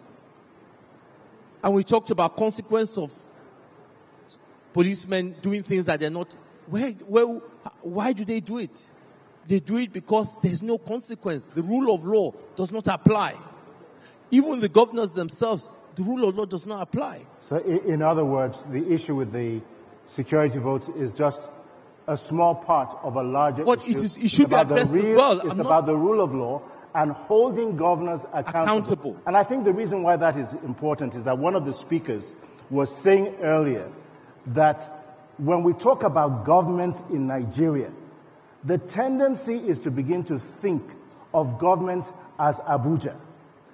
But what the statistics tell us right now is that under the current administration, states in Nigeria are receiving as much as 2 to 3 times more than what they did a few years ago. In actual fact, in Q1 of 2026, what some of the governors have received was more than what they received in 2024 or 2023. This is very true. So I think we need to not just hold the government at the center responsible, no, we should. But what you're saying here again is that the rule of law and accountability and the absence of impunity must also apply at the state level.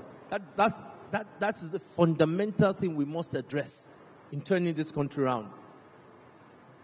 Governors now today, the money they receive now due to subsidy removal, right, has ensured that they've got more than ever before. So more is expected of them. But in reality, at the end of the day, it's not just the funding. Some of these fundamental issues must be addressed. That's the point I'm making. Thank you very much, Senator Saraki. I'm going to come to Governor Fashola. I know you have to run after this, but please, your word on this. Security votes, you're a former governor. You know the utility of it. You know how some of your colleagues have utilized it. Should it be reformed? Is it necessary in the light of the security challenges that we're dealing with at the moment? Okay, it would be remiss of me not to use this opportunity first to say a word about another word, if you like, about the restructuring of the intended police structure. And I think that it might just help for nomenclature and mindset to move from the idea of a police force to a police service as a service, and I think that kind of mindset is where to start. Now, this security vote thing, whenever I hear some of my colleagues talk about it, I don't know what it means because I never had it in Lagos. Well, maybe you were the governor, but I was the governor. So, I speak for what I know. I was the governor. There was no security vote. All our acquisitions were domiciled in the Ministry of Budget and Planning. So you were saying governors received something as security vote. I don't know if Governor Saraki got that kind of, I didn't get it. And I don't know from where they were getting it. But the point to make is that Constitution prescribes that we are chief security officers of our states. And we can't walk away from that. So I proudly accepted that title and I did what we could with my team to make this place safer. And for those who live here, back in the time,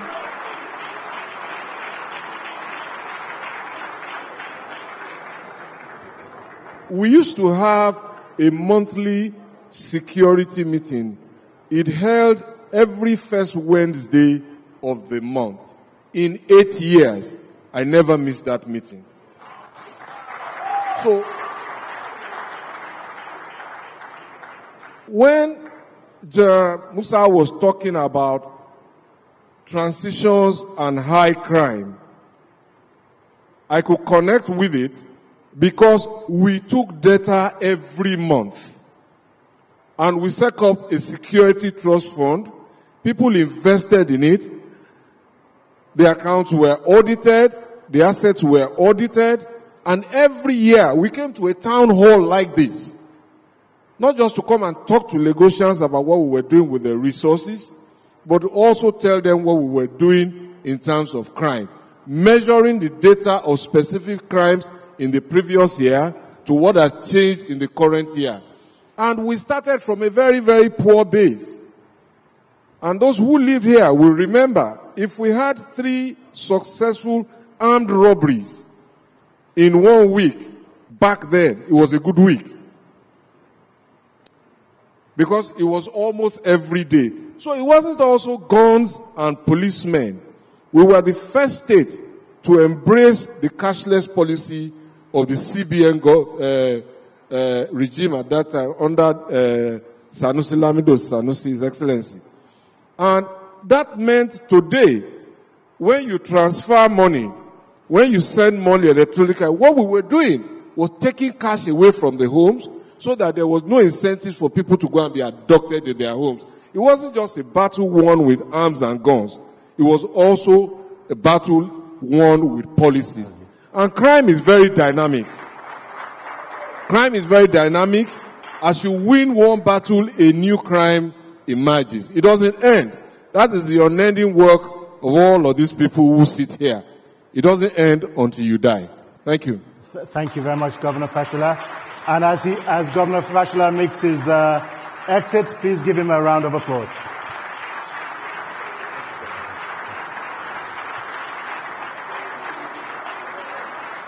I'm going to come to, thank you very much, Your Excellency Fashola. I'm going to come to Brian in just a moment. And yes, you're from Zimbabwe. You're adopted as a Nigerian, as an honorary Nigerian. But I want us to again pivot from what Governor Fashola just mentioned a few moments ago. Combating crime with policies, but also with technology. And I wonder, especially after listening also to the excellent presentation that General Musa made, I wonder sometimes, are we fighting criminality, banditry, militancy with the wrong weapons? And I'm going to ask, because it's not just a Nigerian issue, it's an African issue, but I just want to throw out these statistics for a moment. Nigeria's MPI, that is the Multidimensional Poverty Index, which measures levels of poverty across health, education, and basic living standards, is 0.257. But in the following three states, Sokoto scores an abysmal 0.408, Zamfara State 0.328, and Borno State 0.315. Every single one of these states is among the most violent in the country. Now we've spent, and we've heard the General say, that we spent a tremendous amount of resources, money, and time fighting banditry, criminality, and insecurity. Are we missing something here, particularly with regards to governance, democracy, and the alleviation of poverty? Thank you. It's difficult to arrest poverty.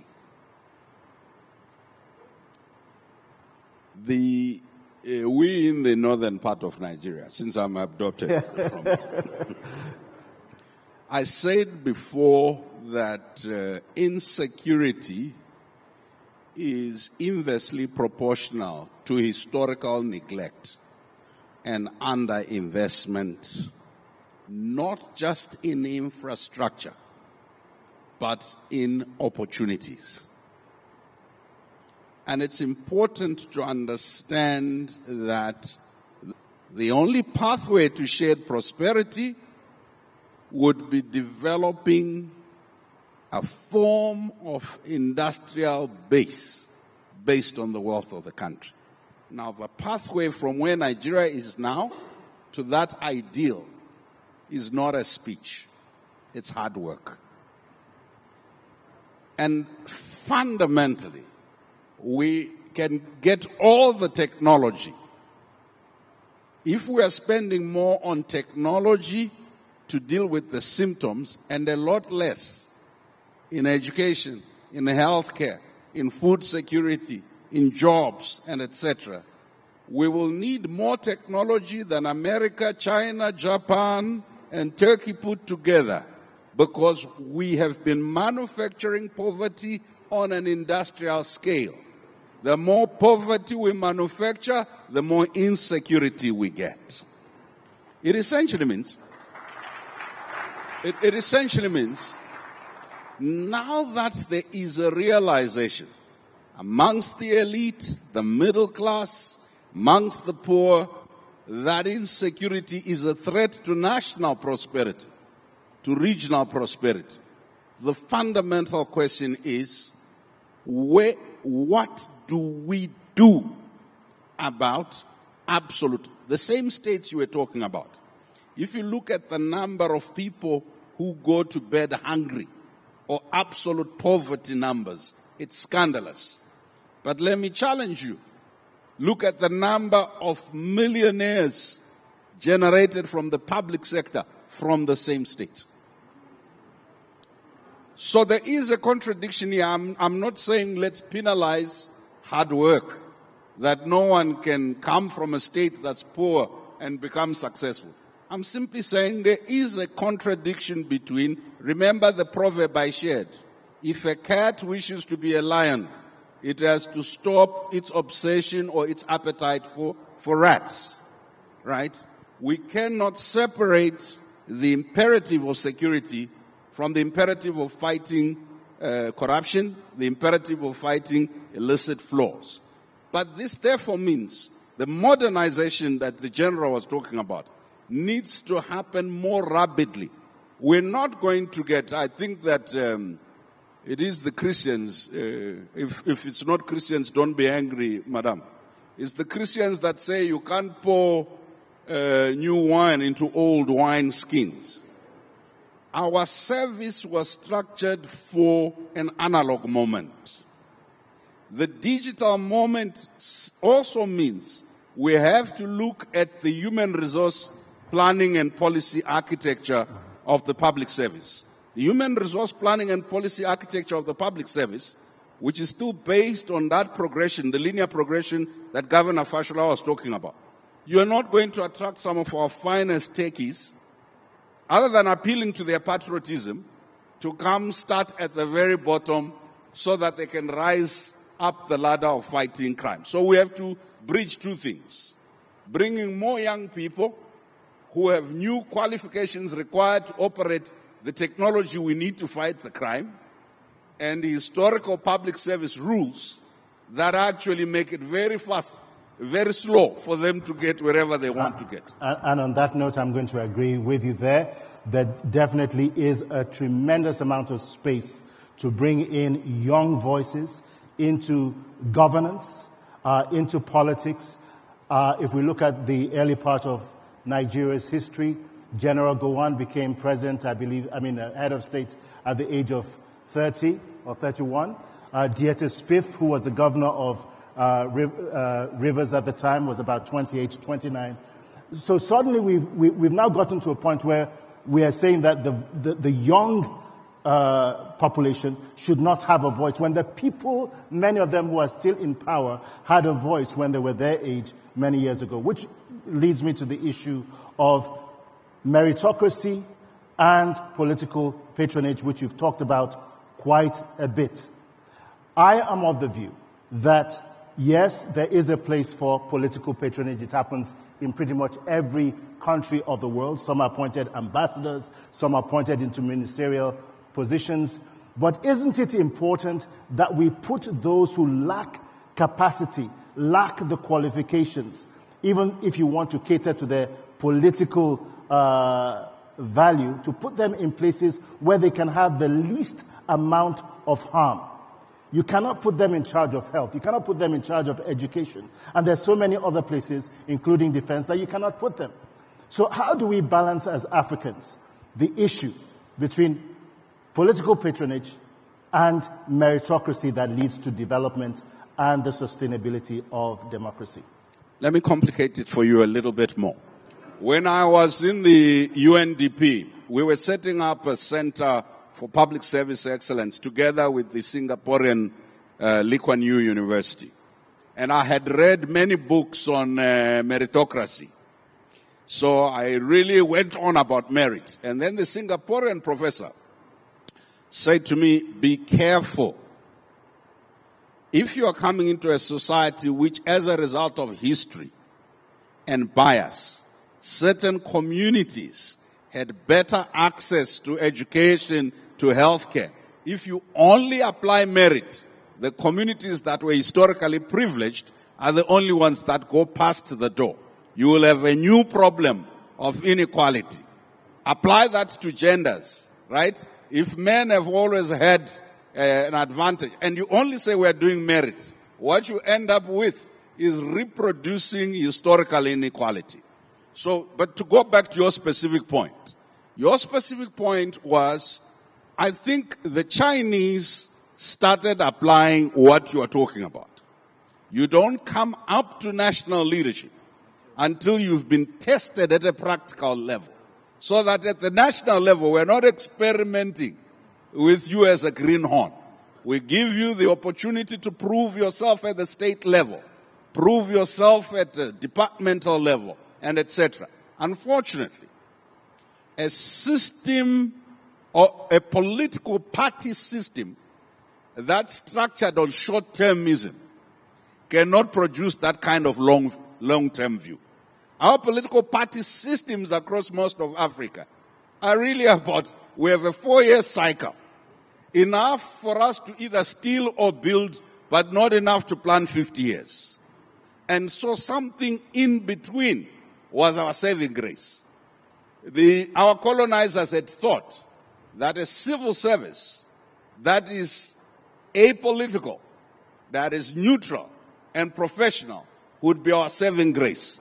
But unfortunately, what we have done is we politicized the civil service, because one of the merits of getting into government was determining who you could appoint in the civil service. Once you've taken away the apolitical nature of a civil service, the professional nature of a civil service, what you call merit is preference.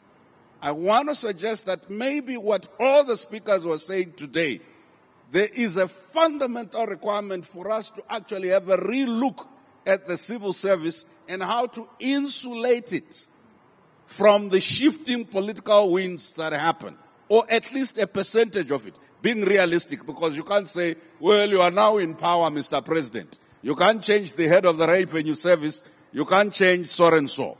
But what I think you said earlier about the judiciary, like if you're looking at the judiciary, historically the intention was that the judiciary would play this neutral role across the continent, captured judiciaries, politicized judiciaries, or rather the judicialization of politics and the politicization of the judiciary has essentially meant the judiciary is more a political space than it is a legal space. And politics has become a judicial game on who can win the judicial game. So I would like to say to you, merit matters, but merit requires framework. Visions matter, but every vision requires a system.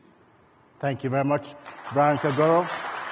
Talking about vision, my definition of visionary leadership is very simple. It's the ability to anticipate the future long before it arrives, and the capacity to bring a preferable future into the present. That being said, I recall the first time I visited Dubai. That was in the year 2000, just before 9/11. Back then, everything that you see in Dubai right now, with the exception of Burj Al Arab, maybe the Dubai Media Center, Dubai Internet Center, and the Gold Souk. That was all that existed.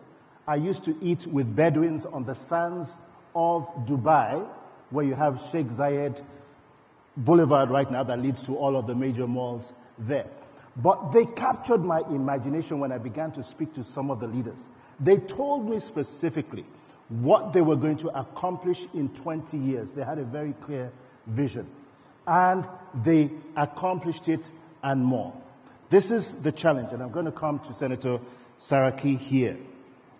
In Nigeria, we have had several development plans that are either contrary to one another, inconsistent, unsustainable, or they do not survive even the next administration.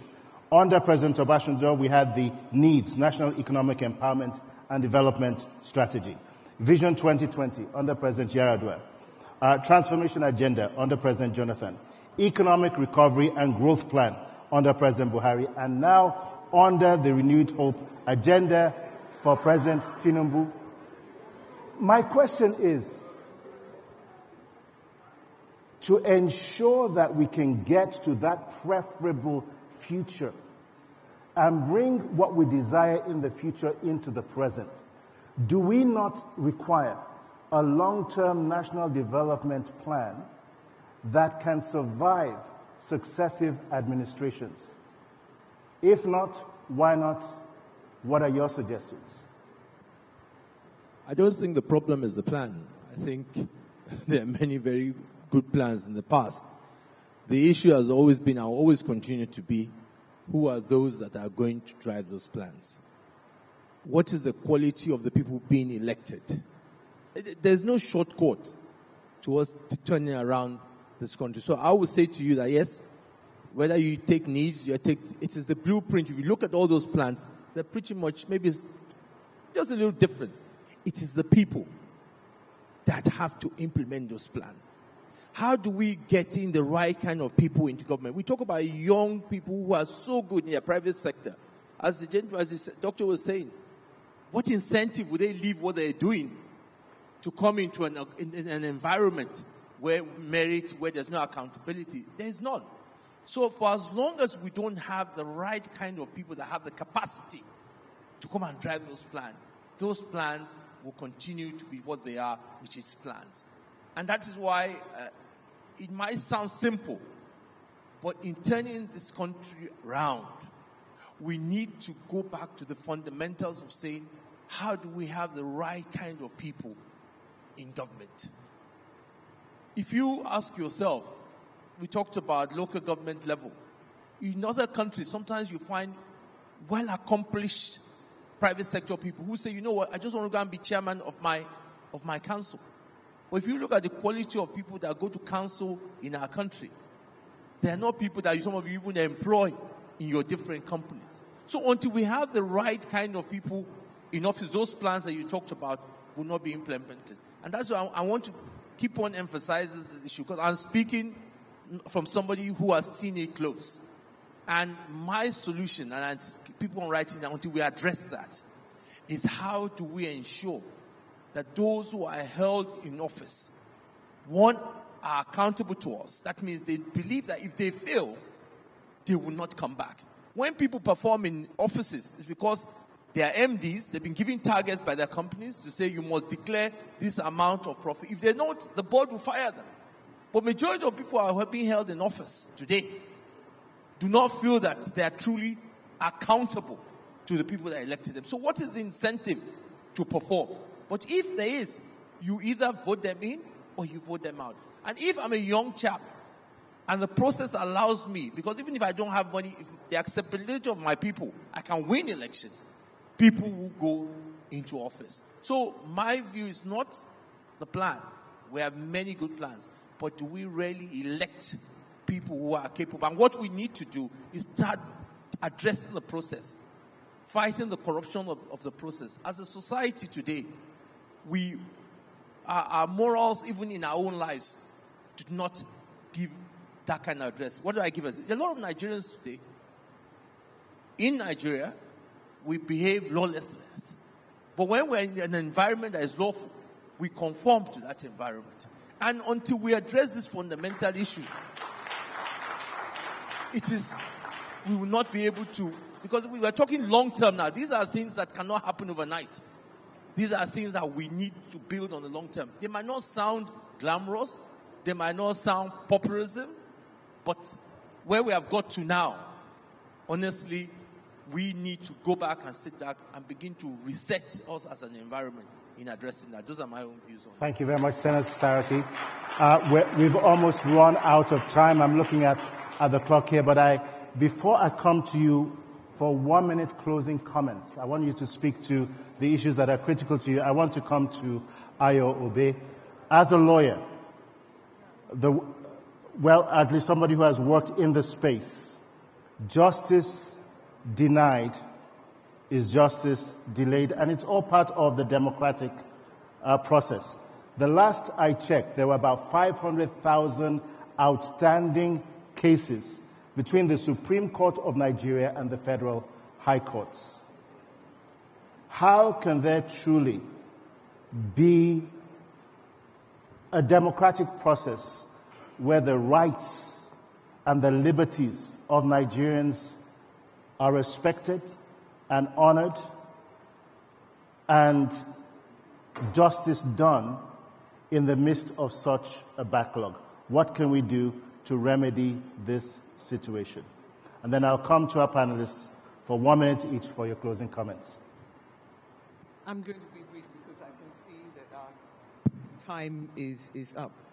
Look, we need more judges, but we also need a situation where all these political cases which take precedence over we ordinary jobbing lawyers, where all these political cases that take precedence over the work being done by jobbing lawyers is that they have somewhere else to go, because most times I have cases at the Court of Appeal that have not even got a date for 3 years, because every 4 years the political cases sweep the whole timetable of the courts off. So I think that we certainly need more judges. But we need to appoint the right judges. I mean, at the end of the day, it's a game of numbers. More judges, facilitation of the judicial process. I'm going to start with Brian. Your closing comments in 60 seconds. Ayo, then General Musa, and finally Senator Saraki.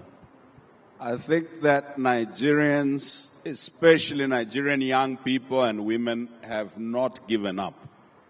Whilst a lot of the dialogue sounds like they're concerned merely with survival, I think when I go across the continent and when I engage Nigerian civil society, what gives me hope is that young people not only believe in this country, believe in this continent, believe in the future, is they're trying to build the alternative.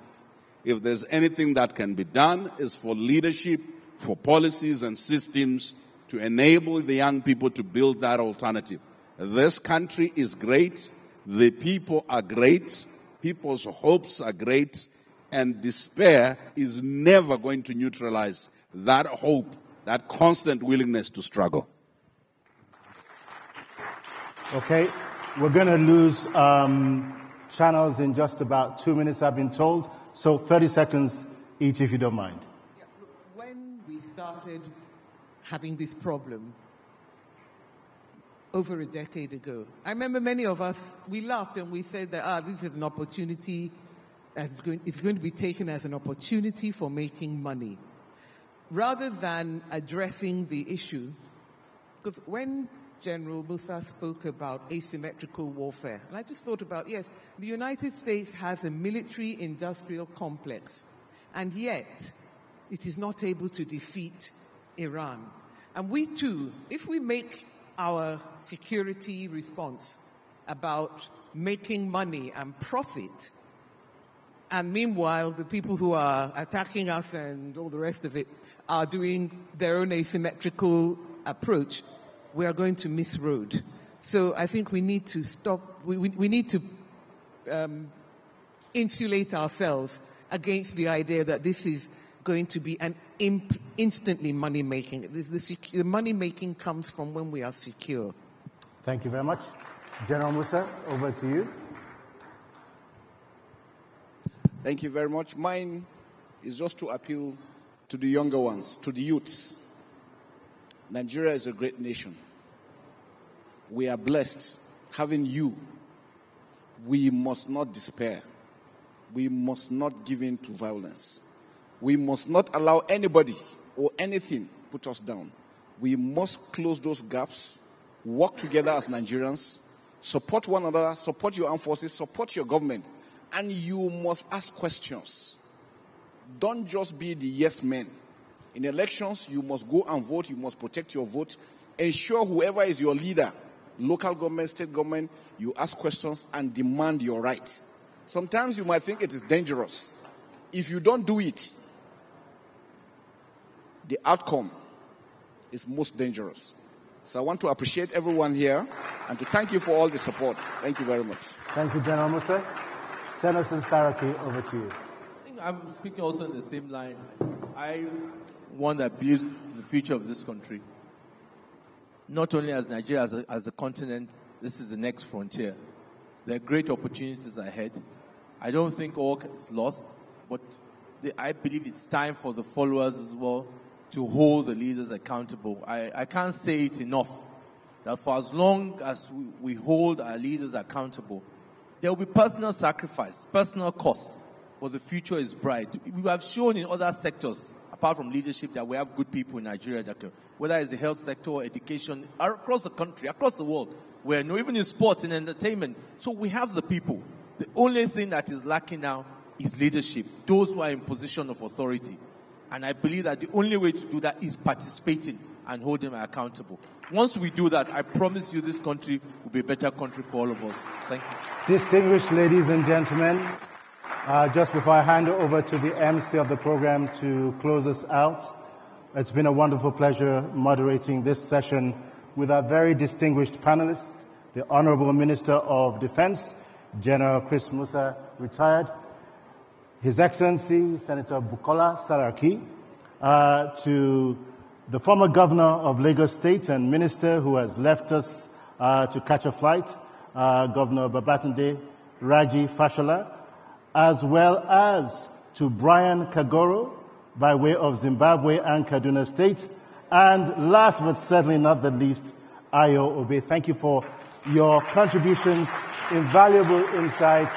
Distinguished ladies and gentlemen, kindly give your panelists a round of applause as I invite Sylvia to come back on the platform. Thank you, sir. Yes, I think we're good. Let's keep clapping.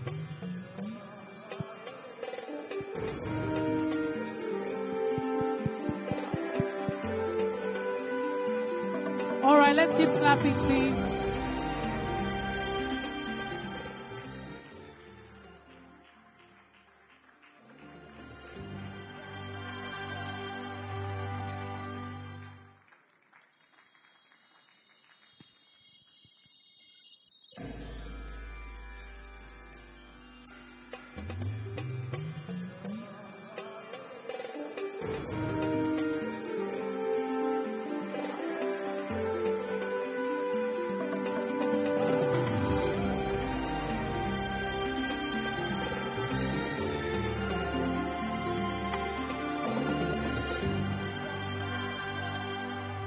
Okay, as we allow our special guest to get off the stage, please just all take our seats and you can keep clapping as we usher them off. Thank you very much for your contributions.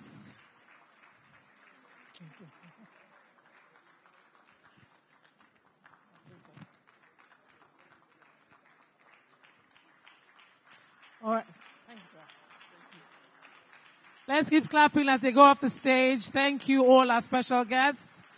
And that brings us to the end of the platform June 12th edition. Thank you everyone for coming. Thank you for your contributions. Please keep the conversations going online. Thank you and enjoy the rest of your day.